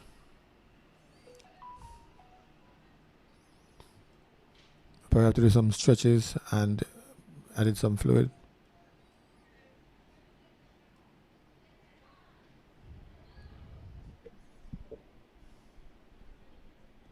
Physio goes out.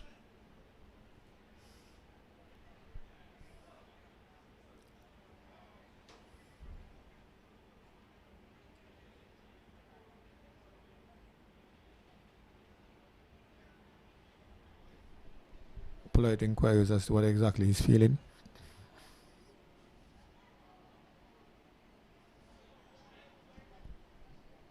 All seems to be well though.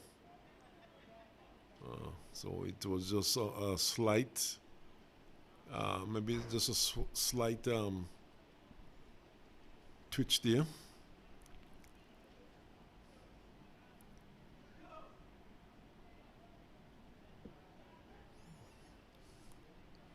days have been very hot, so it's easy to cramp up. Here is go. So he struck straight. My word, this is what I was speaking about earlier, Al. Louis had to be very careful. It was important for him to remain there a very long time for St. Kitts. He had just struck one for 6. The asking rate certainly in manageable proportions, and giving it away, I would say, Louis. Yes, at this stage, it was totally uncalled for. He had 6 off of the over already. In fact, there were more runs scored off the over because they got some singles. And this could be the game here. This could very well be the game here. Clark is batting well. He's capable of getting 100.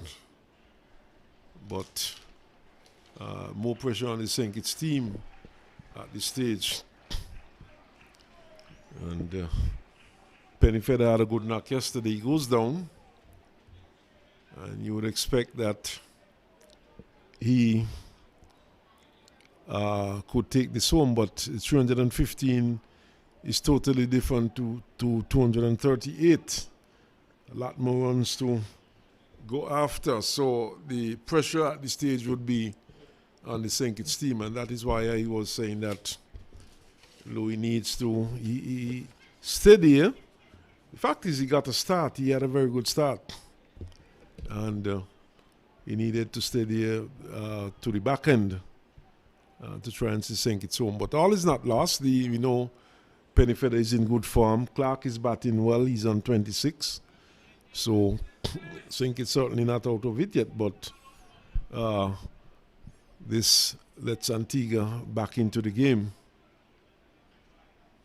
124 for 3. Louis going.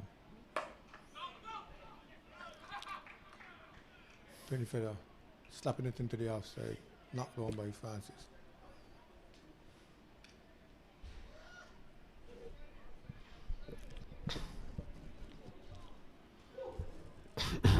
So we have had some 20 overs completed.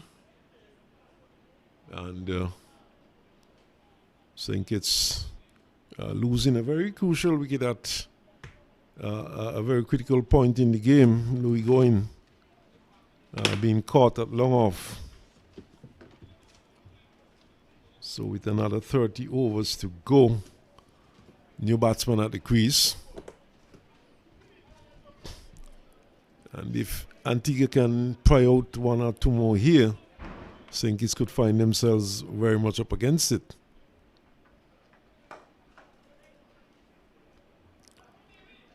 Josiah from the far end, though, he continues to bowl well.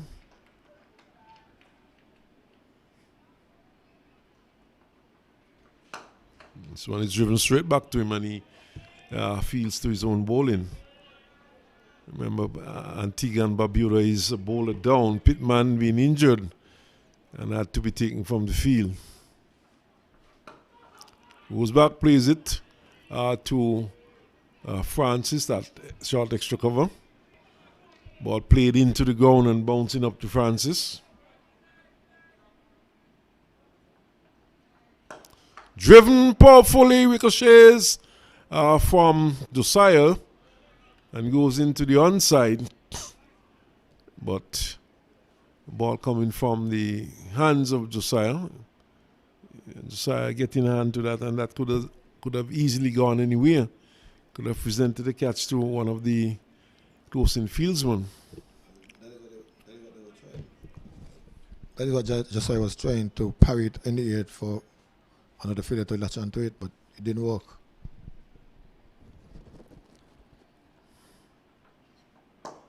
Driven back to the bowler, fields to his own bowling. So it's obvious that Clark is going to continue to play his shots. But he has to be careful here. Pennyfeather looking to flick into the onside, driving into the onside, can't score. So good tidy over there, just the single from that over. Josiah putting in a good spell for his team. Captain will continue. He is also bowling a marathon spell.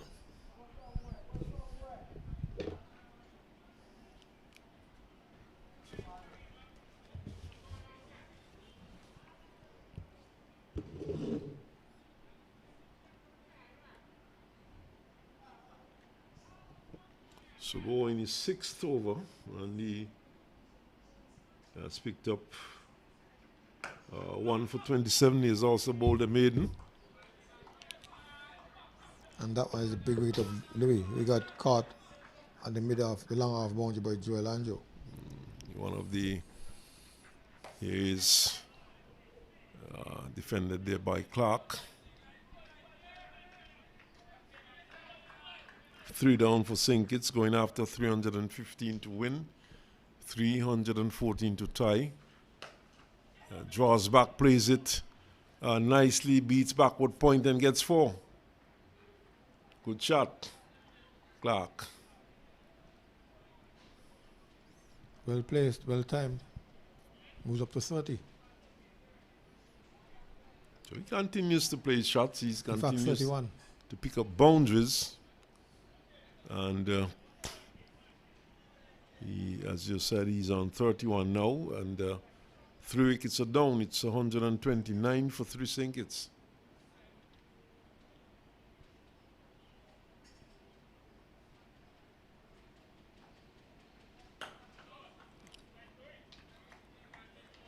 This time it's go. He's blocking that one from the ears. It was played back on the offside.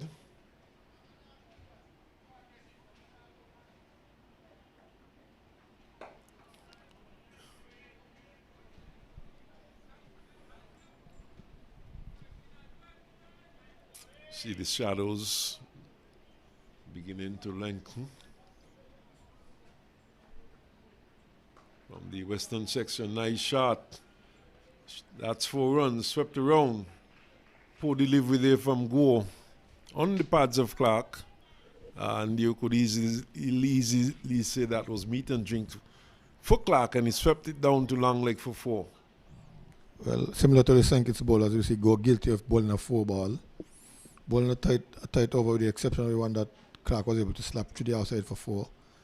A rather loose delivery. And forcing Clark to bring out one of his other shots, a sweep shot. Scoreboard continues to tick over for St. Kitts. And Clark has picked up where Louis has left off. And advancing the scoreboard quite nicely. He's gone on to 35 with that 4 swept down to long leg. 133 it is now for 3. Oh my goodness. Penny Feather is looking to force this one into the offside. Missed it completely. Missed his leg stump.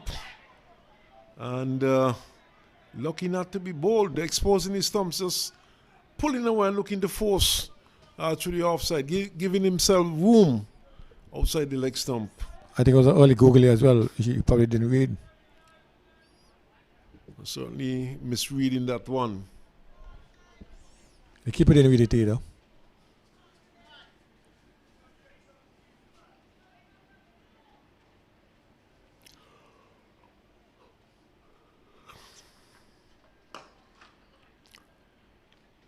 This time he gets it down to wideish long off and gets a single.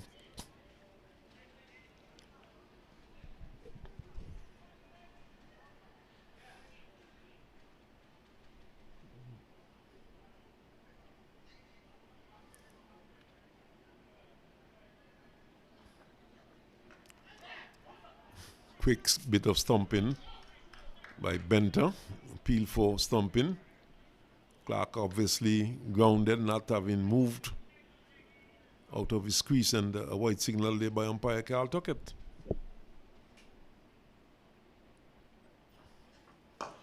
This time he's going down to long on, gets a single, driven powerfully down to long on. So Clark looks well set, timing the ball well, being able to find the boundary, not being bogged down. Pennyfeather is swinging that one down the onside. And a wide is signal. I think the scoreboard missed it all the wide. The score should be 149 now.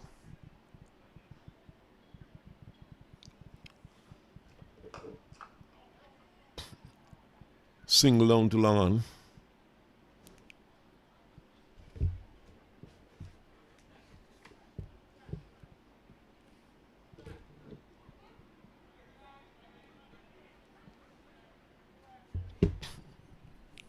And as you rightly said, the score actually should be 140 for 3. Not a single, easy single, played down to long off this time. This time by Clark.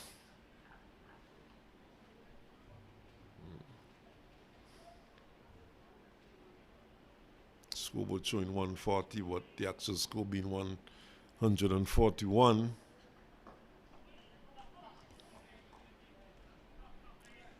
End of the over. 141 for 3. St. Kitts chasing 314, Pennyfeather 2. And the Clark is on 37.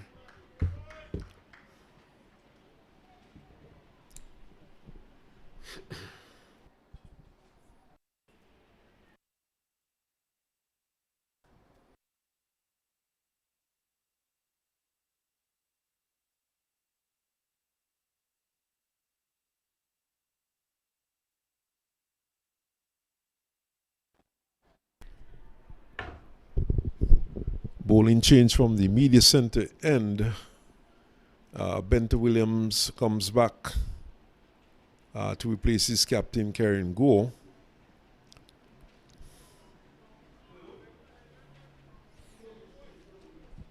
They have Francis who did a little bit of medium pace. So he may be the 5th bowler.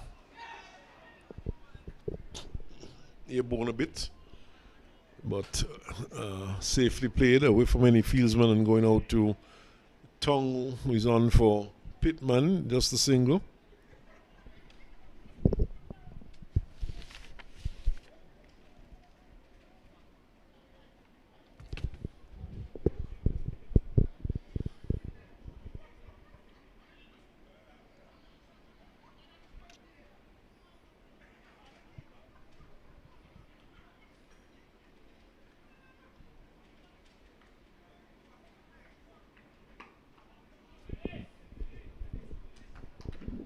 Offensive prod this time by Pennyfeather.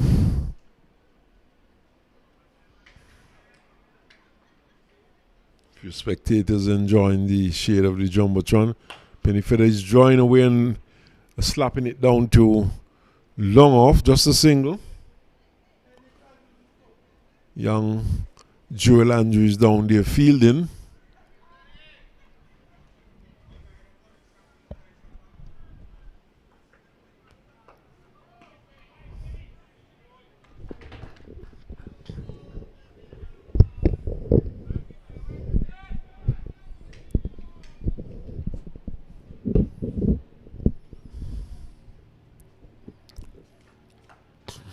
Stayed up to backward point, no run.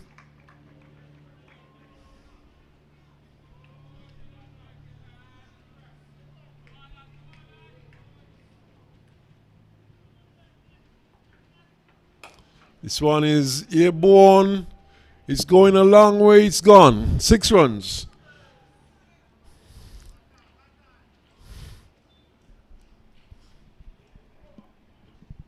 So well struck there by young Clark.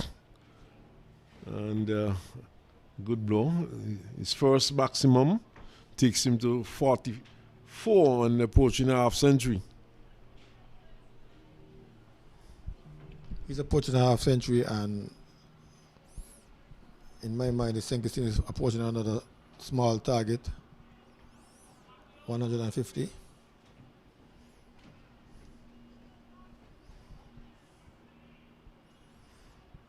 So we kind of figure out who's going to be the 5th bowler. Just a matter of when he's going to be introduced. I think it will be Francis. He bowled the crucial over against Anguilla in that tight game. Defensively played there by Penny Feather. He's on 3, but you could see that he's chomping at the bit. Looking for the big shot, looking for one in his half. Steps out, drives, but straight to Francis, who is that short extra cover.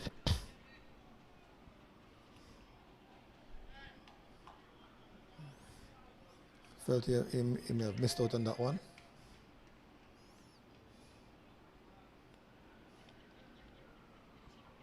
Yes, he's driving once more. Not timing it. Ball bounces up to Francis at short extra cover and he can't score. This is a time when somebody needs to speak to him because he's winding up for a big one. He's winding up for a big one.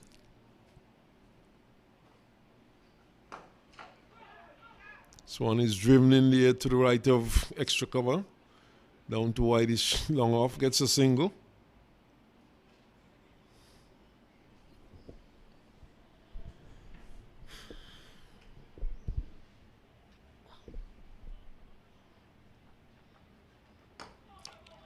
Played back to the bowler this time.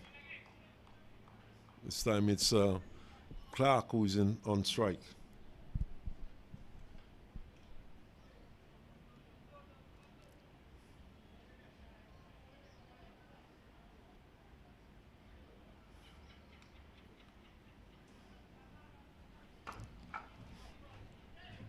Good work there by the field at backward point. That's Joel Andrew knocking it down, but the ball eluding him and going further into the offside, and the batsmen were able to get through for a run.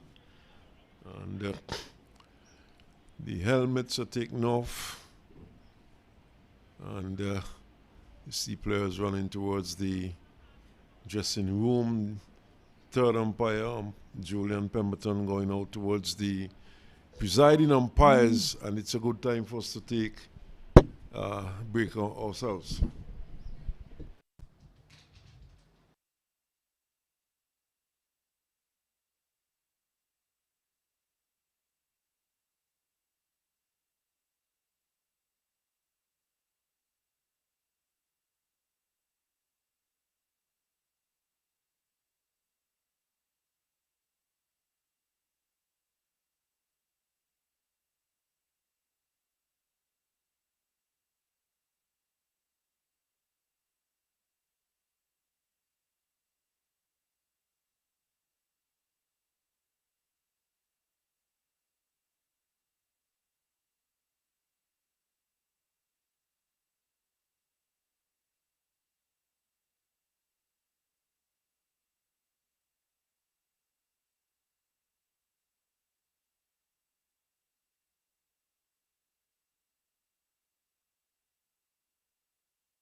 So we go again here as this one is pushed up to cover.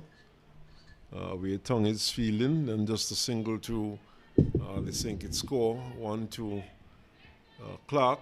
He moves to 46, just 4 away from his half century.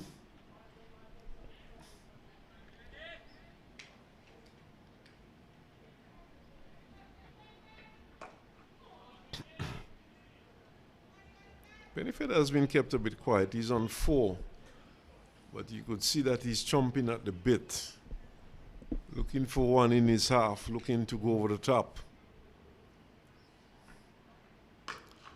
Draws away and forces into the offside and gets 4. Tongue seemed to have picked up that one late. He's at cover, and he seemed to have picked up that one late. And ball beat him into the boundary. And he's not the quickest of movers, though. That's the relief that Pennyfield was looking for. His first boundary. He's driving nicely. And young Andrew moves to his left quite smartly. Fields sends a good strong return to the keeper's end. Just a single. So good batting there by Pennyfeather. The boundary followed by a single. Rotation of strike also.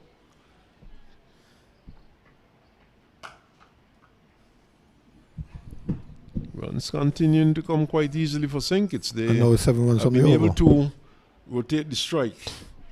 And one more to the score.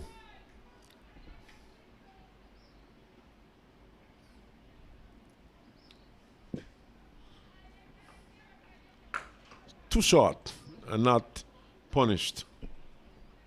So end of the over. End of over number 26. Well, Go got away with one there because that was way too short, almost a long hop. And Pennyfeather slapped it straight to the fielder for no one.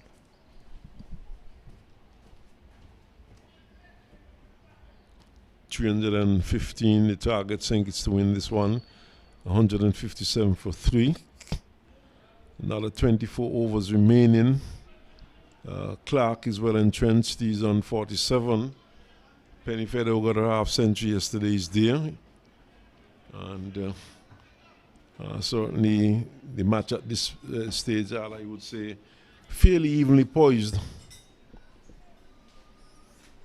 Well, both on the scoreboard and in our minds, because they're just about halfway, 157. And the over is just about halfway. I think, though, the Antiguan team would be looking for a breakthrough at this point. If they could pry one out at this point, they would have a slight advantage.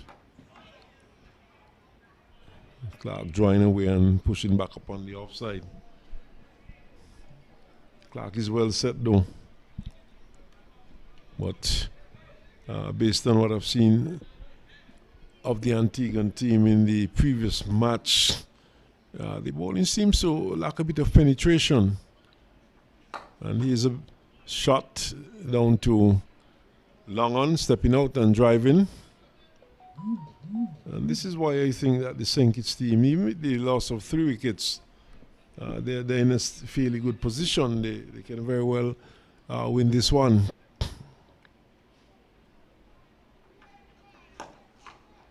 Pennyfeather's driving all along the ground, picks up a single.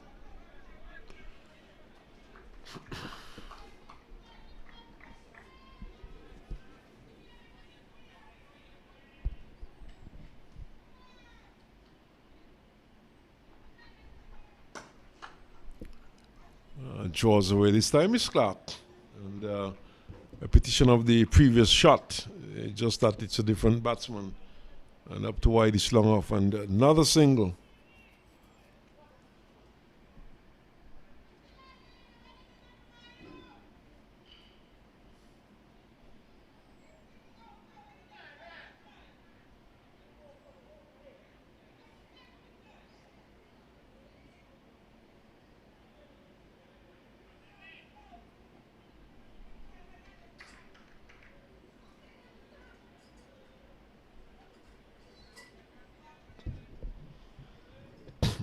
try once more.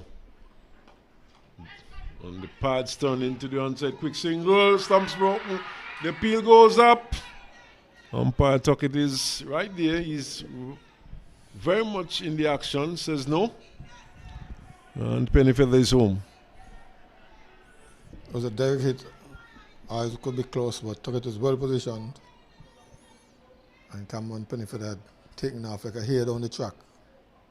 Seemed to have been home to me. But they always say direct hits, you know, more times than not, they are out. But this, of course, could be very misleading because some people could be carried away with the adage that direct hit is out more often than not. But Tuckett well in place, and he would have seen the action and immediately said not out. Change from this the media center end.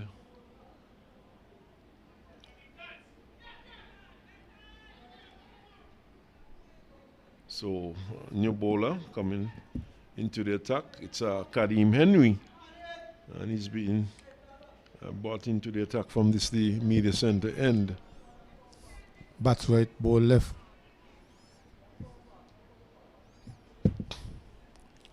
And obviously slow left arm.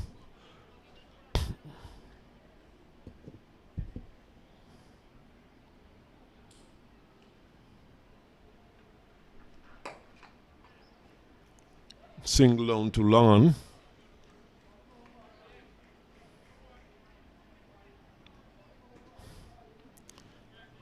As the innings has progressed, though, the track seems to be getting a bit slow.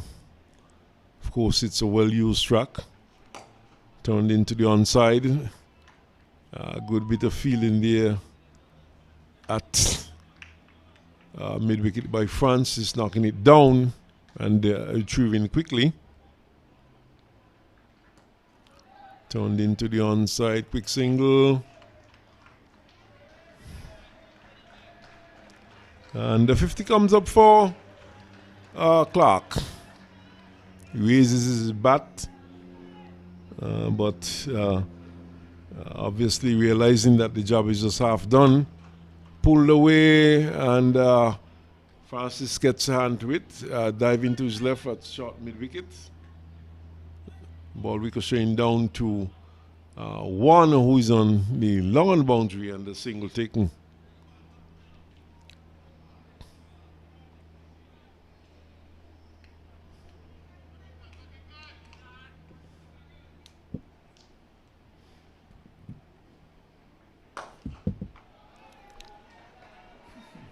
Good shot there for 4 by Clark. And that takes him now to 54.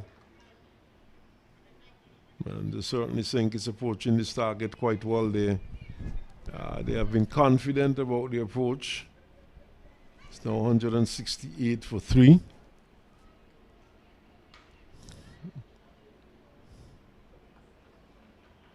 Swept away, but just as far as short backward square, no run. So over number 27 comes to an end. 168 it is for 3 Sinkets. Good partnership building between Pennyfeather and Clark. Louis went when the score was on 135.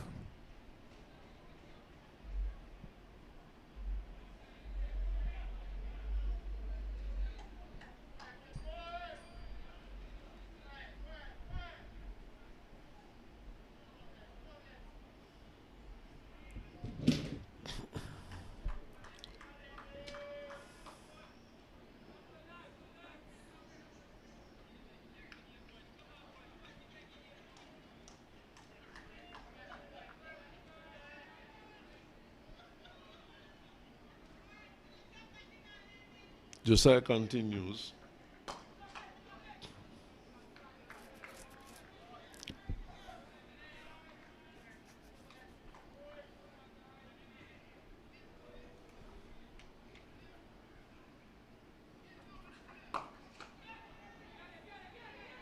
out towards mid-wicket, goes into the boundary, crosses the ropes now, 4 runs there to Pennyfeather. Well, it's getting a bit dicey for the St. Kitts team now. They needed just about 100 and just shy of 150 runs.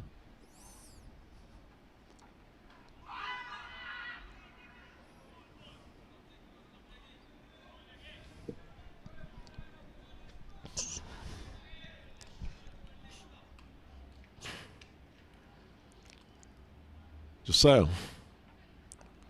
Driven, but back to the bowler.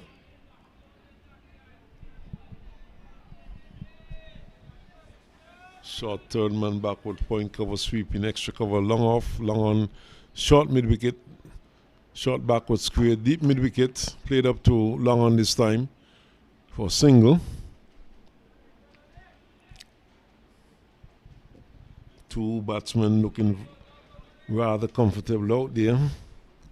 Pennyfeather has gone on to 18 and he has begun to time it a lot better now, and Clark, who's on 54, has been timing it quite well. Draws away, plays to Joel Andrew, who is at backward point, he feels, and there's no run, so the over comes to an end, and we would have had some 29 overs bowled in this inning so far. Another 21 overs left, and it's 173 for 3. I think it's chasing 315 to win this match and to win this tournament. They've given a good fight so far. Inching closer.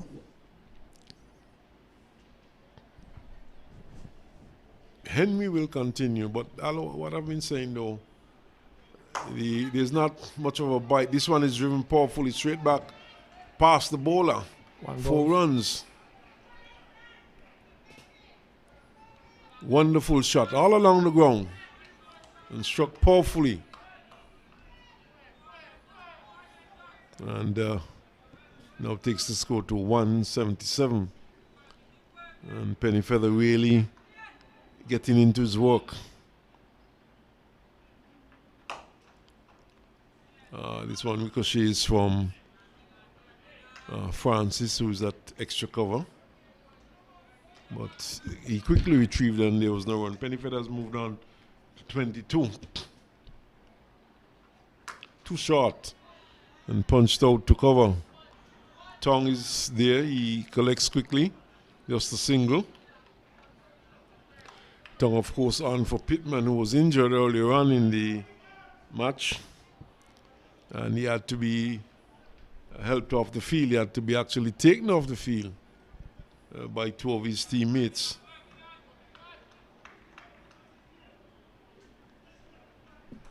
Swept and swept nicely, but a brilliant bit of work there at backward square and preventing a run.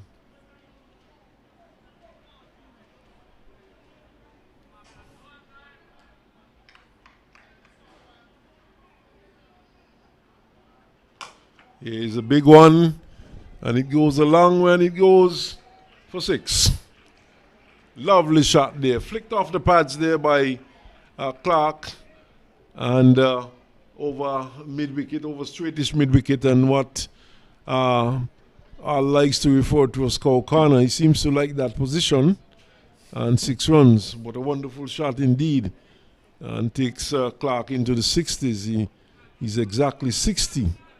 So he's well into his work. He's batting well.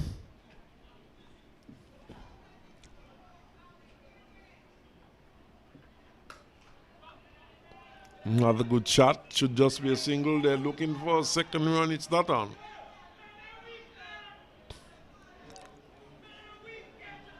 So 30 overs completed, and I think it's now 185 for 3.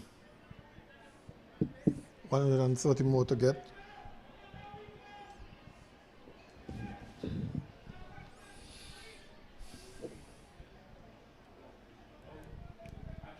20 overs. If this is 2020 style, then you think his team should get there, but it's not 2020. The fielders are well out. They are boundary. There's protection in the deep. And they have to find creative ways of finding the boundary, as they have been doing. But to continue to do so is a big challenge. Let's see if they can keep it up. So the Clark goes back and slaps. Gets one down to long on.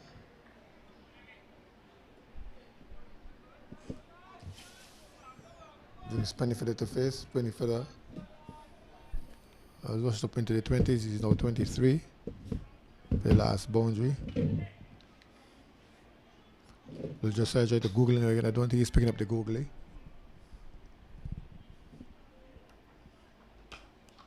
To the outside, out to the man doing the sweeper. Was 1-1.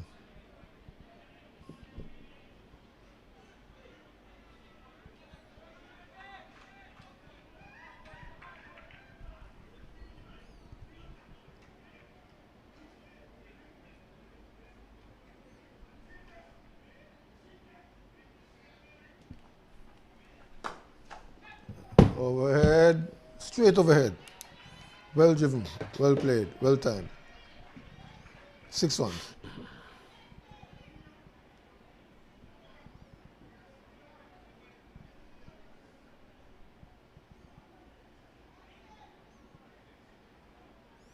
For a moment, the mid-on fielder, the long-on fielder thought he had a chance, but by the time he got to the left, the bat was still beating him with pace and distance. Now he has adjusted himself a little straighter. Just that Clark has noticed that. So, swinging into the onside this time. There's a man down there giving chase. He should cut it off. Meanwhile, 2 runs.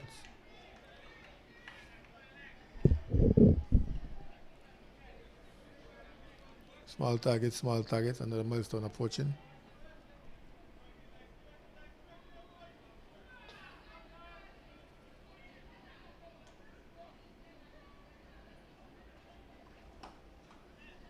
Cuts out to the sweeper.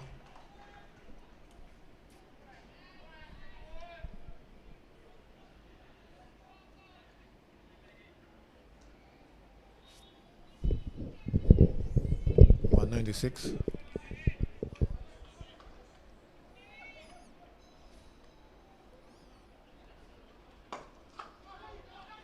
Driven out to long off. Good throw. Right to the keeper's end, just 1-1. Not a bad over there for St. Kitts. Yes, St. Kitts going along quite nicely. And, you keep saying small targets, but I don't think the St. Kitts batsmen are thinking small targets at this point. They have been scoring quite quickly.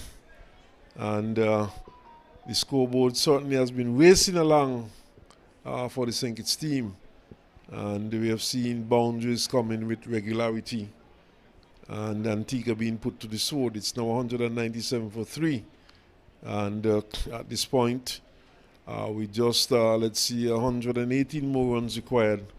The St. Kitts team very much in ascendancy at this point, and the St. Kitts team, they won the toss earlier on and inserted Antigua. And it seems as though the St. Kitts team enjoy chasing down targets. They did it in fine style yesterday against Nevis, chasing down 238, losing just 4 wickets with 12 overs to spare. And here we see them again. Yesterday, of course, without any significant contribution from Louis. Today he got a half century. And we see Clark now today picking up the slack. His captain yesterday was fantastic. He scored 86 not out. Now Clark, along with Pennyfeather, who batted quite well yesterday, now looking to take it home for St. Kitts, but still some distance off.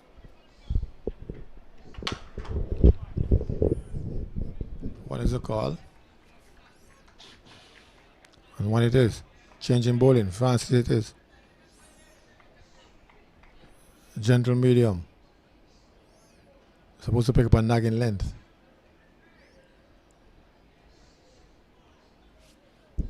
So yesterday he had a golden arm. Picked up a valuable wicket. And perhaps brought on to try and buy a wicket at this point.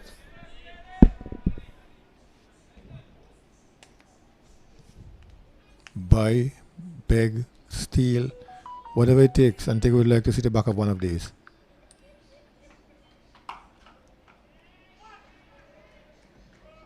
One is the call, and one it is. As the ball goes out to tongue on the super boundary.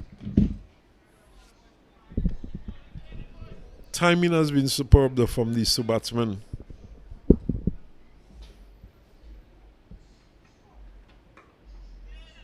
Turning to the onside, quick single.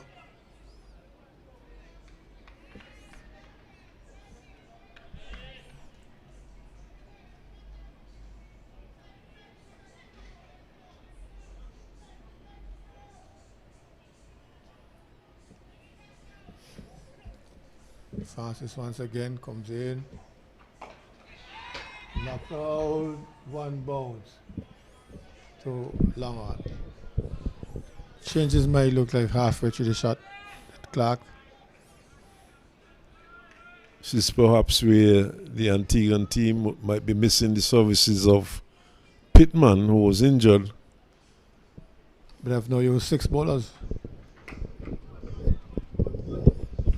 They have Francis here now, and they use Kadeem Henry as the other bowler. So for them to find 6 bowlers with one of their key bowlers down, Well, it's not just a question of finding 6 bowlers.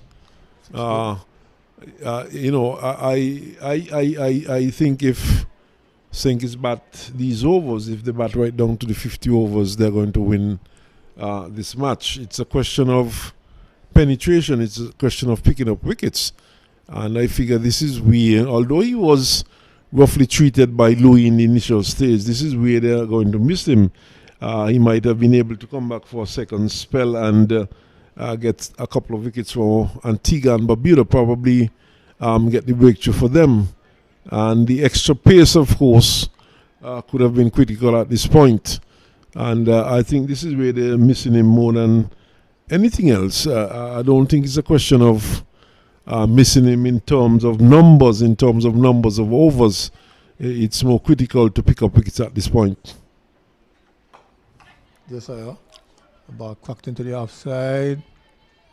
Goes over the boundary rope. An open blade, an open slashing blade. Brought some results for Clark. Moves on to 77, is it? 77?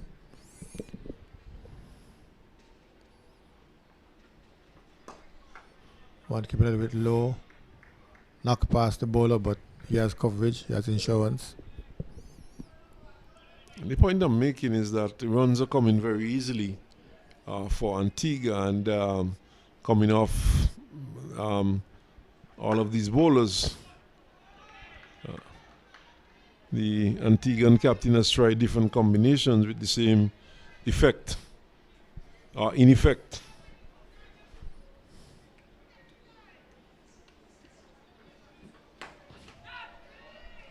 Pull and pull well into the vacant cover corner area.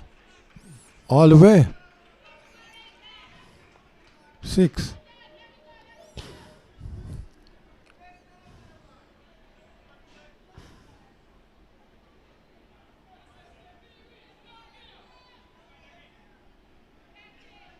You can see the shoulders of the Antiguan players dropping.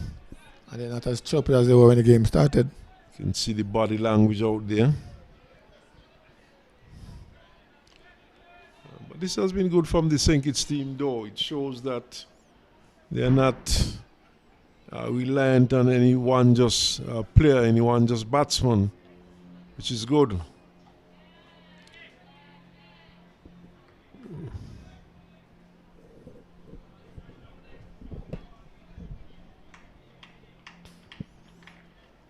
Clark. Facing up to Josiah. Slapped it outside the half stump. Misses.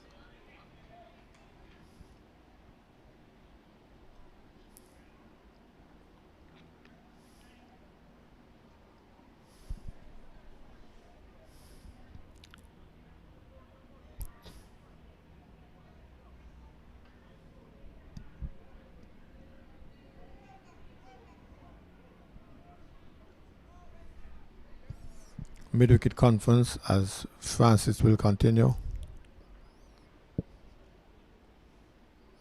Score meanwhile has rushed up to 211 for 3. 27 to Pennyfeather, 83. 83 to Clark.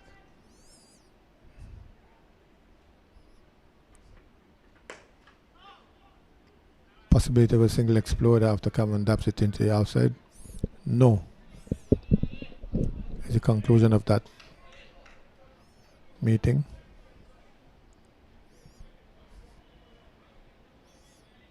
Francis to Pennyfeather. Pennyfeather goes after him. The man down there takes the catch. Yes.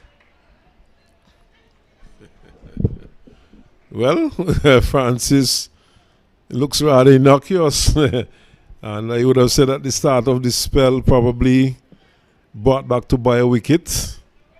And seems to have a bit of a golden arm. It was not the greatest of deliveries, but Pennyfeather saw an opportunity to clear the boundary. Didn't time it as well as he would have liked, and played it straight down to the man at long on.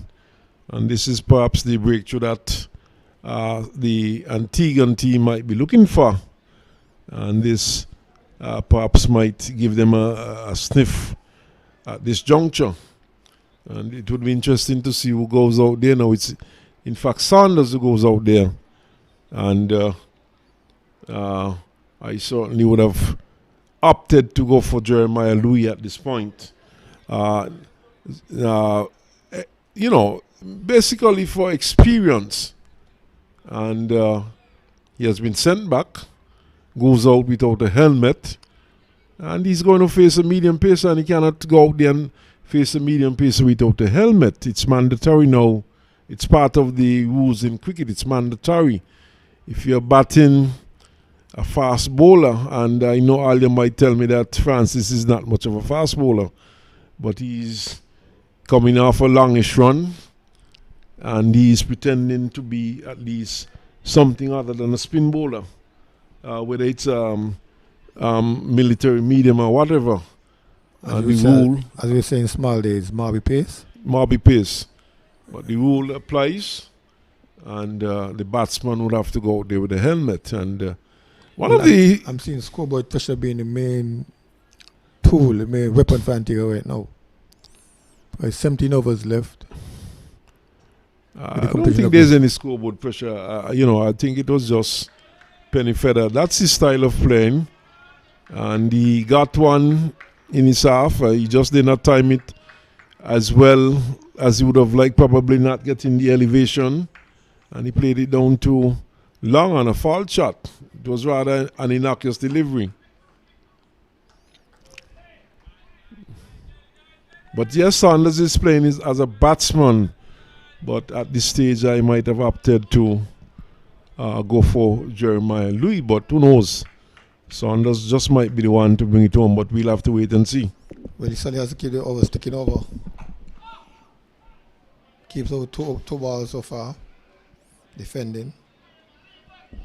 Well, he has done the right thing so far. He's just in. And we do not expect him to go hell for leather immediately.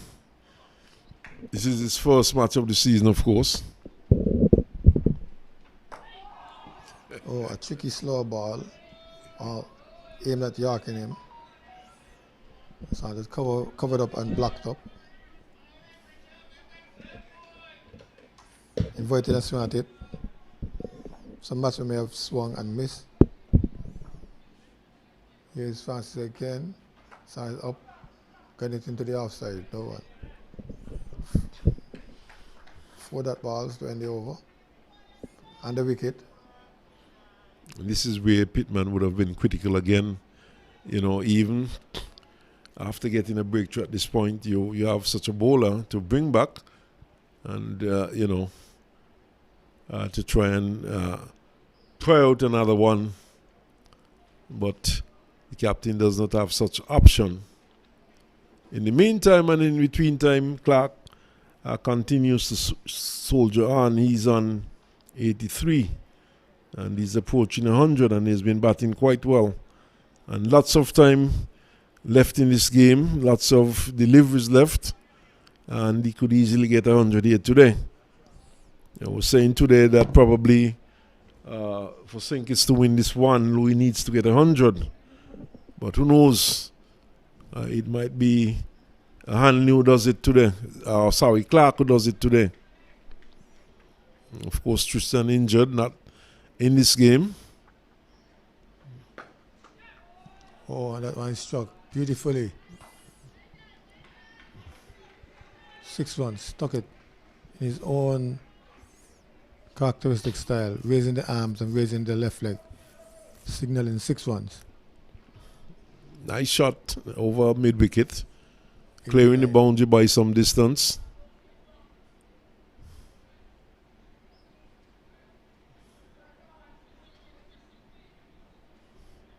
Antigua bowling to me, from what I've seen in these couple of matches, is not very penetrative. Not just Antigua, I haven't seen any very, very penetrative bowler in this setup so far.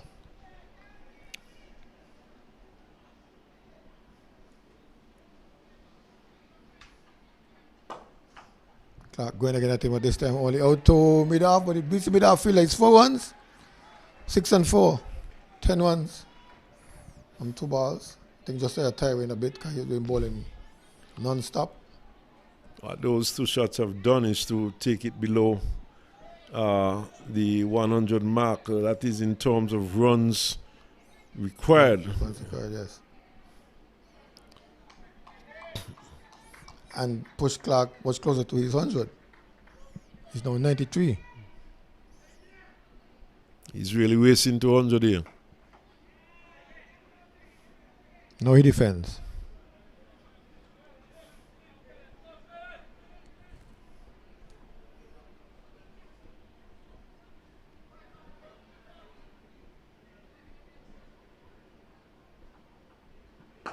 Goes again, this time straighter and 6 more.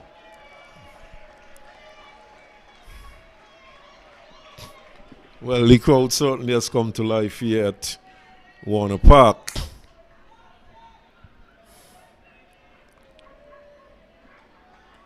.99, 1 run away.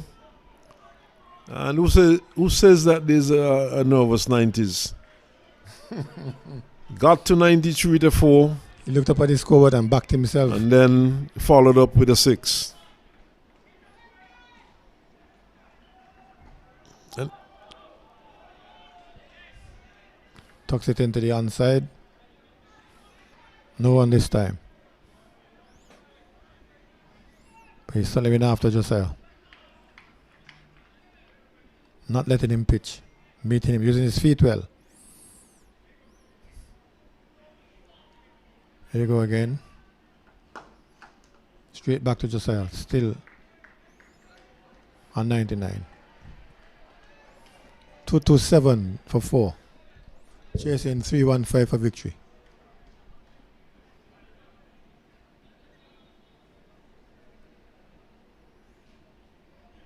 so we've had some 35 completed.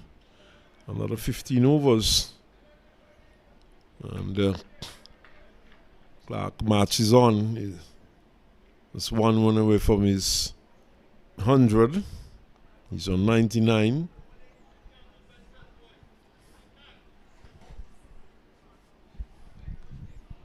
.88 to win from 17 overs. And Clark would know this bowling. He plays, from my understanding, he does play some cricket in Antigua. So he would be quite familiar with some of these players. Well, he's certainly treating Josiah with a air of familiarity. Being able to step out to Josiah and punch him wherever he wants to.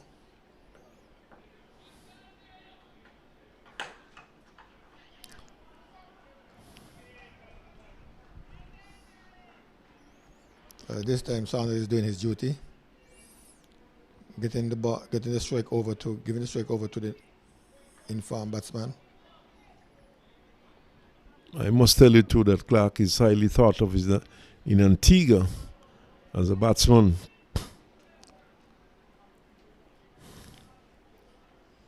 And let's see what would happen here. Francis to Clark, full delivery, struck down the ground, and a rousing round of applause from the dressing room and the players' pavilion. 100 to Jaleel Pee Wee Clark as he raises the bat now. But the job is not yet over. Fantastic knock by the young man. Well played. And this knock, of course, could see his team home. 228 it is now for Clark. An even 100. Really brought the crowd to life with that single to bring up his 100. Off the pad.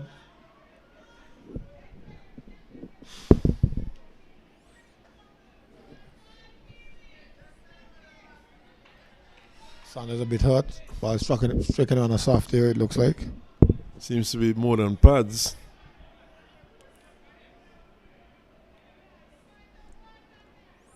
Let's hope it's not the jewels of the Nile. He's a young man. Yeah.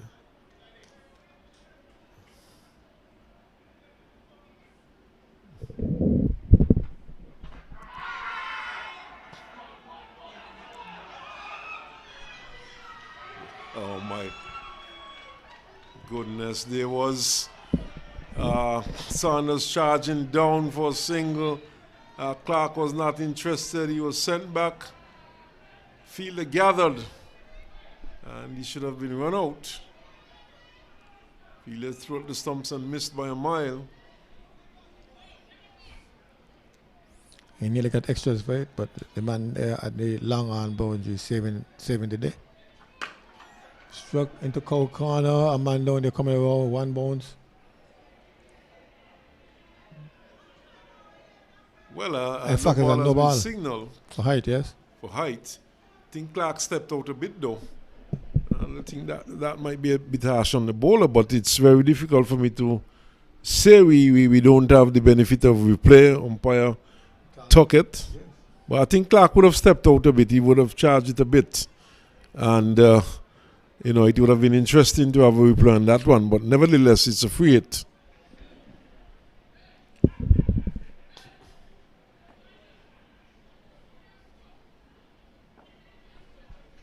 Free hit, Sanders faces Francis. Sanders steps up. Tries to the offside. Looks for one. Asking for 2. No, it's not on. So Francis, not very expensive on the free hit.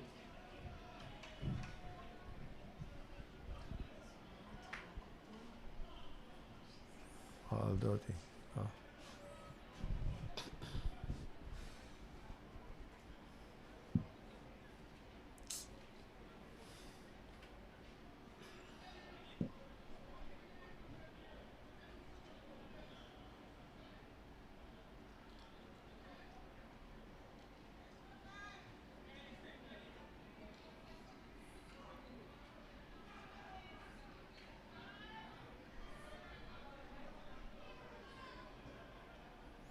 I think just as well as ended. So we should change in bowling.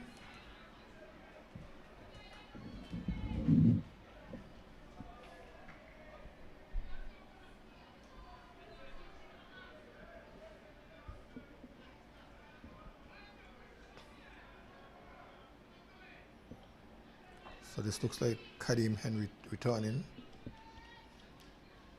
Sanders facing. Bottom edge down to final leg area. There's only 1 run in it.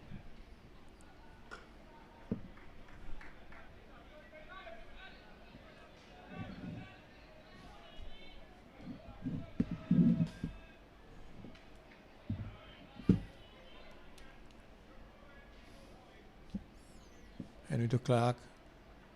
To the leg side, pulling, missing. Ball striking a soft area. No harm done.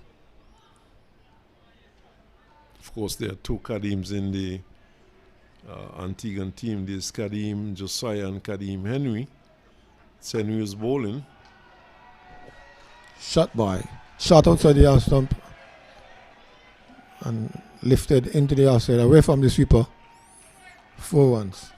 Well, Clark is doing it quite easily out there. He's making batting look easy. Of course, the bowling leaves a lot to be desired. It was short and he punched it into the offside for 4. And there's no teeth out there in the Antiguan bowling. Again he goes, and he goes. Catch taken by the man at long off.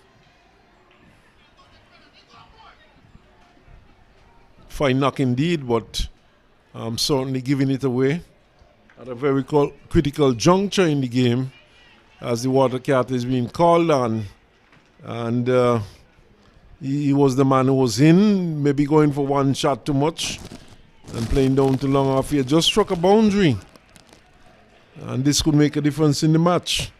There's still some runs to get St. Kitts and 5 wickets down, but still a bit of batting left in the hutch for St. Kitts. Louis is very capable. His brother is also a batsman. So still some batting left, but another twist to the game at this point. But Water Cat being called on and we'll take a water break.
Newman, Jeremiah Louis. Edge in. Intelligent edge going down. Looking for two. No, it's not there. He was covering up to Kadeem Henry. Got the edge and got a single. 1-1 to the score, 1-1 to Maya Louis. I think a lot of this goes down to what Louis does out there. Very experienced player and a very good batsman also. He's not just a fast bowler. And I know he's a very capable batsman. Of course, there's young Saunders, but Louis, of course, is the experienced one, and a lot depends on him out there in the middle. Saunders dabs it back down the track. Last ball of the over. Very eventful over. The removal of Clark, a boundary by Clark, and a recalibration of the required runs to win and wickets. It's 5 down now for 229. Sorry, 239. 239. You know, they always tell you that when you're in staying, do not leave it to the players coming behind you. Always take it home once you're in and set. And Clark, of course, the Sengis team would have hoped that Clark would have taken this home.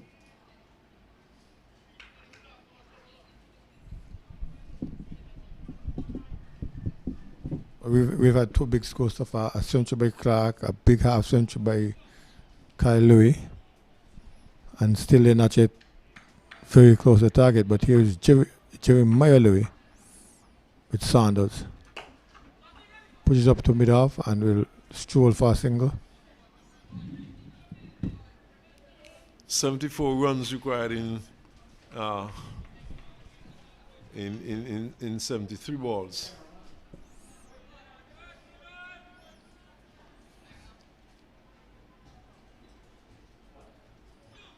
Saunders remarking his guard.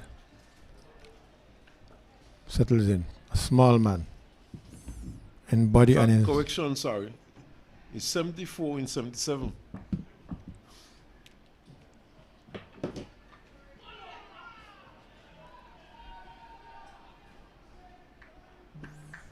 I want going to the keeper. An edge. It was in fact a catch. It was low down to the keeper. And he seemed to have gotten a glove to it. It was low down, but edged by Saunders. And he was able to pick up a run. Trying to keep the inner ring. 5 on the inside.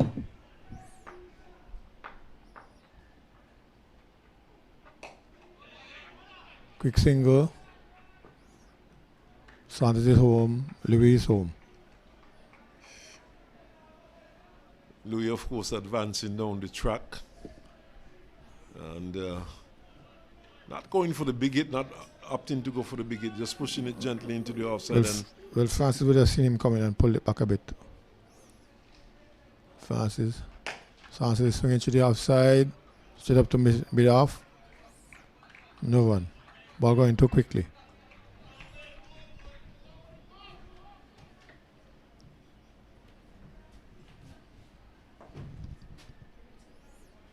It's fine. They need at least a runner ball or thereabouts. Down the leg side. Francis obliging by giving the extra one. Wide.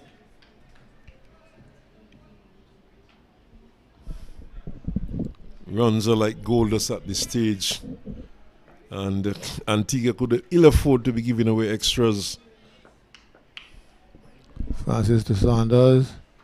Cutting, ball knocking into the ground. They're exploring the possibility of a single. Saunders sends back Louis. Wisely so. What Antigua needs at this point is a bowler could string together a couple of tight overs and push up the asking rate a bit and apply some pressure to sink. This one is going tightly so far. They only able to get 2 singles so far, I think. And they need about 5 or 6. Here they get another one. Think too they would want to give Saunders a lot of the strike. He does not seem to be able to get the ball away from the fielders. He's not finding the gaps as yet. Here comes the message with the calculations and the fake towel.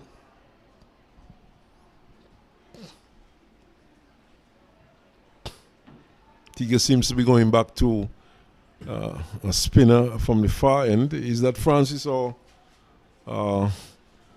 seems to be Benton Williams coming back from the far end?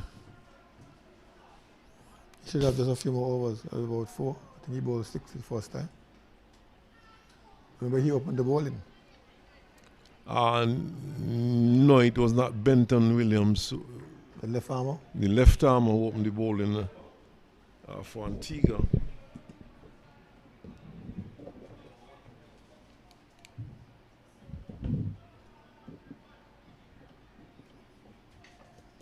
Little Sanders facing. In fact, he's any continuing a swing and bowled. There we have it. Right over the wickets being taken. In fact, the bowler opened the bowling.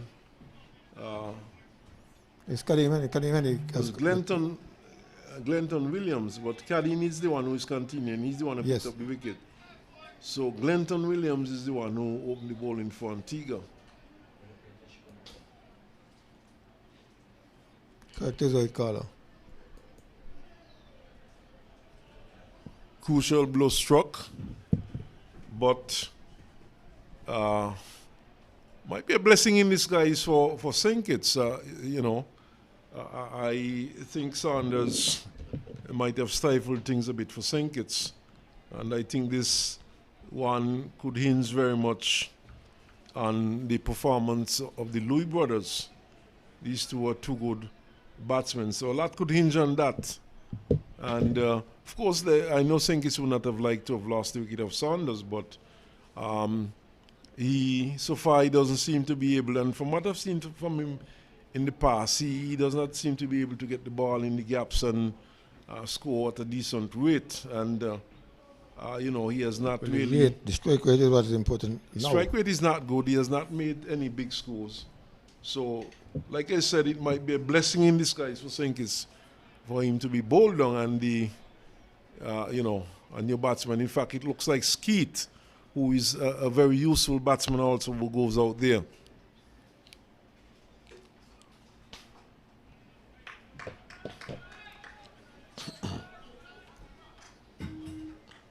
No delivery on that occasion.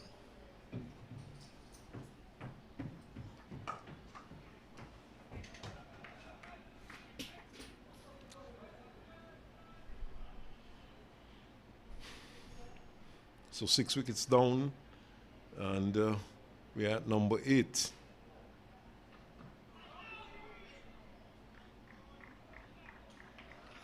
And we are 245.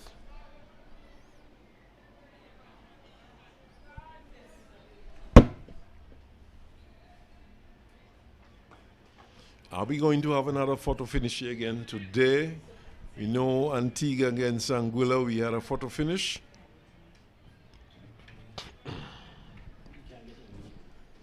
Certainly appears this way.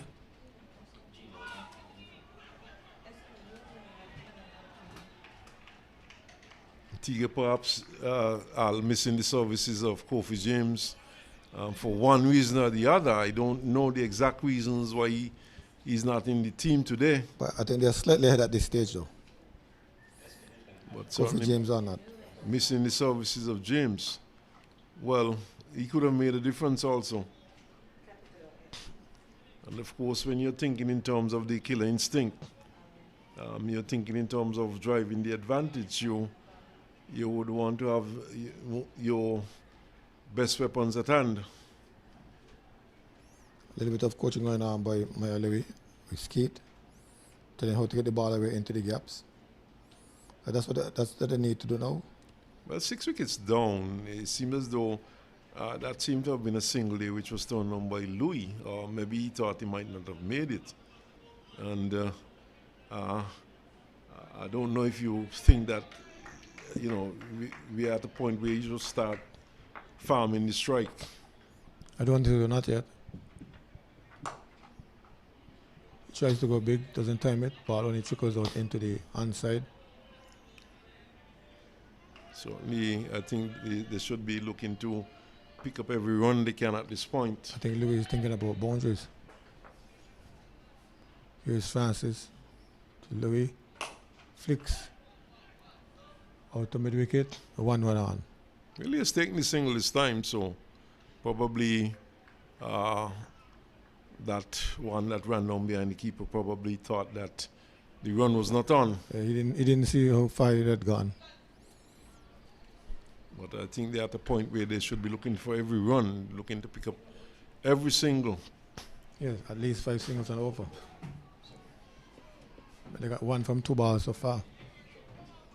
Antigua, though, they have persevered and they've managed to pick up 6 wickets. And this could be a very close one. Skeet not yet able to get away with the ball. Good looking defensive shot. That's not going to hurt Antigua, though.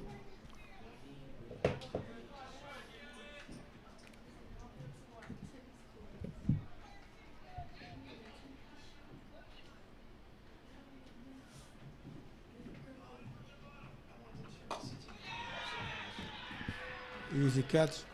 My word, Sankit's really capitulating now. And this is where when you are a batsman and you're in, you should ensure that you do not give it up. Clark giving it up, and I thought so. 1 shot too many. And now Sankit's losing another wicket, 7 wickets down.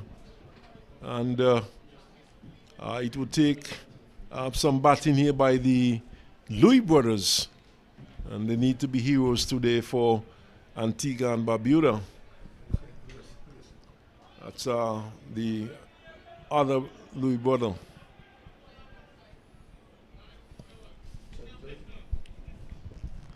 That's, of course, is Jerickson.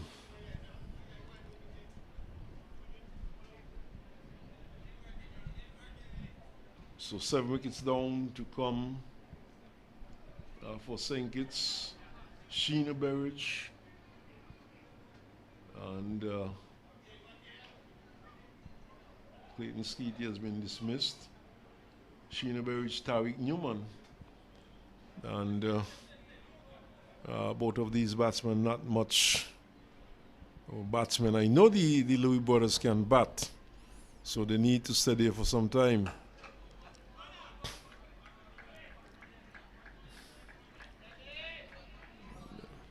.246 for 7. Number 7 and number 9 in. Both Louis. Francis to Akio. Driving down to mid-off, gets 1. Mid-off actually. But there's Joel Anjo.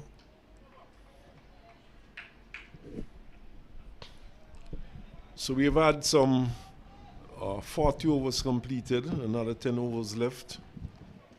It's 7 wickets down for St. Kitts. They're going after 315 to win. And we always felt that this one was going down to the wire. But now the Antiguan team is in ascendancy. It's 247 for 7. And that's another 53 plus 15, another 68 runs needed to win this match. And quite doable. The 2 Louis brothers, they are very capable. Of course, Jeremiah Louis, very experienced. But they would have to take this one a good distance for St. Kitts if they are to win this one. I do not really have much faith in the batting of Tariq Newman and Sheena Berridge. You know, Berridge, of course, a bona fide number 11.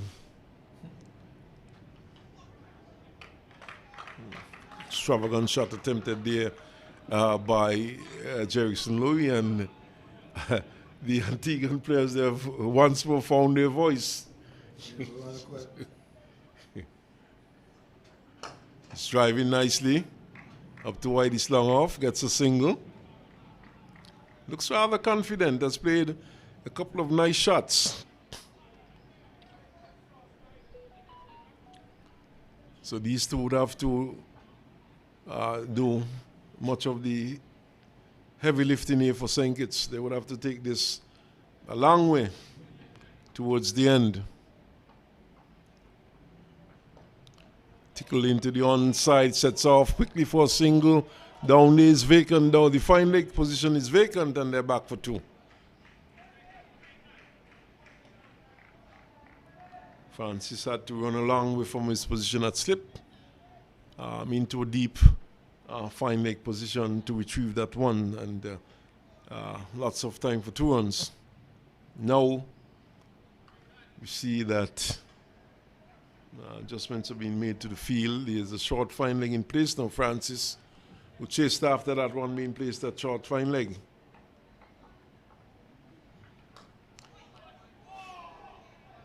No. Louis has to be careful here. There was Louis. One big swing, one big attempted swing. He bottom edged it just past the leg stump. And he needs to be more selective here.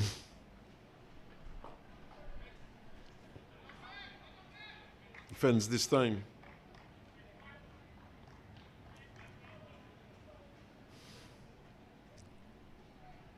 To 56 is the score. To 56 for 7. Plays it to backward point. Overcomes to an end. And Antigua fighting back.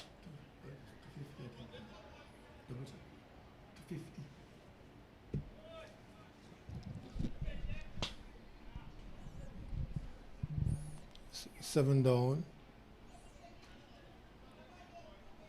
One batsman on 6. The other bowler on 2.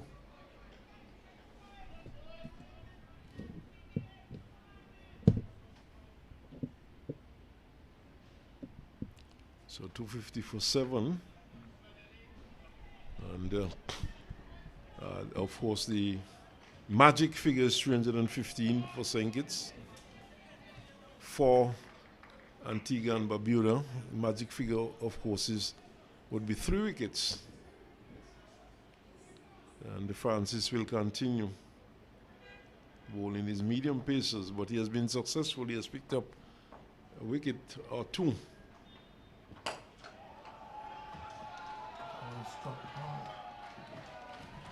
Good shot there by Louis. And this is not Jeremiah Louis, no, Mikael Louis. This is Jerickson Louis. And I told you he could bat. So not over yet by the shouting. Think it's still in with a good chance. Good blow struck. First delivery of the over 6 runs.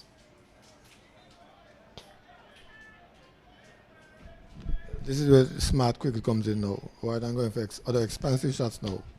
4 or 5 singles and they'll be fine. 4 or 5 singles from the remaining 5 balls. I'll give them 10 or 11 runs for this over.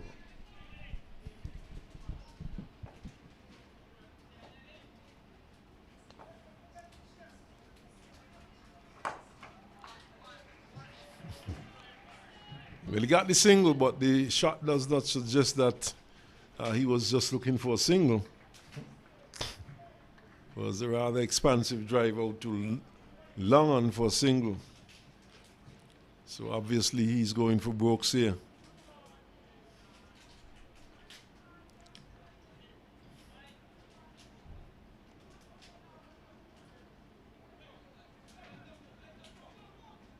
Shadows continue to lengthen.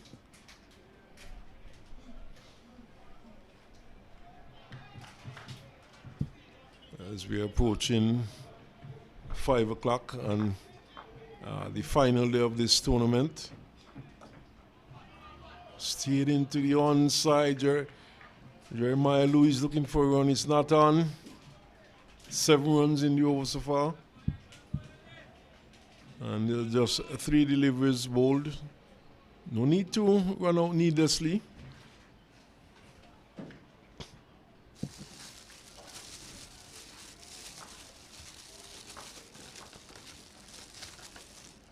Shot Pulled into the onside. Fielder gets there. The ball eludes him, goes into the boundary, 4 runs. It was in the air for some time.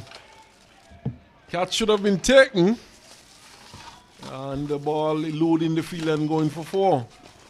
So 4 precious runs here for St. Kitts. And you know, this is why I was advocating that if I was the captain of St. Kitts, I certainly would have sent Jeremiah Louis ahead of Saunders. And Saunders for me would have been batting ahead of Tariq Newman and Sheena Berridge, especially particularly in this situation. Bang back, and the ball breaking the stumps at the far end and perhaps saving 4 runs there for Antigua. The batsman in the end got a single and perhaps saving just some 3 runs. Umpire Geese was moving to save his life, taking evasive action. Actually, he thought the ball had struck him, but didn't realize the ball struck the stumps. So Carl took it on Wednesday evening wearing a helmet in that CPL match in Guyana. He was decked in what looked like either a black or navy blue helmet, really protecting himself. Oh my goodness.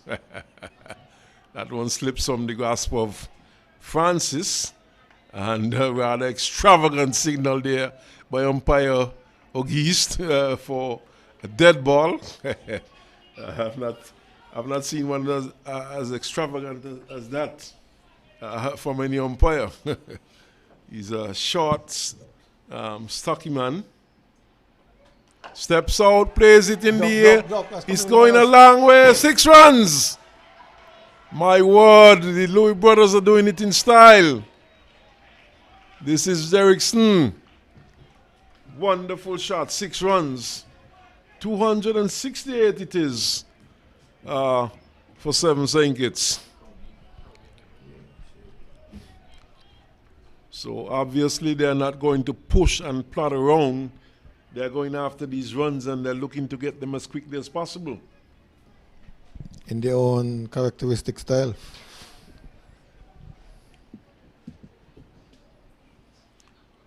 So Derrickson, he has rushed on to 15, and Jeremiah, he's on 7. And Derrickson, of course, came in at number 9.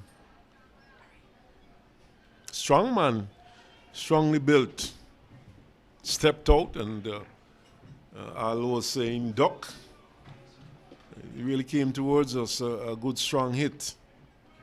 240, 268 it is for 7. This one is driven up to long on. Crowd urging the Louis brothers on. And of course, the Louis brothers, they've become a household name here in St. Kitts. Oh, yes. Having created history.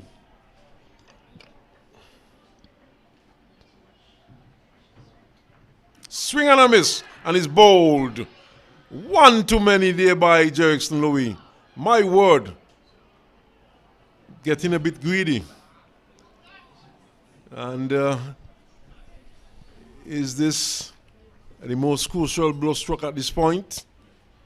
Tariq Newman in next. I do not have too much faith in his batting. 369 for 8.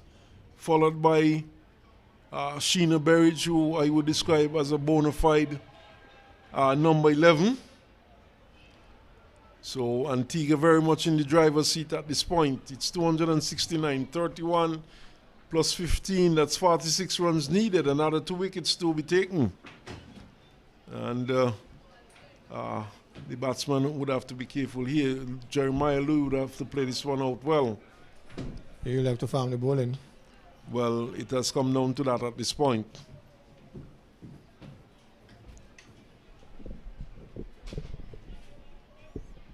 $268 it is. 269 it is for 8, sorry. The Antigua team made 314 for 8.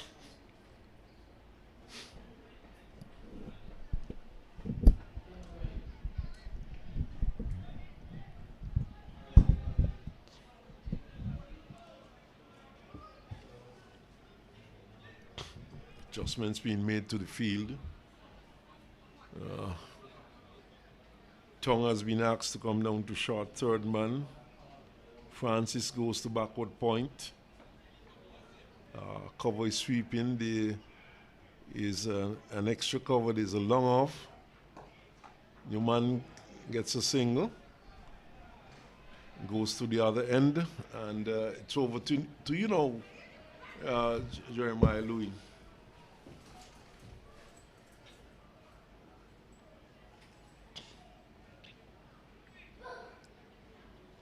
.270 it is. Another 45 runs needed to win St. Kitts. Few more spectators than usual would have come in to see the end of this match.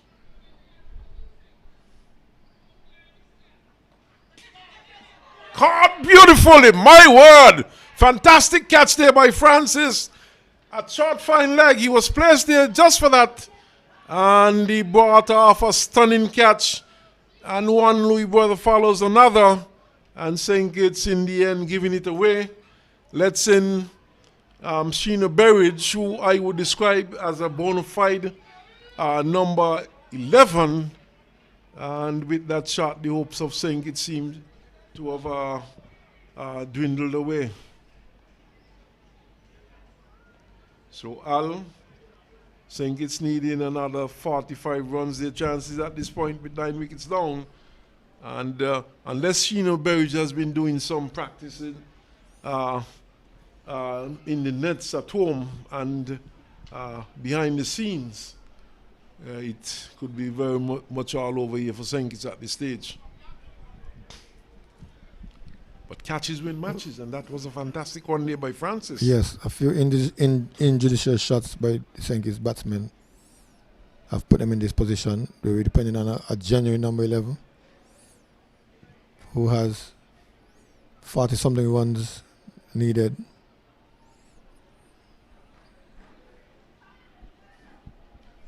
Probably one a ball. Might be just too much for him. Scoreboard pressure. 1 wicket for Antigua. I think Antigua is being rather respectful though. Plays it out to extra cover. This looks good. Suggests the ability to survive. Gets it from the middle, the first one. And he might make me eat my words. He's driving. And Tariq refused the run. In fact, egged on by the crowd and goes for it. No. Oh my word. Tariq is suggesting that he is the batsman out there. I think he was being disrespectful to Sheena. Sheena Berridge. And the crowd. 6.5 dozen. The crowd out there egging him on. I mean, will actually berating Tariq for not going for that run. And in the end, he decided to go for that run. But I think this is going to be a bit of a challenge here for these two batsmen. It's the left arm Spencer who's been brought back from this media center end. And I think this is somewhat of a challenge here for these two. He bowled well. He troubled the top line batsmen. No doubt he'll pose some problems to these tail-enders. But let's see.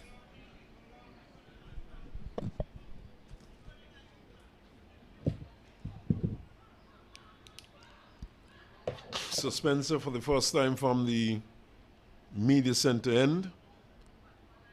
Left arm is going over the wicket. And like I said, some respect here being shown to Sheena Berridge by the Antiguan fielders. There's a third man in place. There's a fine leg in place. Back on the boundary, that is. Cover is sweeping. And there's a square leg back on the boundary. It's also long on in place. And I think Antigua could plug that cover gap and bring the... they could easily bring the man sweeping on the cover boundary into the offside and plug that gap. I don't think we'll see any going out there from the bat of Sheena Berridge, any cover drives going out there. But then, of course, he might make me eat my words. So Antigua probably missing a trick and probably thinking that even though he's number 11 batsman, he probably might be able to get one in that direction. But we'll wait and see. That's a good one. Starting on about off stump and moving further away from Berridge, who's defending. And the ball goes past the edge and goes into the keeper. And no run. So perhaps Antigua missing a trick at this point. Maybe not taking any chances. And I think they could actually plug that offside field, bring the man in from cover, sweeping on the boundary. But obviously they are trying to prevent any fours. A big swipe and a miss outside the off stump by Sheena Berridge. Living up to his calling as a bona fide number 11, and the missing completely, and through it goes to the keeper.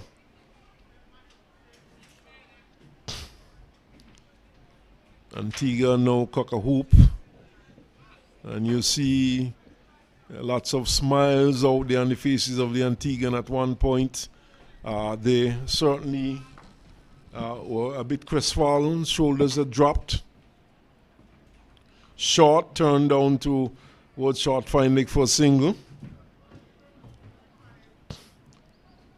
And if I was the Antiguan captain for Berridge, there would not have been any feelers on the boundary. They're treating Berridge like another batsman, that's all. I certainly would have been stopping any singles, and I would have tried to keep him on strike for the duration of the over. Maybe giving him one at the end of the over. Probably they don't know Berridge, that's all. Treating him like a batsman.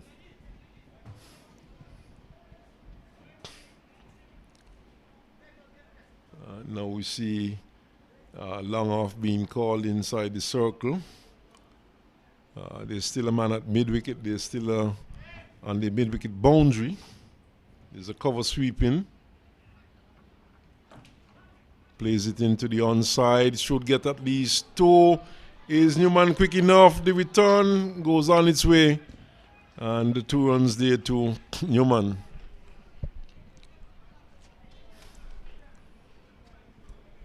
So where are we now? 274, 26 and 15, 41. And we have had some, we're in over number 44, 6 overs after this.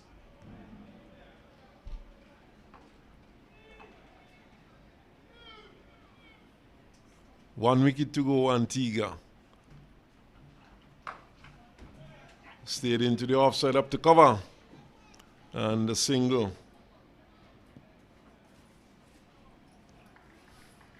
So the over comes to an end. Al, who is your 25 cents on? Antigua, of course. We have it's 40 runs from 30 balls with 2 genuine tail-enders.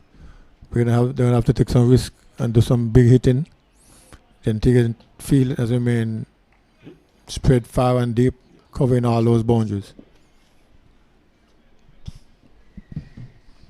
So we have had some 44 overs completed, another 6 overs left. Shadows continue to lengthen. It has been a long day.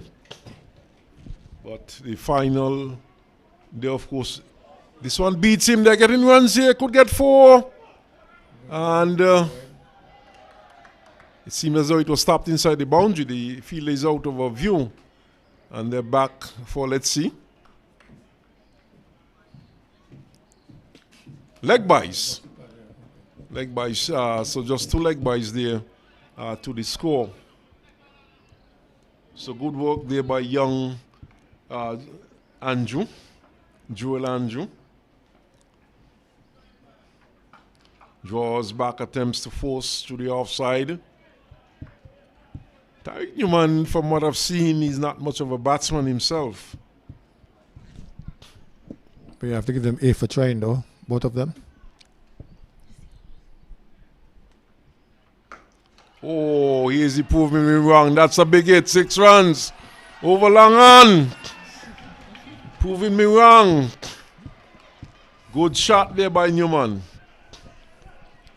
So it's not all over yet, according to the book of Newman. It should point to you. I was looking for a shot like that from Sheena Burridge and then point to Osman. Wonderful shot indeed. Struck And confidently. getting 6. In the air, could be more runs here. And just a single.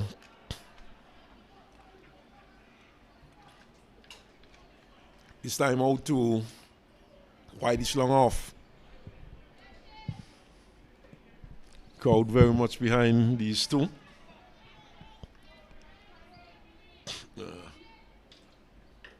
7 useful runs there, 6 and then a single.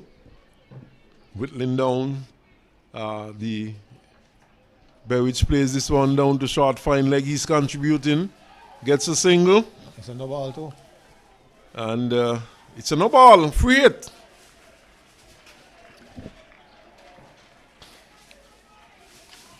So an extra run also. So 2 runs from that delivery.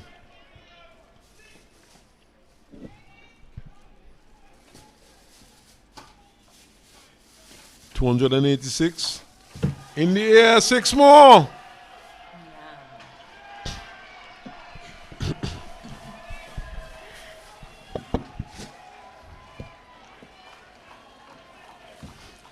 So all in danger of losing is 25 cents. 292. The margin being narrowed considerably with those hefty blows there by Tariq Newman. 292. Another 23 runs needed. And Berridge is getting into it.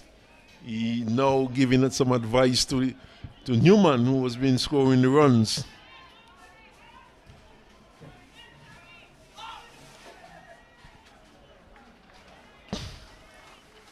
So the over comes to an end.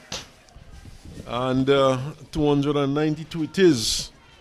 Now for 9. Al, are you still willing to place that 25 cents on Antigua winning? Yes, okay. Yes, still Antigua. 23 is still a long way. And now Sheena Burridge facing. Sheena Berridge certainly has other ideas and certainly seems to be quite willing to lend support to his partner Newman. I think though, let's see, I think though the captain Gore has been missing a trick or two with Berridge. He has placed fielders on the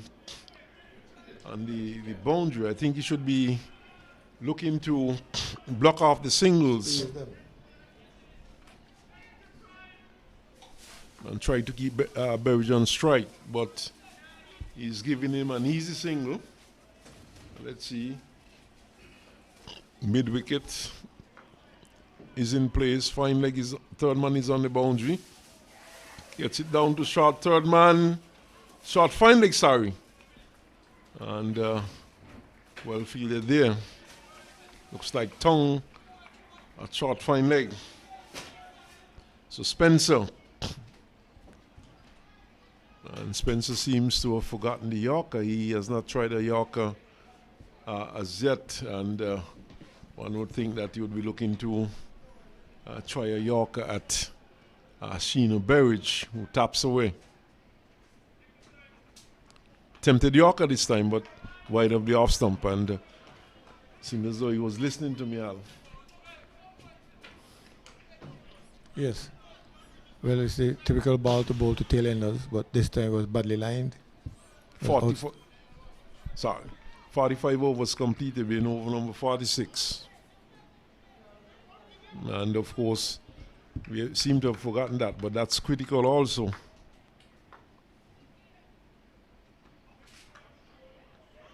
This time he gets the single, just turns it down to short backward square.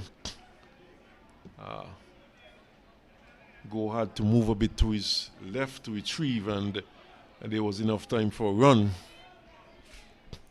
At this stage, it has been a valiant chase by Senke's team to get near to the 300 mark.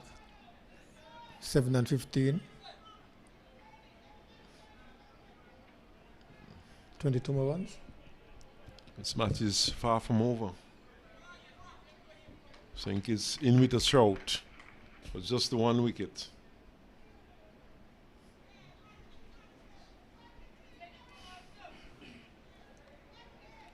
Newman already striking 2 magnificent 6s.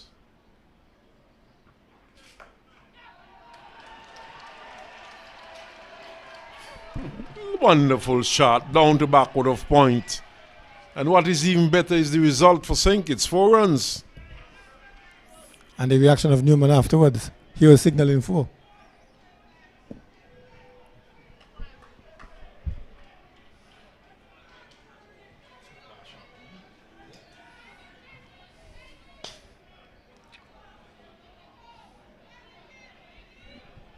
18 more runs needed now. So this match certainly has ebbed and flowed. And right now, it is flowing in the direction of St. Kitts. 18 more runs needed. And 1 wicket. 1 wicket to go. 1 mistake, that's all they're waiting for. Would Antigua win by another 1 run today? I would think it's win by 1 wicket. Antigua win by more runs today. Well, Alice placed that 25 cents on Antigua. I remain neutral. Driving at and missing outside the off stump. So it goes to the keeper Benter.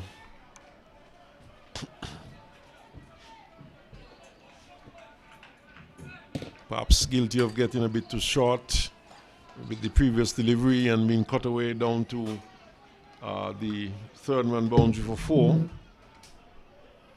And looking to be a bit more fuller, Spencer. You learned the lesson that Tyrone will have a swing at it, anything short.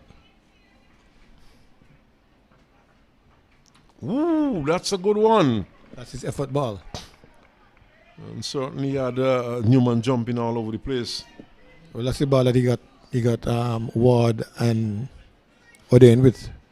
The thing is, they are better batsmen, so they were. But luckily he's a left-handed batsman, so whereas that ball was outside his line off stump.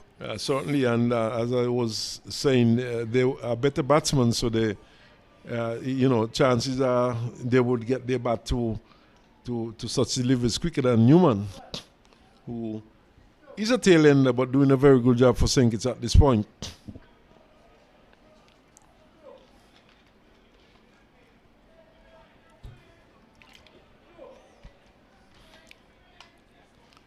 Antigua brings back Francis, and this is where Pittman, for example, would have been critical. Oh yes, to put out the tail enders.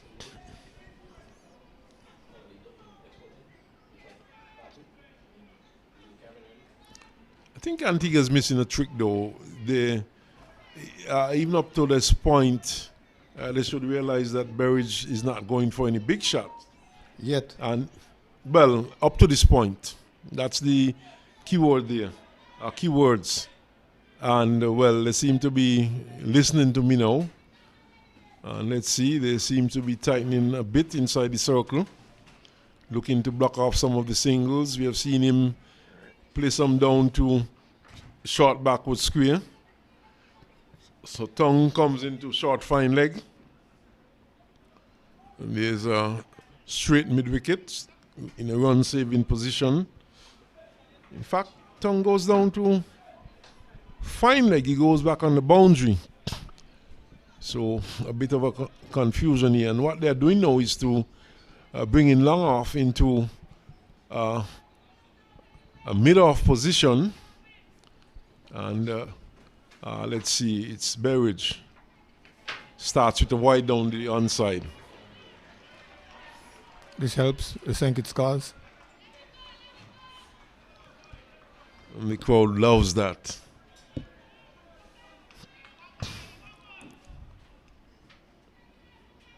Told you this one was going right down to the wire. But you also told me that Berridge is a genuine number 11 batsman. So far, it looked like he's been practicing. Taking on the pad. The peel goes up.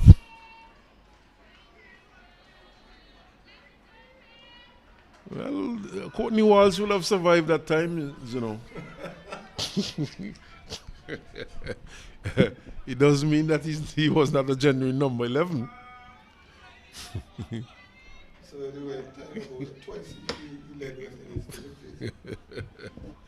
with the bat. Exactly.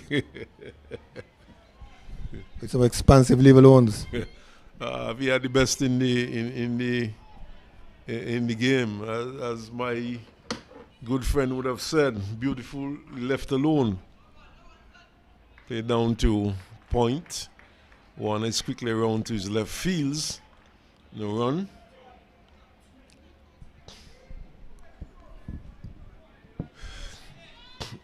But Newman looking to take it home for St. Kitts, 299. Another 16 runs.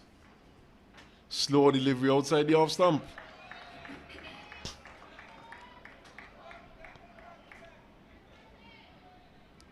What Newman has managed to do also is to reduce the required weight, and those 2 sixes would have made a big difference. Drives up to long off, will get a single.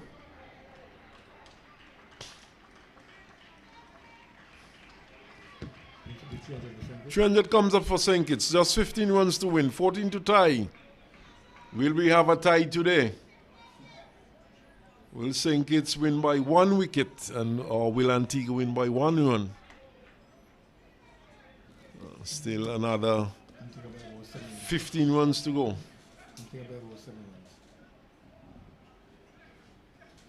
Alice predicting that St. Kitts would lose by 7 runs.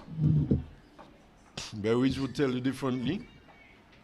Drives nicely up to mid-off.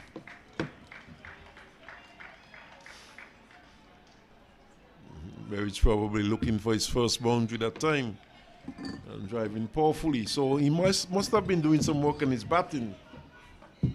Faces. Taking on the pad, the appeal goes up.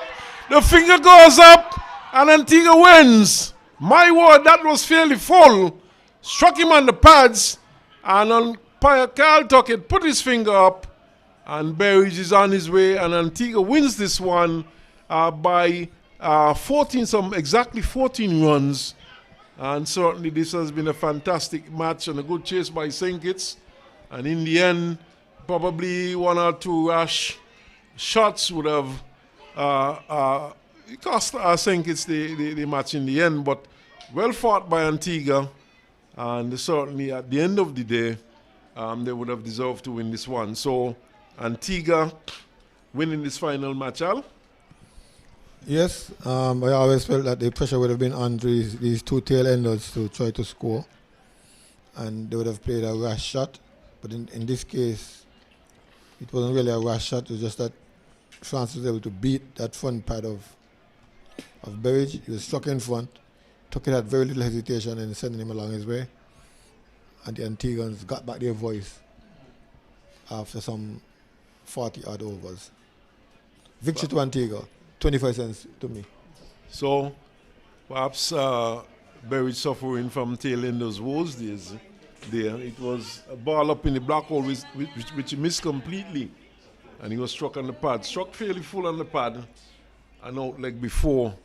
But that brings to an end this match. St. Kitts. And the end of the tournament as well, I was saying. And at the end of the tournament, there was a match at Conway, of course. And I suspect that match would have been completed. But certainly we would have had a short but very good tournament, and I certainly would have enjoyed this tournament thoroughly.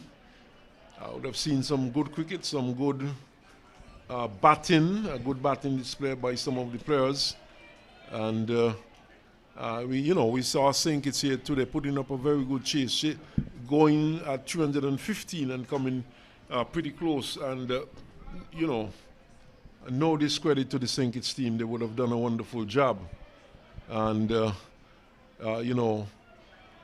we do sign off here. And this is Earl Smitten on behalf of Al Edwards saying it was a pleasure to be here. It was a pleasure to be giving viewers an account of the game. Of course, they would have been looking at this game. And we are grateful and thankful that people like the Andrew Huey could be on hand to bring some Leeward Islands cricket, and people not only in the Leewards and not only in St. Kitts Nevis, of course, but far afield would have been able to see some of this cricket. And so we say kudos to the Leeward Islands Cricket Association for bringing this tournament, and we do hope that going forward we will have a lot more of these tournaments, and of course giving young players an opportunity to showcase their skill. But this is all written from Warner Park saying goodbye and good evening.